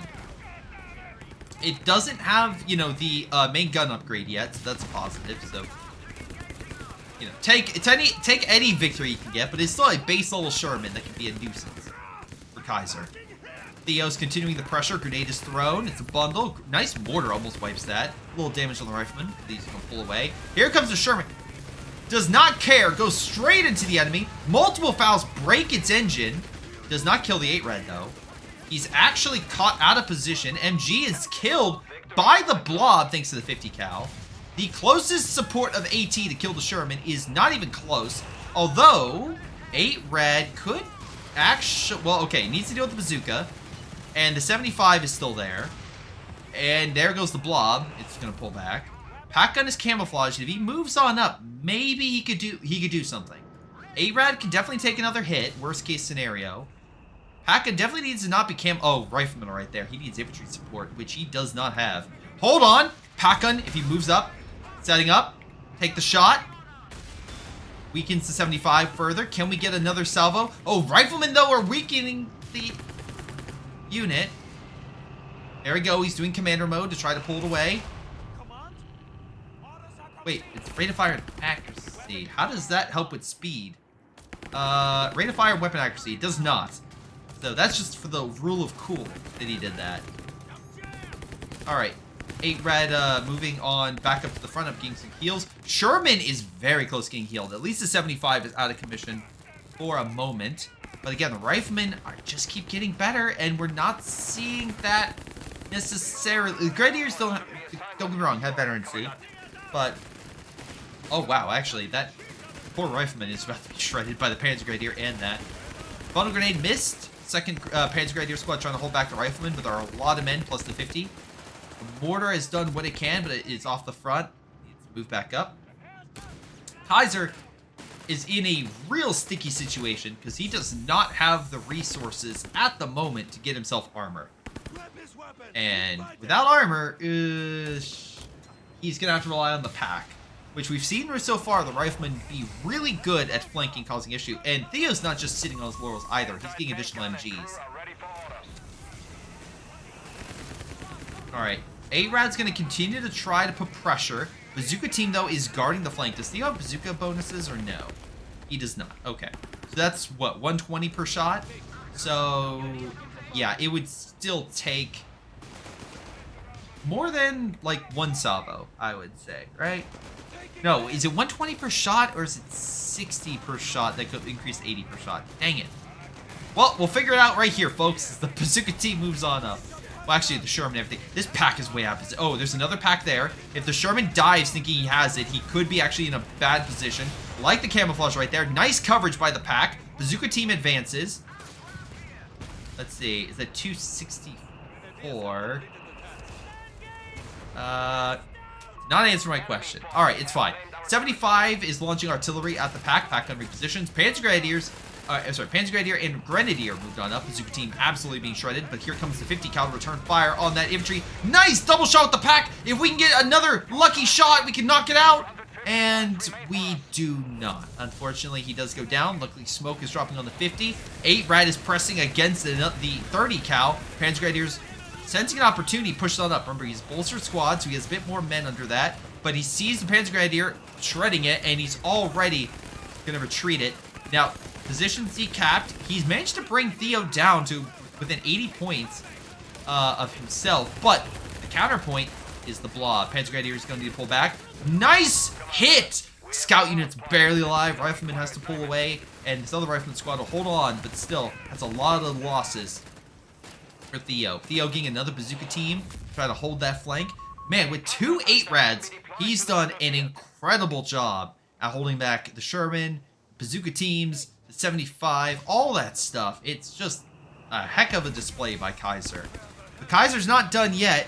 He has gotten, well, he will have the ability to deploy an emergency Panther. So unless I'm mistaken, he used all of his command power to, instead of using the one you can build in the building, he's going to have the one that you can just automatically deploy from the outside. Now, that is more expensive. That is very much more expensive. Isn't it like 20% more? Especially without the building? So again, might be, well, if he goes for the building, he gets 3 automatic command points. That would be a WESP. Yeah, I don't know about that. I actually think maybe going for the building might have been a better call. If you would have got command points, I think it would be cheaper. Yeah. I know you want the Sherman. I understand that. Maybe overall it's like right now you're willing to bite the bullet on manpower, but we'll see. Right now, Theo, the one big catch about all this is Kaiser has room to build. Theo does not. Theo has 92 population. He is exhausted his overall population total in this game. So what he has right now is all he's going to get, relatively speaking. All right, there's the Panther. It's on the field. It cost a lot, but you know what? It's fine. He got it out. 25 minutes. All right, 8 Rad is on standby. I guess just trying to stay back and protect what's coming. Panzer Grenadier dodges the grenade unsuccessfully, loses 2 models. Gets smoke coming down. I like the bolstered. Like, again, that extra man really does help out. All right, 8 Rad Grenadier and double packs on standby, but the Sherman's not close to that side. It is now engaging a Panther, and it cannot fight it with its main gun.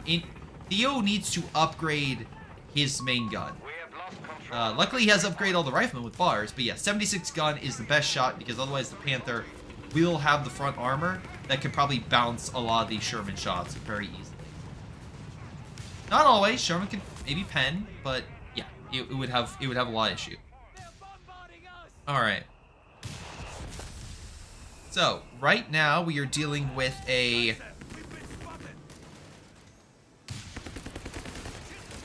another blob of forces coming on in. This could be a great grenade. And yeah, the Kaiser sees that. Grenade is thrown. Nice bundle grenade from the Panzer Grenadier. Did quite a bit of damage. And that 50 cal is coming in clutch. Holds back the Grenadier and Panzer Grenadier. Theo needs a second tank. Well, he just got the population for it thanks to the losses he took. So maybe a Hellcat. I mean, I guess there's another Sherman would be beneficial. You're not wrong. Thank you, chat, for some input. 8 Rad is opening fire on the rifleman along the side. Weakening it. Oh my god. Almost. It's very low on health. Again, 75 is ready to hit it, but the problem is the double pack gun just camouflage, waiting to do a first strike potential on it. So again, if they both hit, that 75 could be a goner. Meanwhile, the Panther has moved over, is now trying to unsuccessfully kill an engineer, and decides it's not worth it, pulls away. 8 Rad, it needs some Pioneers. We have another 8 Rad, again, just lying in wait. I love how he's just observing what is currently fighting. We have 2 command. Honestly, I would upgrade the base, get 3, get the Wesp, and then get your zeroing. There's a good target here for some zeroing. Alright, AT group has to pull back. It's under mortar fire. 8 Rad's also very low. Grenade is thrown on this. Oh, I hear airburst from the American mortar. Trying to break up the pack guns. Not a bad idea. Unfortunately, it looks like the damage from the captain and the rifleman are just too much. And the frontline force that Kaiser has is just in a brutal one-on-one fight. Right now, Theo is getting the edge. Again, kill-wise, Kaiser has the lead. And I'm going to give that a little bit to the 8 Rads. And let's see if that is well worth it. 8 Rads have a handful of kills. Maybe not, actually. Panzer Grenadiers? 26? Yeah. Oh, honestly, it's a mixture of pretty much everything chipping in. Meanwhile, if I had to guess, the riflemen are probably the biggest killers, right? 13, 17.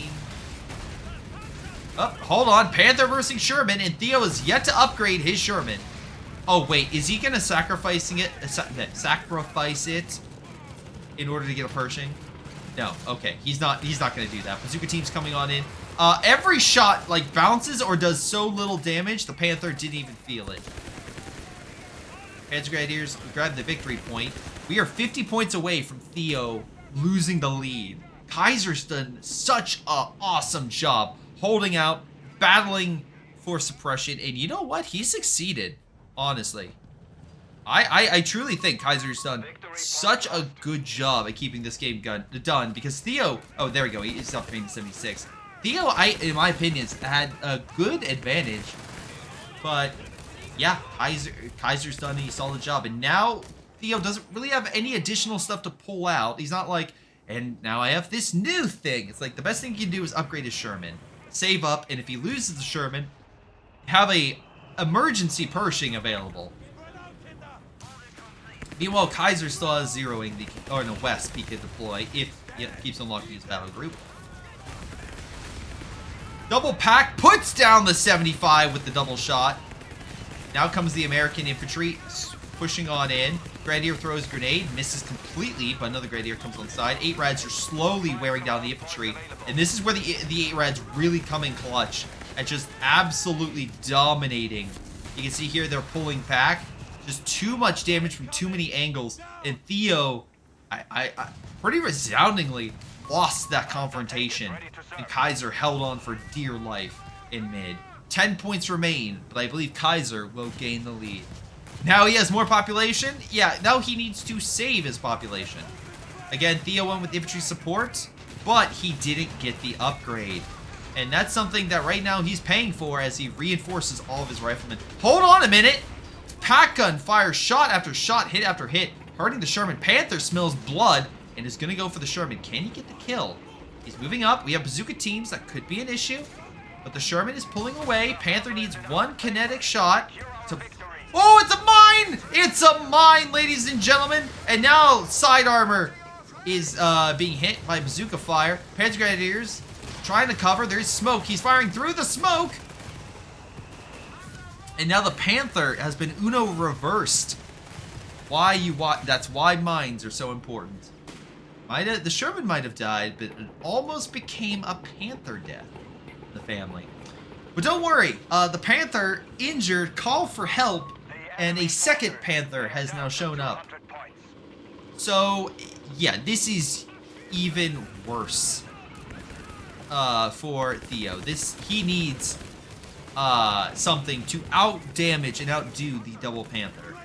And the only thing that realistically can do that, if I can talk, is going to be a Pershing. Or you could risk a Hellcat or another Sherman and hope that, you know, with infantry support, which again, that's also another thing, he only has bazooka teams, which he is not upgraded, by the way. I don't think Theo upgraded it. Oh, we did. Never mind. I stand corrected. He did improve with the bazooka. Good. Bazooka teams are now firing at full potential. Excellent. But yeah, he'll need to get lucky. Oh my god, everything's went unlocked.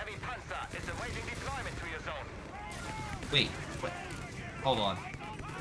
He did not go zeroing, he went with repairs. Automatic repairs. Okay.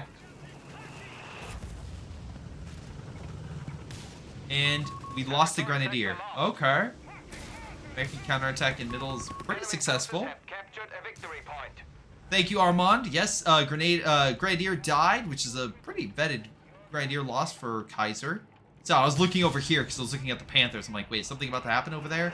Should have watched what was happening in mid. Knights hit with the airburst shells over the mortar, managing to push that back. Meanwhile, we got ourselves more airbursts. Bazooka team moving on up. Pack guns repositioning with Grenadiers dealing with the Rifleman squad. 8 Rads should be able to help contend with that Rifleman, and with the Grenadier there, force it away. Panthers can't do all that much. And oh my god, he is still asking for a Pioneer to help him heal. Okay, finally he's coming on up. We have 500 manpower. He has the population. I would be shocked if Theo doesn't deploy a Pershing here in the next minute. Also, nice, I want to point out, nice mine that looks like he's going to be building over there for coverage in case he is flanked again. 8 Rad once again flank. Again, this big town square is just perfect for hitting multiple angles. That's exactly what Kaiser's doing. But pack guns are lined up. They don't have the first strike bonus because they are revealed, but they still did half damage. Meanwhile, we have a mortar coming on in. Oh, no, airburst as well. Hold on a moment. Yeah, we have light artillery from the captain. A pack gun has been decrewed. Grenadier is not close. Panther is there to make sure the Sherman doesn't move in and guard the 8 Rad. Panzer Grenadiers grabbing the point. Theo now needs victory points more than ever. He could send a spare scout unit, which he does still have to maybe go grab the one on the far side. Again, you have to risk a unit going over it and potentially being killed by an 8-rad.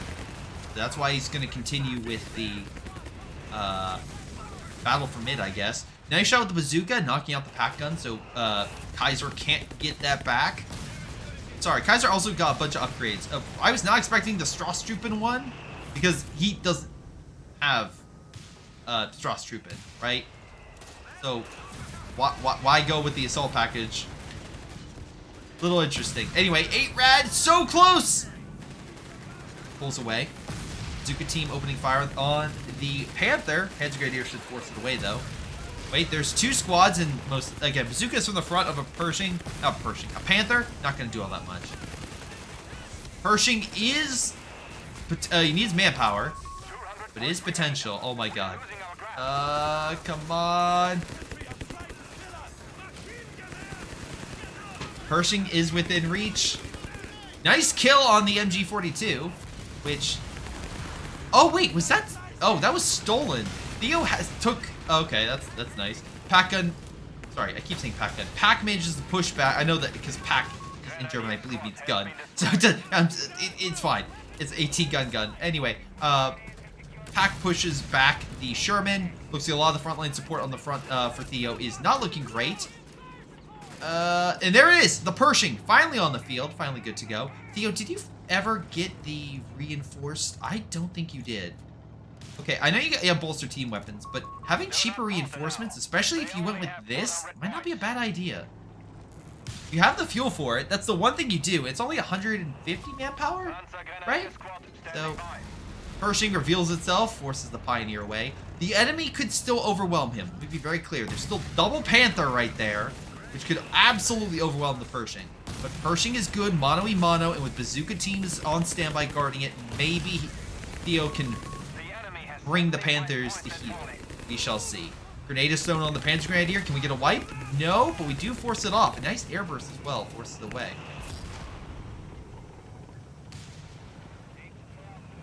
Pershing and Sherman move on over.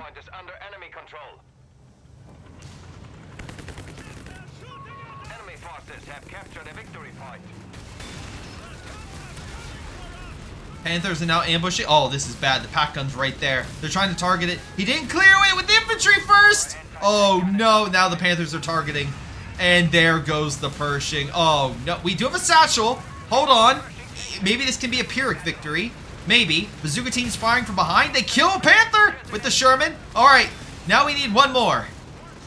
Where's the Rifleman? I just checked on the minimap. They're all back at base. Oh, no. Bazooka team is also nowhere close. There's another unit dead, and Theo's a GG. Oh my god. Yeah, that was not a great push. that could have gone better. Overall, again, kind of knew the AT gun was there, so making sure that was cleared out would have been probably a top priority before pushing in with both armor right on top of the pack, because the pack combined with double Panther was too much. The satchel from the bazooka team was a good call, I will say. That kept your at least the Sherman going, but without any additional, snares or anything like that, yeah, things did not go well. 75 kills for the Riflemen. They were doing a lot of good work right there. Not a lot of kills for the armor, which is a little surprising. I thought the Sherman would have got more. But the A-Rads, oh, they got quite a bit. Yeah, let's not talk. The Panthers got a few vehicle kills. Grenadiers 47. Panzer Grenadiers 65 kills. Excellent job right there. But that is game 1 for Kaiser. Now, can the Kaiser continue on in this battle and actually win? We shall see in just a moment. All right, ladies and gentlemen, I'm going to get the game set up right now, but don't worry, you can keep hearing my voice through this match screen. This screen right here shows you what exactly is going to be coming up in this tournament. We have all sorts of games coming up this weekend. Not just the games that I still need to cover, which there's still quite a few, but there are the games that Foolish Viceroy is going to be covering tomorrow. So if you want some more co-action, you're like, Gray Shot, I'm sorry, I have to... I don't know. I need to go walk my dog, or I need to go to the grocery store. No worries. I need to go cook dinner because I'm starving. Understandable, good sir. Come back, watch the stream later, watch maybe on YouTube eventually, and then tune in tomorrow where you have Foolish Viceroy showing off some more epic games between some of the highest level competitors in COH3 that there are, duking it out for some nice prize money. What more could you want? All right. So, I'm just gonna take a minute to get all the secondary stuff set up. Almost done. And again, make sure to follow, subscribe. Every little bit truly does help. So, if you want to make sure that you show this Championship of Heroes can continue, please, every little support is greatly appreciated. Let me make sure everything is set. It looks like it. Alrighty. I think we're looking good. Okay, so I'm gonna switch on over. And boom! Huzzah! We are set and ready. All right. Your M29 Hello everyone, I'm GrayShot17 covering Game 2 of this match, set of matches.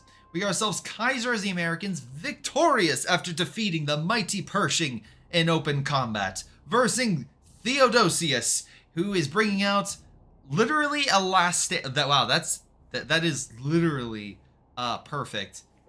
Because if he loses this, as you can see through the top of the screen, he loses. What, you can't see it? Wait, nope. There you go. Now you can see it. Whoops.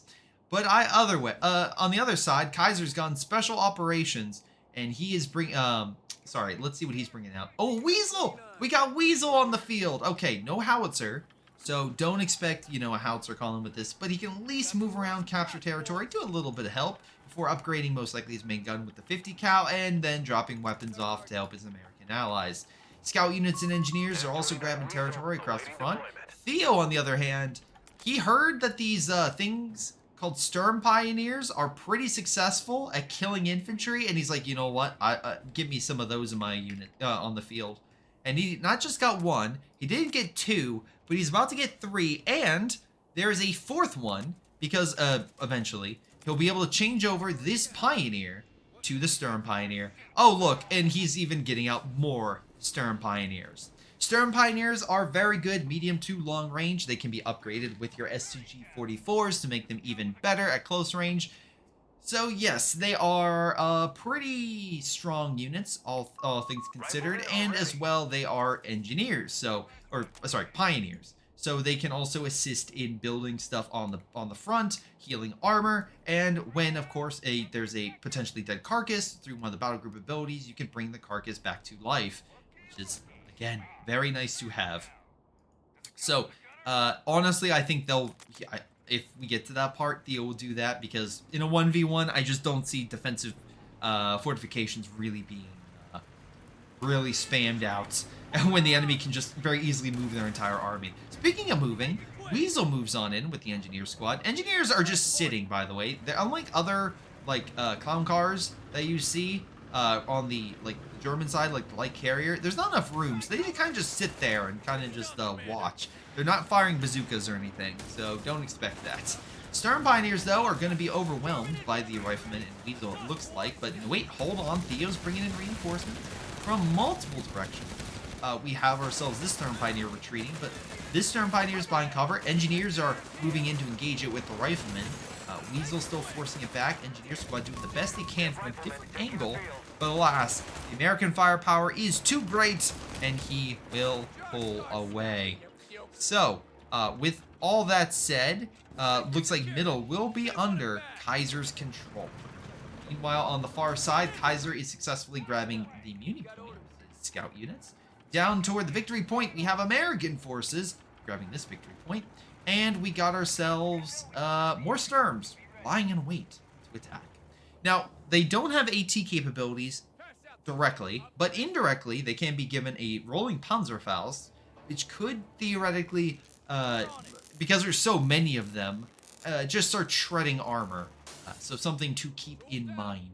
that Last Stand Battle Group has in a tactic. Because immediately I see in chat being like, Stern Pioneer abuse, and I believe they were nerfed from the heights of their power when they originally came out with the new battle groups, but they still can be quite a pickle to deal with. So again, you have to be very wary about how to engage them. But Kaiser's doing pretty well. Majority of the map is under his control. Fuel immunity-wise is definitely under it. He's moving in a group, which is smart. A lot of the infantry is targeting the armor, which allows the engineer and rifleman to focus on the target, remove it, and then the engineer to heal the weasel that is injured. MG42 just suppress the engineer, keeping them away. Rifleman, though, is coming in on the flank, hitting the stern. And again, if the big thing about the sterns is usually their overwhelming firepower because you blob them, but in a lot of these confrontations, he's not doing as well because he's fighting piecemeal. And unfortunately, in piecemeal battles, you're not really going to win. I catch myself doing that a lot, where it's just, I send a unit in and it's like, yes, Rifleman, you will hold back 2 Panzer Grenadiers just fine. Oh, you lost? Oh, I made a mistake. But looks like we're starting to see a little bit of coordination. We have a grenade thrown, but he just pulls away, so good job by Kaiser. Theo gained Panzer Grenadier Company. He, wait, are you... Get a pack. Anyway, I mean, I guess pack gun's not a bad idea. Also a medic. I'm seeing a lot of Stern Pioneers with very little health. That could be beneficial. Stern Pioneers are chilling in the back, waiting for the MG. Again, there is a lot of them, so theoretically, if he could start pushing up and find export, he could grab a lot of territory decently fast. Also, again, he could upgrade them, give them additional veterancy. Because if you look at the Stern Pioneer ability, 15% harder to hit at that 1. So, every little bit helps. And if they're harder to hit, that means they survive longer, and they can go and try to fight and stand off against riflemen and stuff like that. So, we shall see. Meanwhile, Stern Pioneers are lighting up the riflemen. They're trying to rush around with very little health, but does Kaiser have grenades? He does not. He does not have grenades. He did go with the Infantry Support Center, so that's why we have the captain on the field. Greyhound is coming on out. Stern Pioneer very close to death. Very lucky he didn't lose that. Again, Theo is the one on the chopping block right now. He needs to do something and fast. Otherwise, this game could be over. He's already down 70 points in the first 6 minutes. So, right now, Kaiser is taking back mid. And the left-hand side, while being pressed, the Weasel's still annoying the Grenadier, picking up a model here or there. 2 models in the span in the last 5 seconds. So he's able to keep annoying Theo and weakening his combat power to where if any infantry unit pushed back, just a rifleman or something, you'll have a rough time. Riflemen, by the way, speaking of which, are the riflemen are flanking the MG. The Stern Pioneer will have a rough time fighting him off. Captain, by the way, nice job behind cover. We use the LMG to focus on the MG that is not in cover, even though he's on rubble. He's going to retreat, and the Greyhound will go for the kill.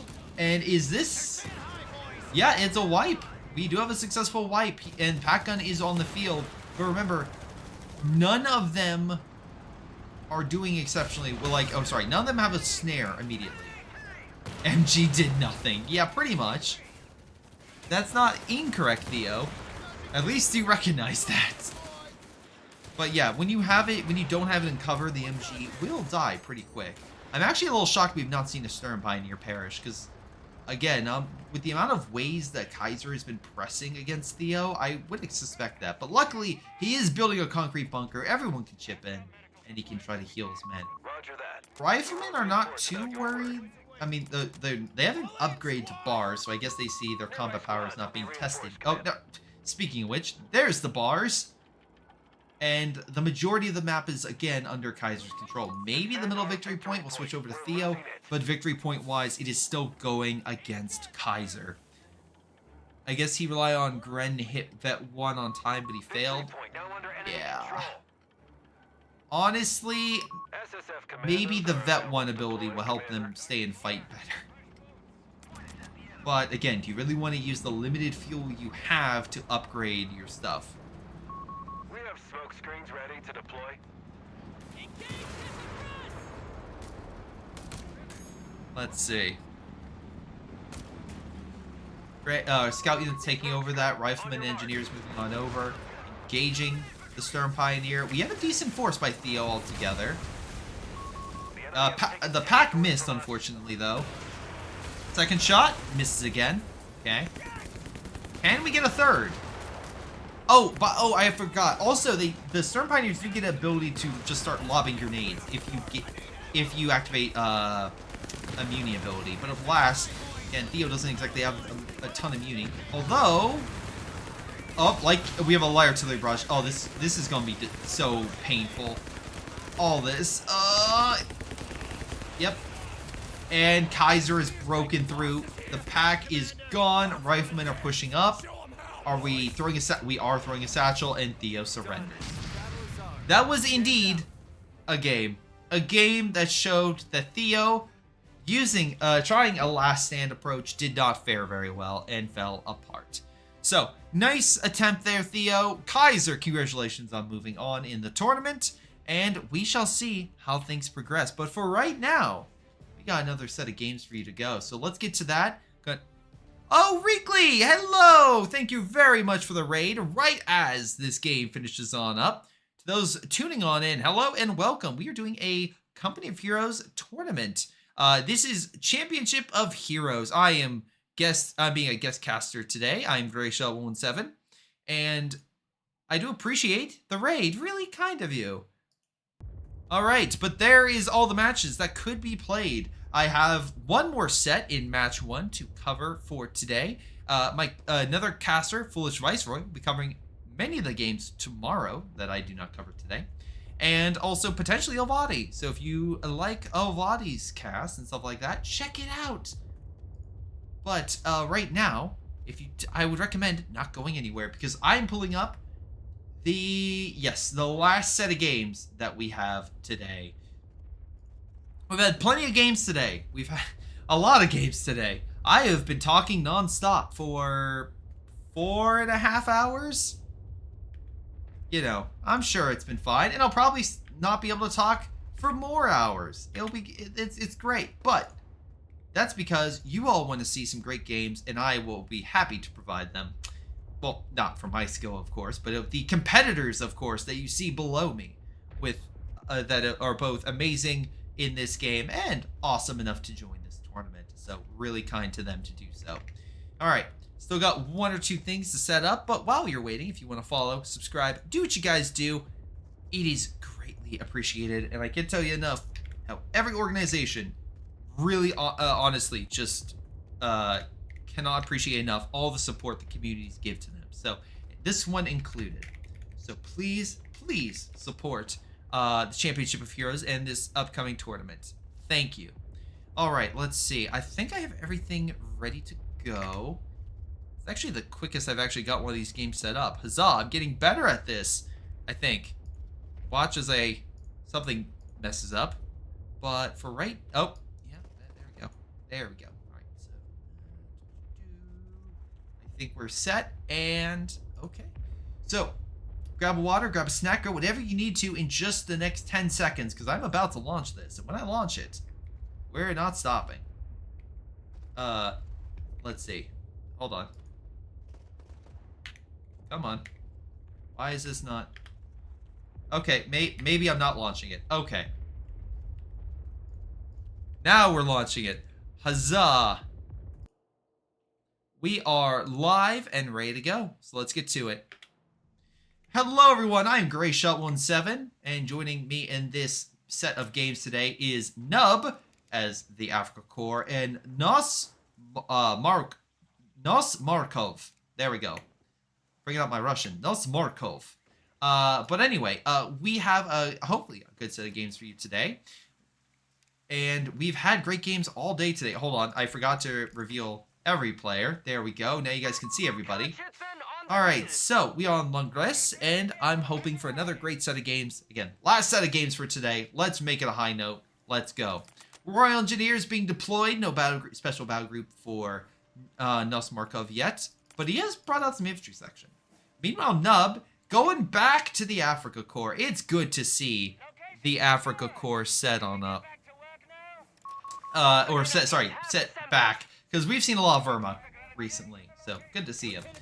Krautschützen on the field. Palm Grenadier, Panzer Pioneers moving through, trying to grab all the territory they can, but neither side is deploying special units. No Kriegsmarine, no... Okay, the British don't have anything initially, but no Kriegsmarine. But, you know, one can hope for maybe an L6.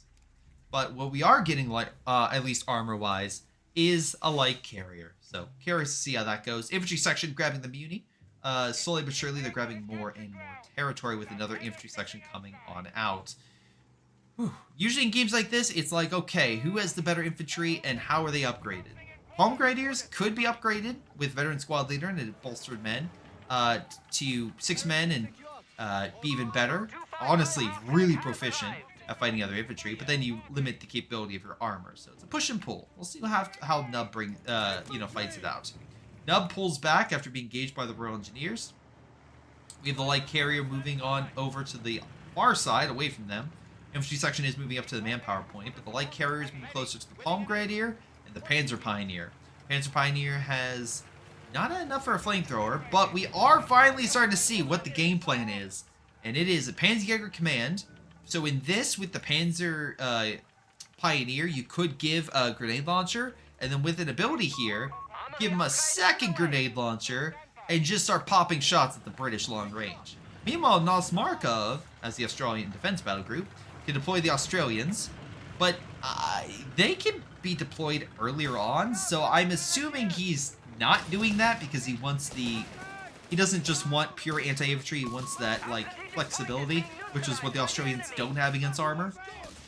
But it does have archers, which are really solid tank destroyers, and some other nice little bonuses, such as reinforced caches. It would be fun to see more caches again. But the battle is commencing. The Krautschützen is engaging the light carrier. Infantry section is very weak, down to 3 models, and very low on health. Meanwhile, there's the grenade! There's the grenade launcher. Fire away, boys! Does very little, but yeah, look, give the man 2 noob tubes and he'll just start annoying the enemy like a Call of Duty Modern Warfare 2 lobby. Alright? It's great. Let him noob tube his heart content. To his heart's content. Let's see. Still firing shots. Infantry section just trying to put that light carrier down because they are done with him. We have a field infirmary so that at least the British will get some medics. And yeah, right now, actually, hold on. With this being cut off, all the territory under Nub's control is not connected. So right now, the only thing he gets is 8 fuel from this and 3 fuel from his base. So great stuff right there. Really, really good push by Nosmarkov. not for Nub, but hey, Nosmarkov, excellent job. 4 infantry sections. So if you really like infantry section, this is the game for you. And while he isn't going with the Australians, unfortunately, what he will do is pump out that 2-pounder. 2-pounder is a very light anti-tank gun. Hold on. Oh, wait, hold on. Did this actually get a grenade as well? I don't know. I wish I could see if the Panzer Pioneer also got upgraded. I don't think he had the resources for it. But anyway, you could have oh, wait, there we go. Yeah, he didn't. He didn't get the upgrade for it yet. He could get it. So essentially, this guy could get a grenade launcher. Then this thing gets grenade launcher, and you have double grenade launchers. Again, fantastic. But with that 2-pounder, you can definitely put pressure to keep the light carrier back with this. So nice early AT. And honestly, has special to even penetrate the bigger stuff. So 2-pounder is really, really, really good. Also, he got in the building. Grenade launcher, when fired into buildings, is pretty solid at moving the enemy from it. Kind of like a flamethrower in its damage potential there. Unfortunately, when they're on the move, grenade launcher is not as effective.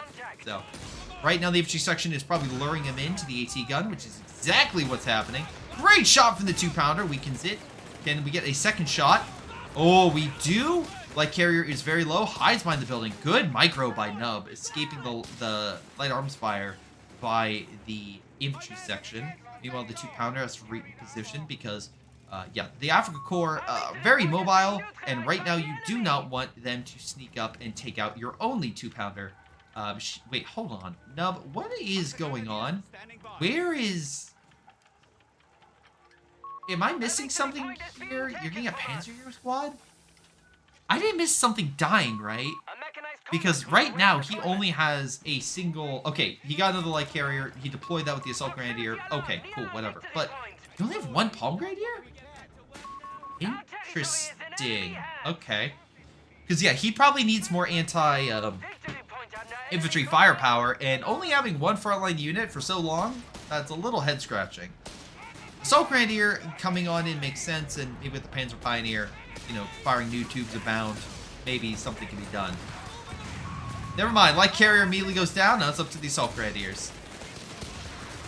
Grenades are thrown. 2-pounder is potentially at arm's way, although for a little friendly fire from that grenade. Nice hit on the Royal Engineer. Will send it back. 2-pounder escapes to fight another day. He's going to move up. He's like, well, okay, I can just keep cutting you off. Nub is losing another unit, and now we have... Wait, what is over here? Oh, okay, your MG. That's not assisting. That's okay. Noob Tube is gonna keep firing. It is actually getting some good kills. I'm not gonna lie. FG Section O are gonna decap that point, and that means no resources for Nubs. We went from the most fuel to no fuel, essentially. All right, and something even worse. Well, I don't know what Nub has done. Oh, he got combat half-tracks. Oh, he used resources for that. And also, support. Okay, you got fire support elements. Okay.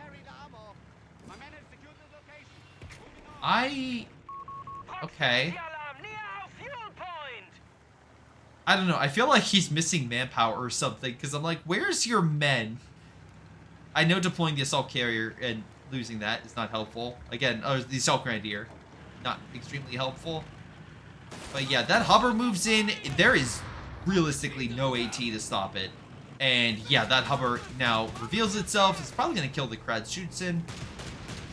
It can try its best to speed away. 2-pounder again. Nope, he has to go in the back lines. There he is. British mine right there. Is he going to get back? Are you serious? Oh my god, he actually made it back. Yeah, pack being made. Palm Grenadier that is on the verge of dying. Oh. Alright. Fire the noob tube! Oh, he got double! There's the double! Double trouble right there. Can't really do much when Nos Markov is constantly decapping your line. Surprisingly, he has actually... Nos Markov is also knocking a lot of fuel. The decap here is kind of messing with him a lot. Light carrier goes down, so there goes any chance for those half tracks to come in use later. No armored half tracks or mortar half tracks, at least for the moment. Kratschützen dodges the AT gun shot. Panzer Pioneer dies, and I have a... This is not looking... Oh wow, that was a long shot by the Pak 38. MG might kill it. Nope, he smokes the building. Unless he can just shoot him on the... Oh, wait, hold on. Fire. Nope, he's fine. This might be game over for Nub. Which is unfortunate. Nub, I like... Look, I am a big fan of noob tubes, but... I don't know. I don't know about this one.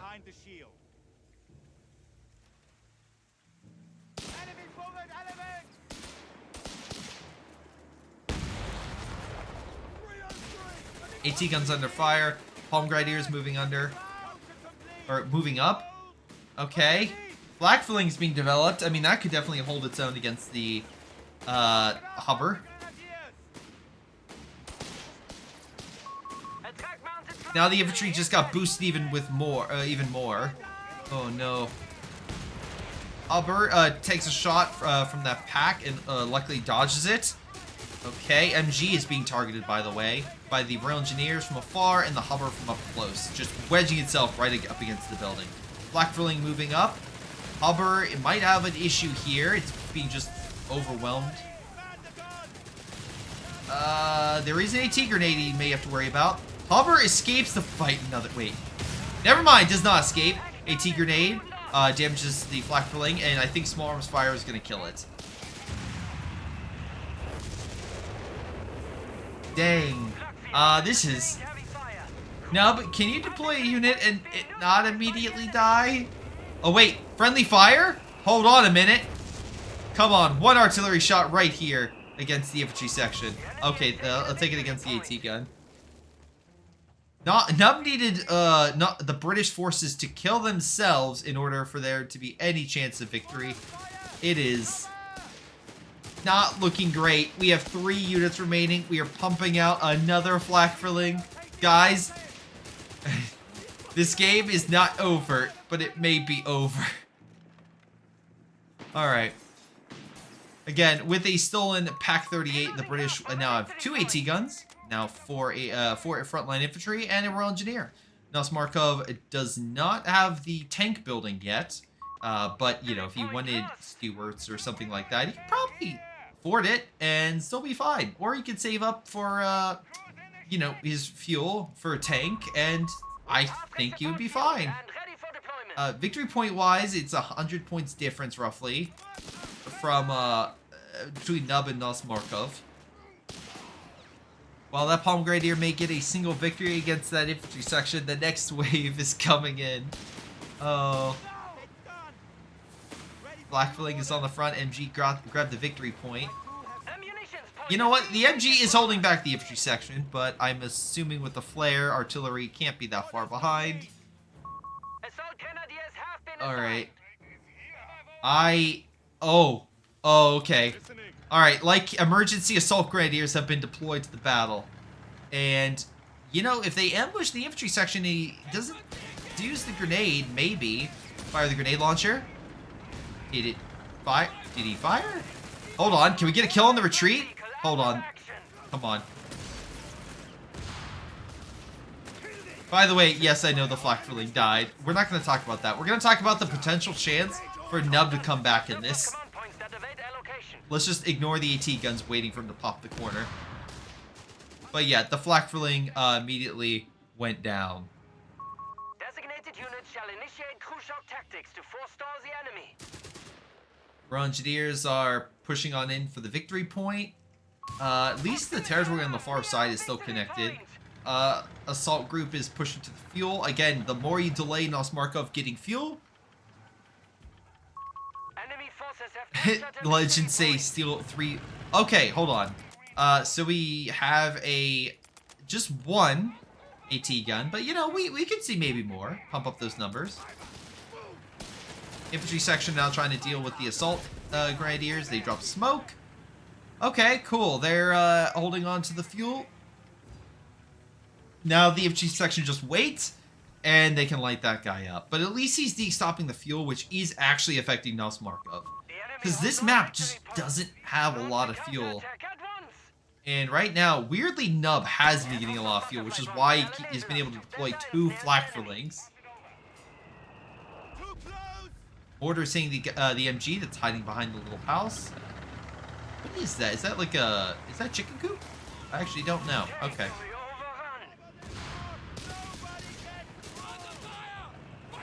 Infantry section hiding behind the flak-filling's corpse.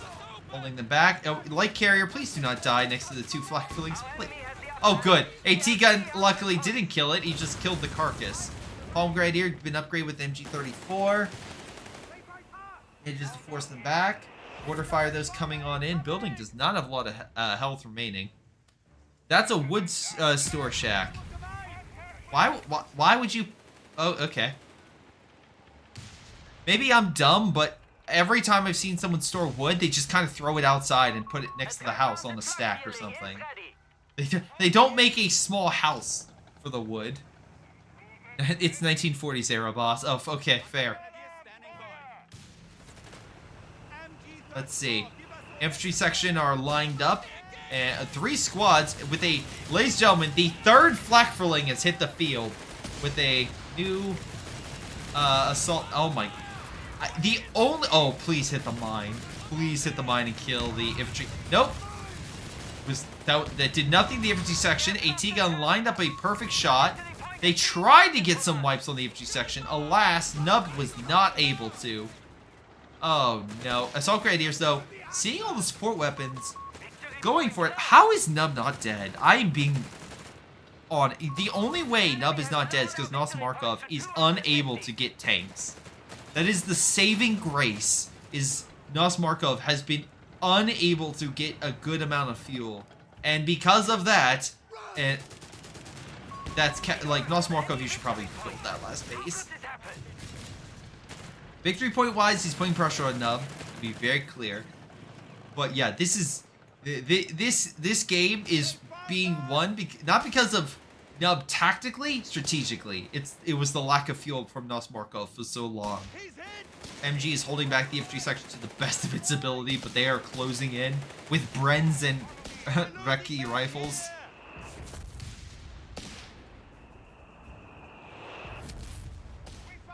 All right.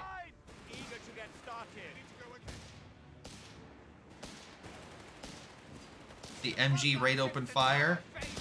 Infantry section lighting it up. Oh, but yeah, that's fair. By the way, this is the new kind of house that they have in because of the soaring housing prices. So this is the new American house. So it can fit one person, and you get like 6 square feet of yard. It's really nice. It's really nice. A good old American home right there. All right, AT guns moving on up against the Flakverling. Flakverling luckily backs up in the nick of time. Wait, he has the automatic repair, right? Oh, he does, and now he has mines and early warning. Okay, so Nub is still getting plenty of stuff. Markov finally gets a tank building, but again, doesn't have the fuel for it. Has he gotten something? Infantry training. Oh, nice double AT shot. That Flakverling is barely alive. Oh, second Flakverling is doing his absolute best to also not die. MGs are holding the front, but infantry section is flanking from behind. Assault Grenadier and I think, yeah, Palm Grenadier both back at base. Flakverling with no health, no engine, manages to save the MG, and they're decapping that position. MG-34 team killed in action. Oh, we did lose another MG, so we have a second? Yes, a second weapon being handed over to the Brits. Wait, hold on. There we go, never mind. It's not fully under.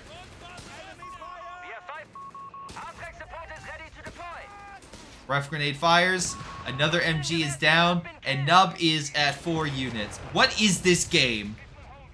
Alright, luckily the AT guns are being destroyed by the AT guns, so they can't be picked back up. Nosmarkov has tons of manpower, just not a lot of fuel. Just get a Crusader or something just to put him down. Because, yeah, he has no... Nub has no effective AT for anything bigger than a medium tank. Light stuff, sure. Flakverling could deal with a Hubber. Maybe with the armor piercing could be okay against a Stuart. Kind of. I'm really stretching on that one. But yeah, the lack of AT is not looking great. Flakverling opening fire on the infantry section. Maybe we get our first wipe? Maybe? Another light carrier is dead. Assault Grenadiers throw grenades. A little damage, not much. Unfortunately, we will not get our first wipe of the day for Nub. Nosmarkov continues to keep his stuff alive. We have an archer? Why? Oh. We have deployed an archer, ladies and gentlemen. There we go. Flakverlings can finally be put down. We got a tank destroyer. I was not expecting that. Chase down the remaining units of Nub. Alright. Don't worry. AT Overwatch is in effect. Say goodbye to the Archer. Are we about to say goodbye to the Archer? Actually, a really solid hit against the AT gun as well from the AT Overwatch. Guys, don't worry. The 6th Flakverling will turn the tide. The 6th one. And because Nosmarkov lost... He lost his Archer. This game is gonna... Oh boy. The Flakverlings will hold the front. And the mines, come on, yes! Oh my god, we got our first wipe. Nosmarkov lost the unit.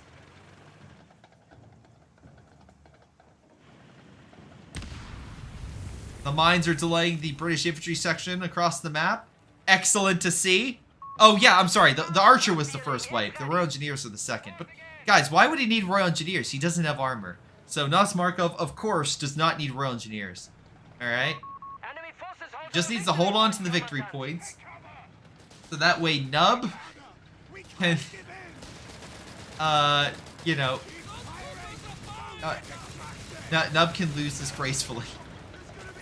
Hold on, can we get a... Oh my god, Flak Flings, go. Go, Flak Flings. Infantry section, run. But Flak Flings, get the kill. Come on, please. Come on. Oh, I know the AT gun's there, and it's a Vet 3 6-pounder. Or not 6-pounder, 2-pounder. Like, it's honestly pretty good. What am I saying? It's honestly really good.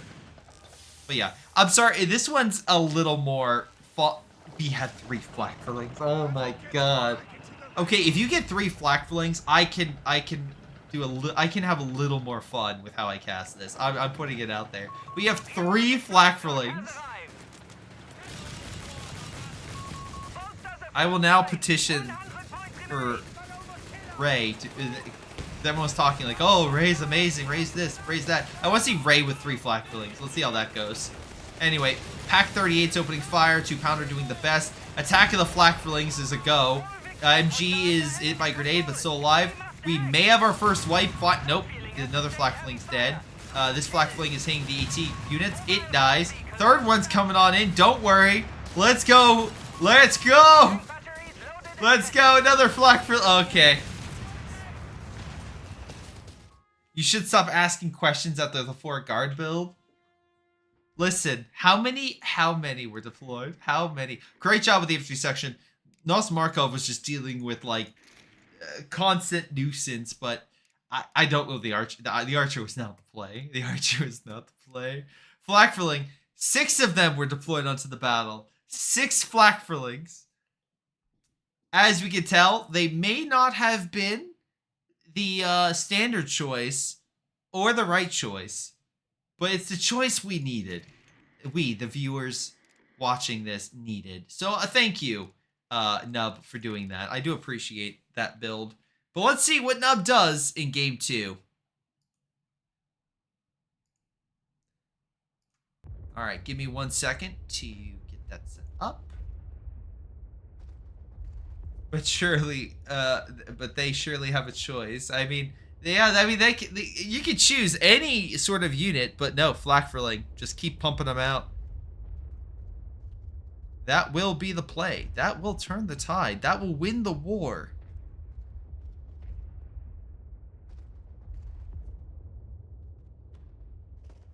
All right. But again, while we get the next game going, if you guys want to support the channel, follow, subscribe. Every little bit helps. All right.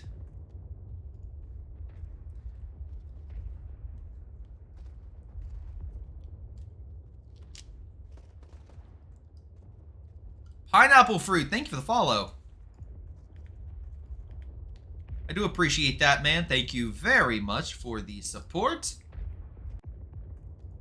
Right now I'm setting up the game. It's almost ready. But yeah, if you guys want to follow, subscribe, again, thank you for following. Pineapple really does help out and shows that you guys are interested in these games, and it really helps Ymir and Bra, who does a lot of behind the scenes work. It shows that all of his work is absolutely worth it. All right. Now I just need to get like 1 or 2 small things done. Oh, another follow. Tomastes, thank you for the follow. Thank you very much. Also, Krog Slice, thank you very much for your kind words. And as well, thank you for the thumbs up. All right, we are good, I want to say, right? Let's see. Yes, we are good. All right, switch on over to game 2. All right. Hello, everyone. This is Gray Shot 117 here, bringing you another Company of Heroes 3 game in this best of 3 match. We got ourselves Nub coming back from an impressive loss. Impressive because he showed us how many Flak Flings you could deploy without and potentially almost make your enemy go insane. Nos Markov did win the battle, He did edge out over Nub. It was close, as many of you saw. It was close, but Nub did prevail. And not Nub. Nosmarkov did prevail. Now all he needs to do is clinch victory in this game, as you can see from above. And right now, he would be able to move on. If Nub somehow wins this game, it would go to a best of 3. We're on the map Langris, and I'm hopeful that we will have another exciting game. We got infantry section being deployed with a second squad coming right out. 2 pioneers to help with capping territory with a grenadier. And again, compared to last game, we don't have the Africa Corps, we have the Wehrmacht. So, no flak-fillings this game. But we will have another grenadier. And hopefully we'll get to see whatever battle groups they choose immediately. But at the very least, we're not seeing like an immediate choice, right? We're not seeing Coastal or Australians or something that's like, okay, this is what they're starting with. This is their opener based on the battle group. It seems like they're waiting a little bit. Nub did go heavy armor. Okay. Nub really wants more armor. Grenadiers, though, are going to get in the building. And they'll stop him from getting in the building. Royal Engineers might still win that because there's only one window. Are you firing through the door? You are not firing through the door. Yeah, so it'd just be one window. Grenadiers will slowly lose. He's going to pull back. Nosmarkov is like, all right, I will reposition. A third infantry section is about to hit the field. And, okay, Grenadier, Pioneer now focusing on taking out the Royal Engineer. Pioneers are better close range, but Grenadier is so low health, don't know how long it'll last. Infantry section are in the building, popping some shots against those units. Right now, we're just slowly grabbing territory. Nosmarkov is going for the fuel. He wants that extra bit of fuel. He's not gonna... He wants to make sure he gets that light armor out, and hopefully it stays alive. We do have cover, though, for the Pioneers to maybe stay around a little bit longer. I can't imagine that they will survive for very long. They're better close-range infantry sections so long as they flank and keep their distance. Should win that fight pretty easily. Alrighty. Left-hand side, victory point is going to Nub, so that is already points going away from Nosmarkov. Infantry section pushed back the Pioneer. Grenadier gets in the building to try to hold out. This building has a few more windows, so should be able to do pretty well, I would say. Grenadier continues to open fire against the infantry section. Additional Grenadiers are taking over that Muni point. Potential cutoff. Well, okay. I guess not. Yeah, it would actually cut off the fuel Muni if you went for that. Nub is trying. He already got the platoon command post. So, potential armor inbound. 3 Grenadiers, another MG being produced by Nosmarkov to maybe help guard this territory against stuff like this. Because otherwise, again, cutting this off will cut off this fuel. And the 2 not manpower. The 32 munition points worth of resources. So, yeah. Luckily, Nosmarkov holds on to the territory. MG should help, again, guard this sector. Left-hand side, we got ourselves a Pioneer being overwhelmed by a Royal Engineer. Again, a Royal Engineer, better close range, it has more health, so Pioneer needs to get out of there. Infantry section kind of guarding over the center victory point, now moving over, maybe to help contend with this Grenadier that's over the last victory point that Nosmarkov has. Nub has done a pretty good job at least keeping the pressure early on. We have about 65-point difference. Every point matters, because if things start spiraling, and maybe you manage to stop it, you don't really have the points to stop it from falling even more. Alright, Grenadiers are holding on to that fuel. Infantry section are moving on up. Grenadier just cannot take too many hits from these guys. Oh, and they got the Ricky rifle, so they're even better than they were before. And again, that's scouting potential, additional firepower, and of course, base artillery. MG, though, is ready for the infantry section to turn the corner. But looks like Nub is pulling back and going 2 separate directions. We have, again, a 3rd infantry section moving on up, and we have a Hubber. I'm actually, okay, I know the Hubber is cheaper, but I'm actually a little shocked that we have not seen. Maybe it's just for what it's doing, it's better, especially with the Circle of Doom that makes targets easier to hit. But I feel like the Stewart is something that I've not seen, and I'm actually a little shocked that I've not seen it. Because at least 1v1 is, of course, a different balance than 4v4. Just, you're going to see different units, different strategies, stuff like that. So when I play 4v4, Stewarts are the thing that you usually see be spammed out, not hovers. But in a 1v1, I guess where points and other things, it may just not make sense for the resource investment into a Stewart and just go for the hover. Just something of note I want to point out. Really? It's garbage? Dang, I've recently did a Stewart blob myself, and it was quite successful. But that's, again, that's the difference in a 4v4 compared to a 1v1, which is why balance is going to be separate and different based on the two modes. Alright, Hover is on the field, forcing Grenadiers reposition. We got some cover being made, but Pioneer regrets it immediately, almost losing his life. Oh, actually, he might. MG forced away. He's going for the pick. He's going for the pick. Nub is going for the pick. And he gets the pick. The Pioneer is done. There is a second one still alive, though. But now we also have a 2-2-1 on the field. And immediately he's going for the 41 AT gun. Alright. Now, in that mode, we'll have to see how things go. Let's see. Grenadier. Let's see. Hiding in the building. Infantry section holding itself okay.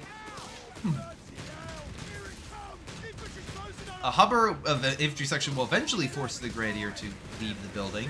Infantry section moving up behind the cover. We have smoke being dropped to make sure the MG doesn't suppress the units. Again, overall, Nub is taking over more territory, which honestly, not after last game, I'm actually happy that this looks like more of a standard game.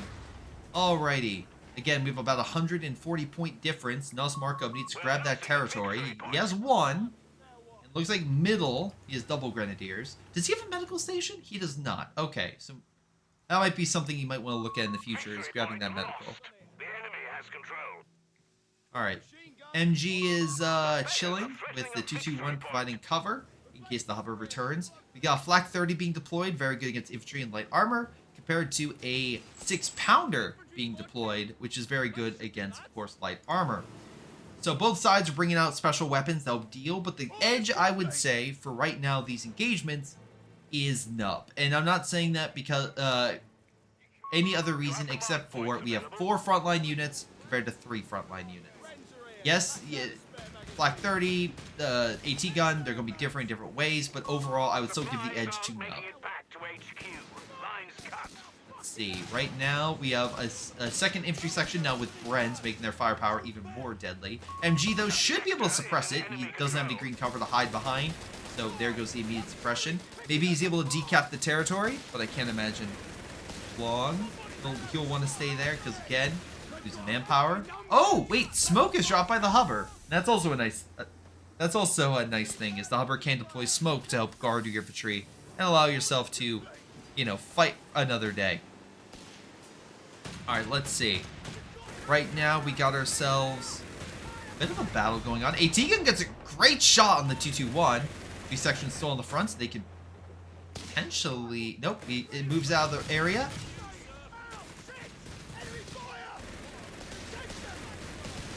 Infantry section putting pressure.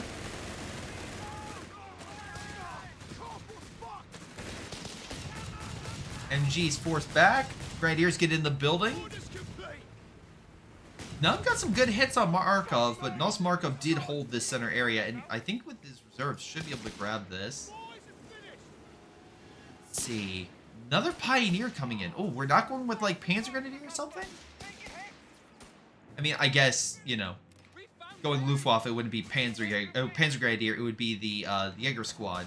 But still, I'm actually surprised we're not seeing a, you know, 4th, like, stronger German unit from Nus Markov. Instead, he's going with the concrete bunker in order to get the medical supplies, in order to heal up his infantry. And his Grenadiers have been begging for medical supplies, so that makes perfect sense.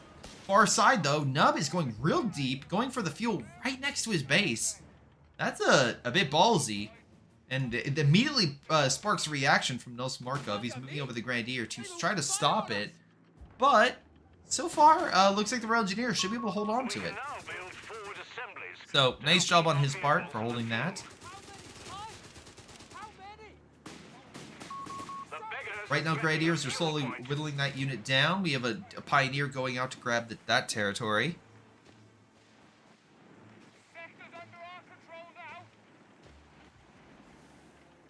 We're Engineers pulling on back. And here we go. 3 infantry section, 2 with was it Recce rifles? I always butcher that name, and I'm so sorry. And then we also have the infantry section with the Brens. Flak 30 has no infantry protection. And immediately gets put down. It's like, let's move up a Flak 30 by itself. That'll be fine, right? Regret. Now you reman it with a Grenadier. It doesn't have a ton of health, and immediately is put down again. British infantry just gaining more and more veterancy. Honestly, while Nub isn't getting a lot of fuel, he did unlock, well, okay. It's kind of automatic, but he finally did unlock the Crusader AA. Flak 30 is, hold on. Nub might lose a unit here. Flak 30 goes in. Oh, super close to losing that. That would have been a nice pick right there. Hold on. 6-pounder gets a great shot on the 221. That moved up a little too much. Can we get a second shot in the back line? Nope. He left the area of effect. Infantry section did pick the Flak 30. Now the pack, the 6-pounder is opening fire on the Flak 30. Got a shot. Wasn't able to wipe it fully before it got recrewed. MG lit up the infantry section. Pack gun is... I keep saying pack gun. 6-pounder is pulling back. See, this is your brain after 5.5 hours of casting, ladies and gentlemen. You just see a unit and your brain is just so out of it that you assume it's another unit. Consistent. Alright. But suffice to say, we do have a Crusader AA on the field, and we don't have a major AT unit other than this 221. Which you might say, oh, at least the 221 can fight it. But the 221 is not meant to exactly to fight you know, a Crusader chassis tank. Doesn't matter if it's the normal Crusader or the Crusader AA. It's just not meant to fight something that can take, you know, a pounding like it can. And then also its AA gun can shred this. So we'll have to see how things go. Alright, our Engineers are taking that area. We have 2 Pioneers pushing on in, grabbing territory, 1 near the center. Victory point, we have a wipe! Oh! Oh, very close to a wipe. Very close. Infantry section with Brens have just been sniping the units in mid so effectively. Wonderful job there. And now Nub coming in with his Crusader AA. Let's see how this thing does. Again, 221. Oh, but immediately put down. The health was a factor. And now, except for the Flak 30, there is nothing stopping Nub from countering, and countering hard, I might add. We have a Jaeger squad. He's going to pump that out for the emergency Shrek. Oh, no. Or some might say, oh, yes. Oh, yes. Crusader A diving in. He wants revenge. Nub is like, remember all my flakflings? Do you remember?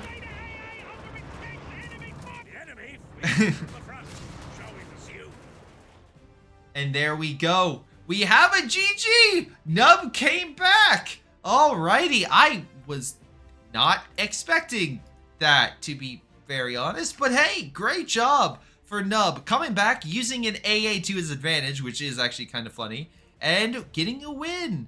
Again, overview, if I had to be honest, it seemed like, again, just maybe the Luftwaffe might not have been the best. Like, okay, you needed an additional AT, it seems like, or something to stop it, and it felt like the Nub just waited for Nels Markov just not to have sufficient AT to guard mid. Even with the 221, I meant like Grenadiers and stuff for Fausting, and just dove in. And that went over extremely well for him. So wonderful job right there. Wonderful push. And yeah, just a solid little game right there. But that means we're in the game 3. We're going to a best of 3, ladies and gentlemen. So if you can hold on for just a moment, I will pull it up. All right. So we will carry on. Again, while we're currently waiting for me to load the game, if you want to support the channel, the Championship of Heroes We'll greatly appreciate a follow, a subscribe, anything you guys can do. Maybe just check out, it doesn't have to be the Twitch channel. There is links to the YouTube channel down below. There's links to the spreadsheet, which shows you all the players as well down below. So whatever you want to do, however you want to help, even the Discord. The Discord link is also down below. So again, whatever you want to do to support the channel, seriously guys, it is greatly appreciated. So, excuse me. Alrighty, so let me unlock all this, get everything set up. But you can currently see the brackets of just how many games and what is going on for today. Lots of games, lots of stuff set up. Really excited to see how the games go tomorrow, because Foolish Viceroy, this game that I'm covering is the last game of the day. So I'm hoping for a good one. I'm hoping for a great one. But there will be more games tomorrow, so if you want to check that out, make sure to follow, so that way you get a notification tomorrow morning when Foolish Viceroy, potentially Ovadi, which he did pop up earlier. Good to see him. Maybe covering some games. Don't have exact specifics as to the time and when. Go to the Discord to find that information out. But if you want more games, that's where you can check it out, and I highly recommend it. Alrighty. So, we are about to get game 3. I think everything is set up. Alright, so let's get to it. Let's get to it before my voice goes. No, I'm just joking. Alright. Hello, everyone. This is GrayShot117 here, bringing you another game in this set of matches between Nub and Nos Markov. We have both players coming on in with a victory under their belt, but they need one more in order to seal the deal. Who shall win? Nub, who loves his AA guns, let me say that for straight, or Nos Markov, the person who probably is tired of those AA guns. But anyway, we got Mechanized coming on in, so Nos Markov is bringing literally probably the best battle group that the Wehrmacht has, just for utility's sake, because it literally has artillery, armor, infantry, light armor, heavy armor, you name it, this battle group has it. 2 Pioneers are deployed, a Grenadier as well. Nub has deployed a Rifleman, an Engineer, and a Scout unit all across the field to grab that territory. We're on, was it Bologna? Which is not the movie that came out in the last like 6 months, but it is this destroyed city urban environment. And honestly, between both games, we've kind of seen the Americans and the Wehrmacht be chosen for this map specifically. I can understand why both can excel for close quarters in different ways, but who will prevail? Well, I guess we'll have to see. Right now, Nos Markov is putting some cover down before taking the fuel. We have the Pioneers grabbing the Muni, which is higher point on the far side. Meanwhile, in the middle, Riflemen are grabbing the victory point to start the clock against Nos Markov. He's not grabbing territory, the victory points as of yet. And Scout unit is grabbing the, what's it called? The Muni point on the far side. Anything else of note? Not really. Okay. I think we'll just watch the first battle as Rifleman engages Grenadiers.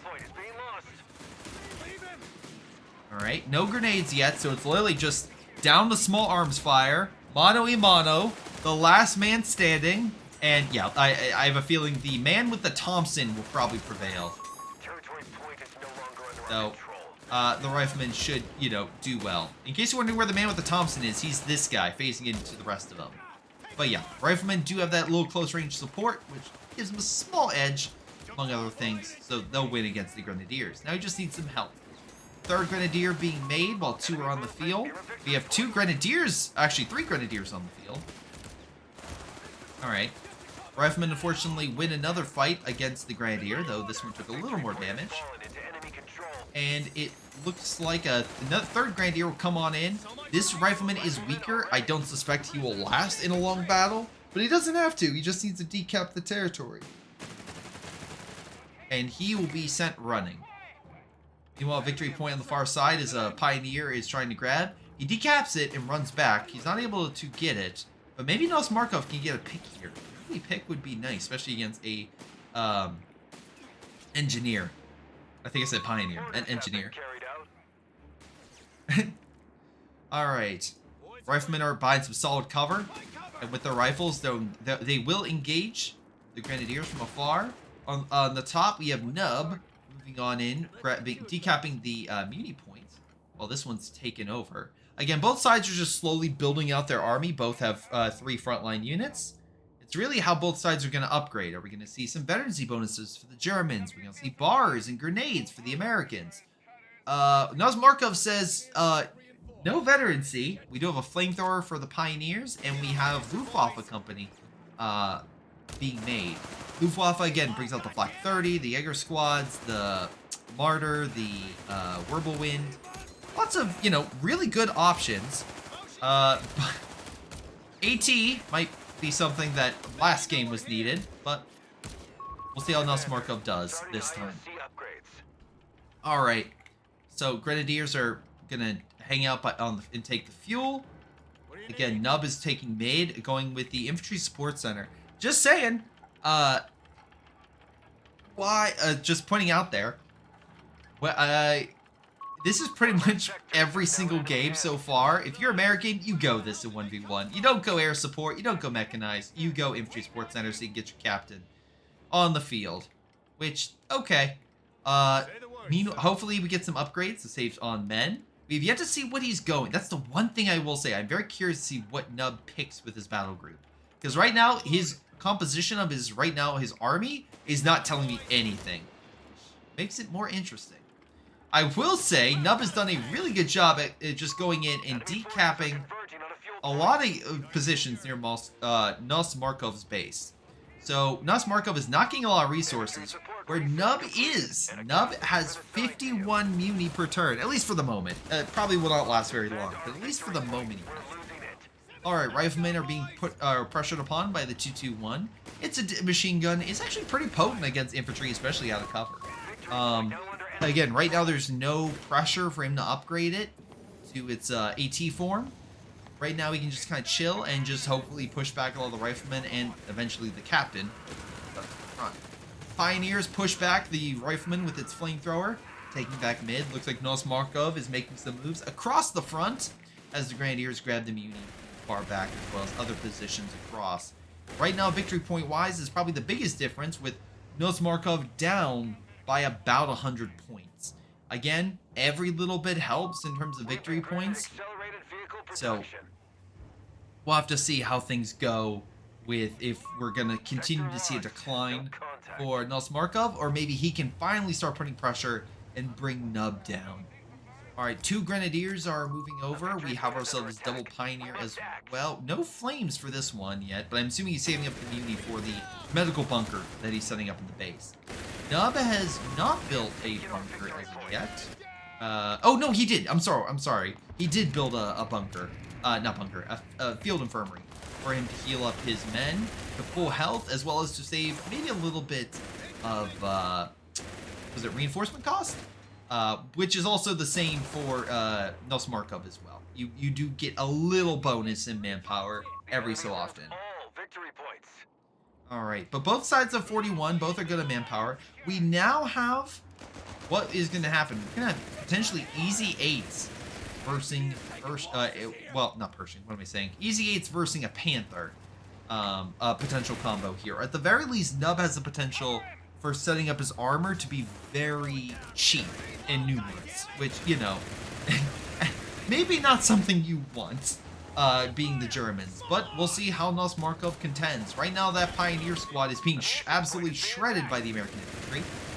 We have a Jaeger squad being deployed. Again, very good long range with their G43s if upgraded, or with the Shrek for a camouflage Shrek fire if you chose it. And right now, Nub is deploying a Greyhound, which is a great counter to pretty much everything that Nos Markov has. It's great against infantry, it's great against armor. The only thing would be if Nos Markov upgrade is 221 with AT capabilities, but even then, there are fights the Greyhound could win against it if it ambushed it, not in a straight-up direct fight. We'll have to see. Right now, 221 backs on up. We have some territory being taken by Nub. Grenade unlocked. Nice. And there's the medical bunker, which, again, the Grenadiers are like, thank you. We just want a medic, sir. We're down half on health. Meanwhile, support elements are being developed, so maybe a Whirlwind or Martyr could be next up. I could see Whirlwind if you upgrade the 221 with the AT capability. I could definitely see that.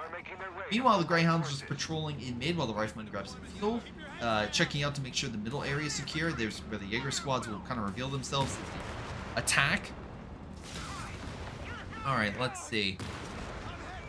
You have the 221 took a shot, but it has the ET upgrade, so it definitely returned fire on the Greyhound. Nice smoke by the scout unit. Good coverage right there, making it harder for the 221 to see, and the Greyhound will escape to fight in another day.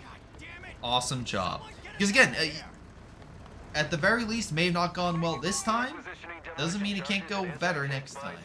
Pioneer squad hitting the, what's it called? Rifleman. With a nice flame attack with the flamethrower. Grenadier in the building, opening fire on the Rifleman. Again, I will say Nub has been brought down by about 90 points. Nos Markov has lost a handfuls, but I think Nos Markov has done a lot better. Wait, I'm sorry. What are you doing? You're getting the demolition package? Nub is going demolition, which would, unless I'm mistaken, would make mines... Wait, is that the one that makes mines and stuff cheaper by, like, instead of 30 munitions, it's 20 munitions? Or am I thinking of the one that gives the Rifleman the ability to place mines and stuff? I think it gives them the... I don't think it's saving cost. I think it gives them the ability to place the mines and such. Okay. Sure. I mean, more mines, stuff like that, if you're getting a healthy amount, could absolutely stop and delay armor and infantry. The only issue would be sweepers, but I don't know if the Pioneer squad has sweepers. I'm watching this Greyhound barely alive. Hold up, actually okay against the 221 and Engineer. And the 221 is actually very low on health. Yeah, that was going to say, thank you. Demo package gives them mine stuff to plant. So, yeah, the Riflemen are probably going to be planting all sorts of stuff around the map to try to delay Nos Markov. But hey, I'm a big proponent of mine, so let's do it. Doesn't make them cheaper, and I don't think he got that upgrade as of yet. No, he is not.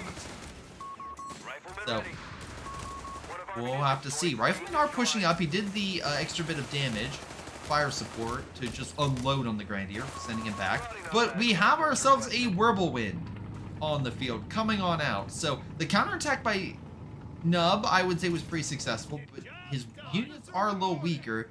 Now would be a good time to place mines or other stuff to delay the incoming armor, because here it comes. Greyhound could annoy the Whirlwind, but it's probably not going to, or to kill it. Grenadier and Jaeger squad are kind of guarding mid. Let's see right now. 3 Grenadiers. Let's see, the Pioneers are healing. And it looks like the middle position, the Jaeger squad's going to move into cap. Again, Nub still has a small lead, but with this, that lead's going to shrink ever more. Sorry, great job with the Whirlwind. Excellent hit with the, sorry, Rifleman, great job against it.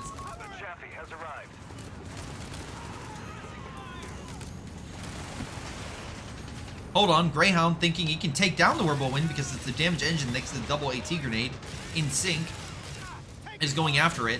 Alas, hold on, we got ourselves a Chaffee coming on up as well. Pressure's being put. Whirlwind may go down. Whirlwind also might kill this Rifleman if it's lucky. Nope, not lucky. 221 still hitting the Chaffee. We have nothing to snare it. Greyhound and them are pushing forward. Nub is being super aggressive. And that aggressiveness, it paid off immensely. Whirlwind was in a major loss for Nos Markov to lose. I do apologize, by the way. I felt like I was about to cough my lung out. But more losses for Nos Markov across the front. Oh my god, great kills! Another unit dying. And that, I mean, even if it's a Grenadier, every loss is incredibly potent, incredibly major. Because that limits what Nos Markov can do.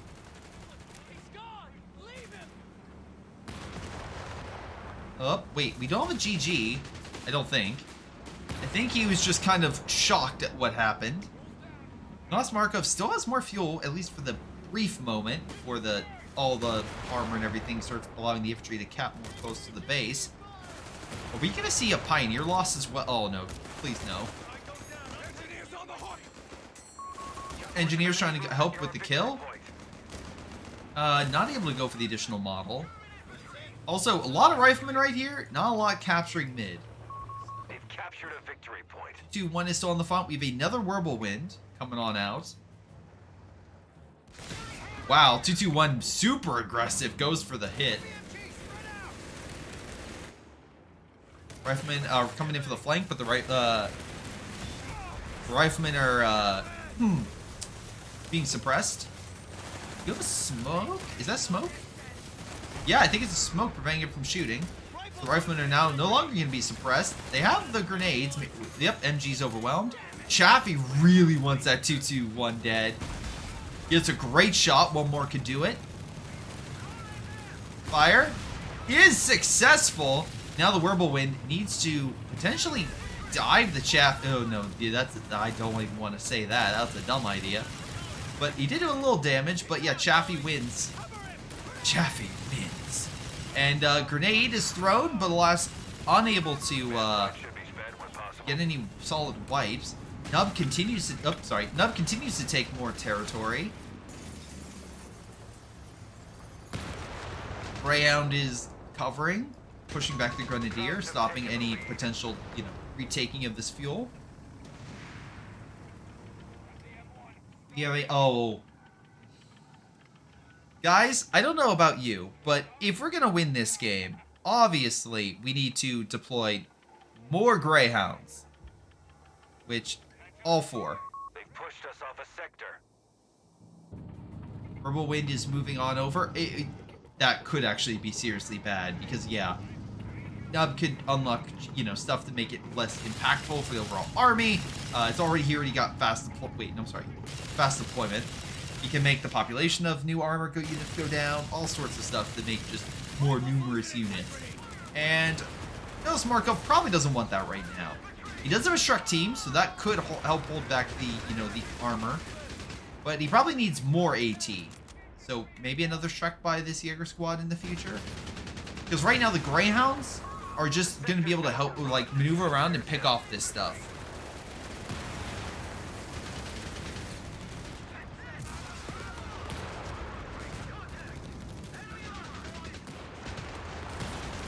Let's see. There we go. Whirlwind opening fire, but it's just not doing enough. There's a Shrek that did enough, and I think he had a mine. Mine or a Faust? One of the two. I think it was a Faust, right? Was it a Faust? It was a... Okay. It just exploded, and I'm like, is that mine? Nope, Faust. Greyhound tries to go for the kill, and the Grenadier is not able to... Wait. Scout unit. Oh my god, Scout. Come on. Oh. Oh, he lived. Whirlwind may not be so lucky. He's doing the white phosphorus shot, which is constantly blocking, causing sight issues. Does not save him, though. And while they were able to successfully kill a Greyhound, that does not compute or equal a Whirlwind being lost, let alone 2. So, this may be a situation that Nos Markov is about to spiral. Oh no. I like the engineer moving in close to push back the MG. Shrek team hits the Chaffee. Again, the Jaeger squad is still there, and it's actually doing a decent amount against the engineer. Cover his position. Enemy movement near a victory point. Man down. Engineer pulls back. We have Nos Markov trying to keep this game alive by decapping the victory point to stop a bleed. Victory point is under enemy control now. No. Okay, so Nos Markov is not completely out of the water yet. He can maybe kill this scout. That's a wipe. Come on, kill the scout. Get a wipe on the scout. Come on. There we go. The scout squad. That is a wipe. That is no. Okay, then maybe this rifleman. Nope, he pulls it back. Taking losses. Enemy forces are converging on a fuel point. Is Nos Markov gonna go for... The only thing I could... you don't want to deploy 8 rads in this, like we've seen in the previous game on this map. So, Thank you for the follow, by the way. So we might see as maybe Territory out of supply. a whirlwind. No. Third time, guys. Third time is the charm. Mission granted. Sherman EZ-8 vehicle production underway.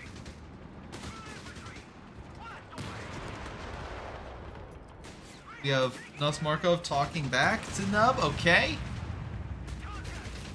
Great sign. Morale is high. Alright, I mean, you do have at least, at least one Jaeger Squad with the Shrek. This one is not being upgraded, so you still only have one with the Shrek, but still.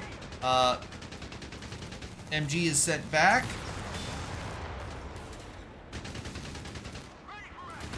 Let's see. Munition point being taken over by the rifleman. When moving on up.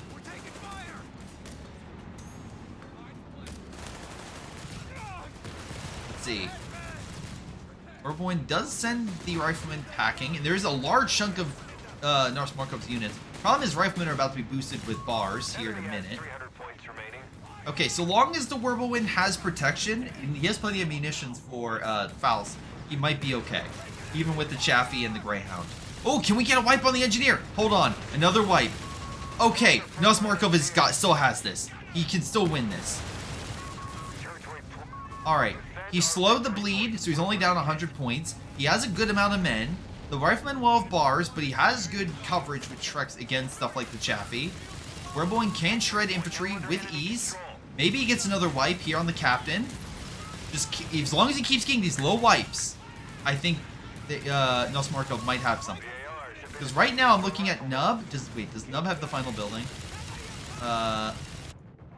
Does he have the tank building? He does not. Okay, so he's not any closer. He has to build the EZ-8. So he needs the final building, which means there is still time. Nars Markov is not done yet. Okay, Jaeger squads are still alive. He has one Vet 2 with a Shrek. Vet 2 is great because, again, weapon accuracy and rate of fire.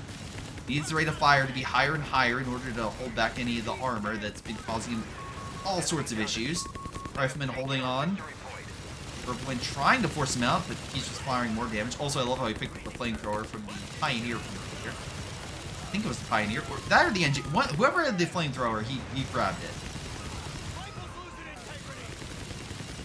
Double Jaeger squad with Shreks is good protection against sort of armor. You just make sure they still stay alive. Whirlwind, though, shredding the rifleman. Can we go for a wipe? Oh, please. Oh, please. Oh, please. Come on. Another wipe on Nub. Another wipe. There we go!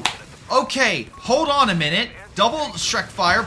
Defeats the Chaffee. Hold on a minute. This game is not done. I think we just had a flip. All right. Another more Shrek fire hits the Greyhound. Whirlwind is now Vet 1, but as a special, he's protected by it. Comeback starts now, ladies and gentlemen, as Nars Markov grabs one victory point to stop the bleed. You still have Rifleman on the far side holding this, but it is not done. Never say it's over until it's over. Kill-wise, Nars Markov has the lead. Just not vehicles. Oh no, I think there was a mine there. I think he did plant a mine there. Something just exploded. I think it.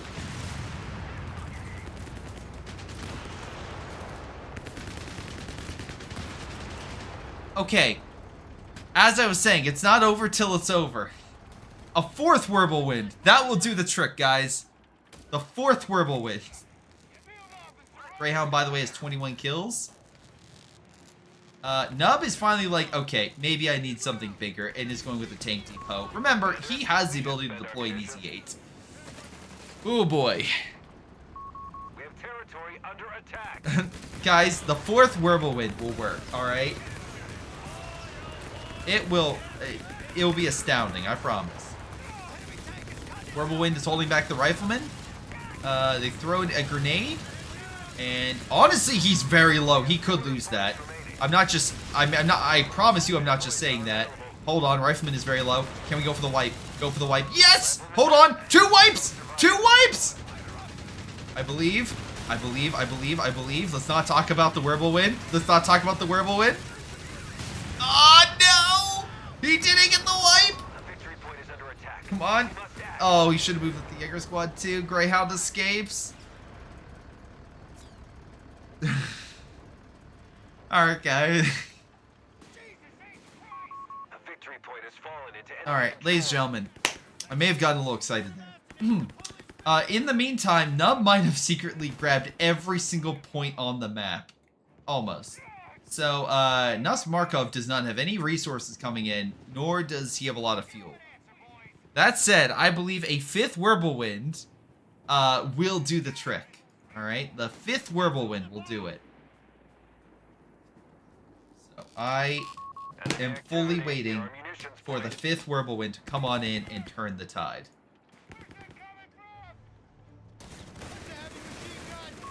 Reports of enemy movement near our victory point. Captain is pushed back. We have Grenadier in the Jaeger squad. Vet 3, might add. By the way, technically, population-wise, Nos Markov is ahead. Alright. We're down to 2. There's more frontline units for Nos Markov. Things are looking up. Things are looking up. Exactly, chat. Easy Axis win ahead. Don't talk about the Easy 8 that's going to be popping up in the next, let's say, what, 2 minutes? We're not going to talk about that. Alright, it's going to be an easy Axis win. Alright. Greyhound does successfully push back the Pioneer. Grenadier's at least... Grenadier is not taking the Muni. He is literally off the point by probably a couple inches. He is off the point. But, you know, if he could just move a little more over, it'd be great. Any mine on the left VP? Let's see. I don't see anything. I see no mines. I see no mines. Hold on! Greyhound. Using canister shot. Finally goes down! That's more like it. Sherman. Damn it. Greyhound has been destroyed. Alright, ladies and gentlemen, don't worry. We have successfully killed the Greyhound. The monster that the Germans fear has been neutralized. Alright? The Baba Yaga of sorts has been finally taken out. But, that said, Easy 8's on the field. You know, things are not looking better. Jaeger squads are grouped up, so every shot that Easy 8 takes is more shots that it goes down. He's going to need a Grenadier to come on over and reinforce it. There is only one Grenadier, and it's currently fighting an Engineer and a Captain. Jaeger squad managed to push that back. Grenadier can hopefully reinforce at least one of those squads. Territory lost. Hopefully. Maybe. Oh, he sweepers and a flamethrower. Nice. Easy 8 continues to put the pressure on. Grenadier is not... Is he trying to heal? Or wait, here it comes to Shrek's fire. Actually reduces it about a third. That was actually not a bad salvo. Alright. He's trying to heal the Jaeger squads with the Grenadier's medic ability. Alright. That being said, Nos Markov is losing another battle. Well, at least population-wise, he is close. And ladies and gentlemen, something I missed.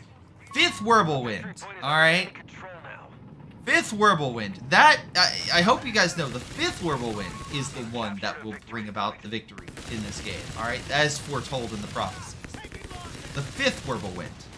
Not the 4th, the 3rd, the 2nd, the 1st, but the 5th. Alright. Jaeger squads are protecting it.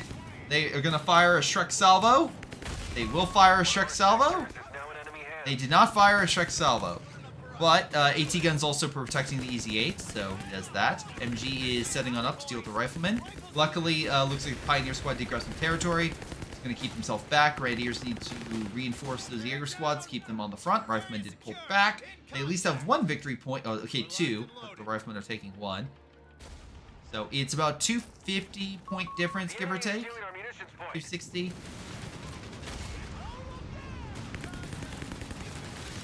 Easy 8's being forced back because of fear of the Shrek fire.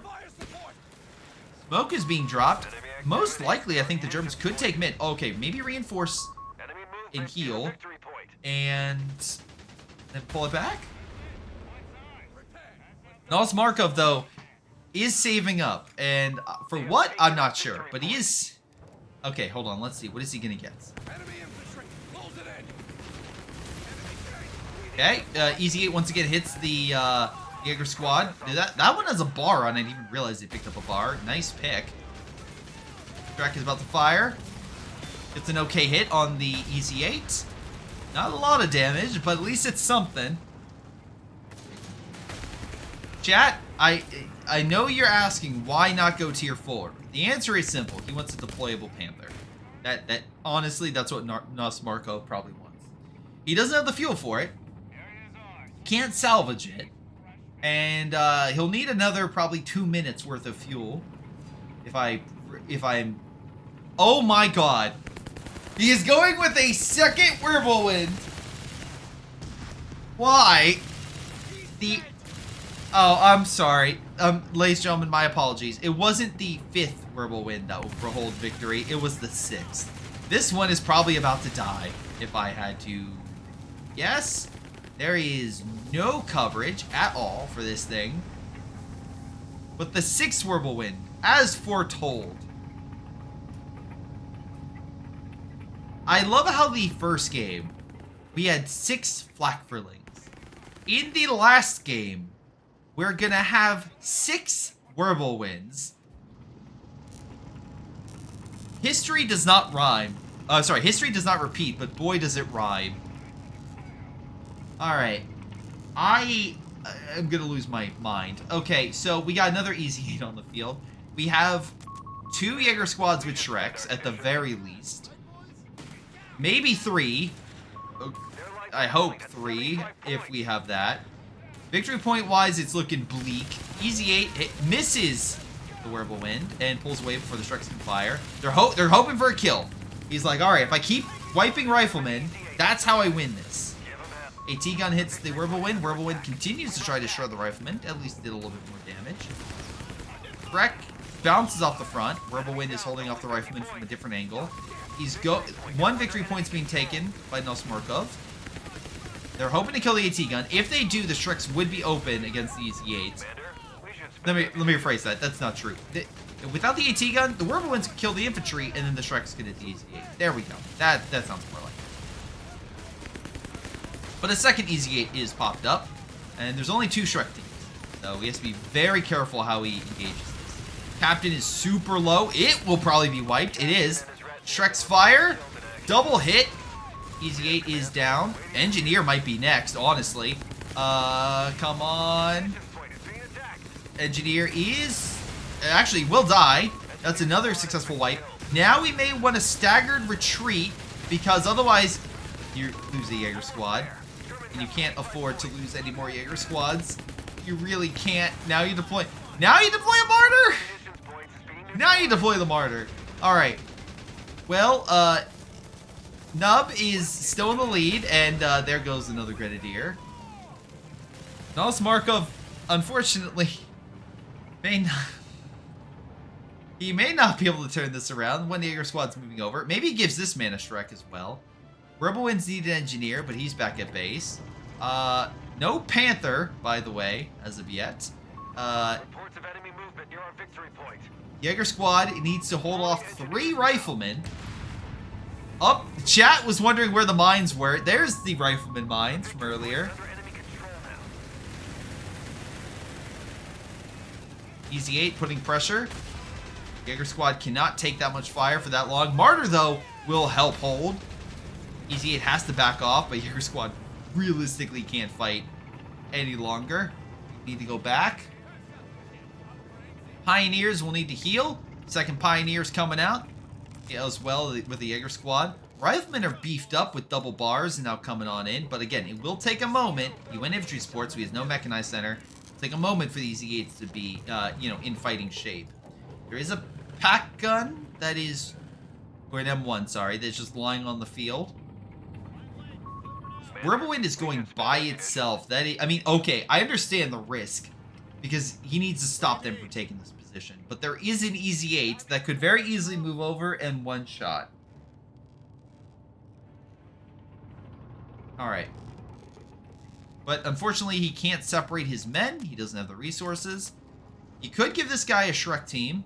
Oh, but no, he's going to move over and grab the territory. I feel like as soon as Nub comes in with his healed up Easy 8, it's going to be GG.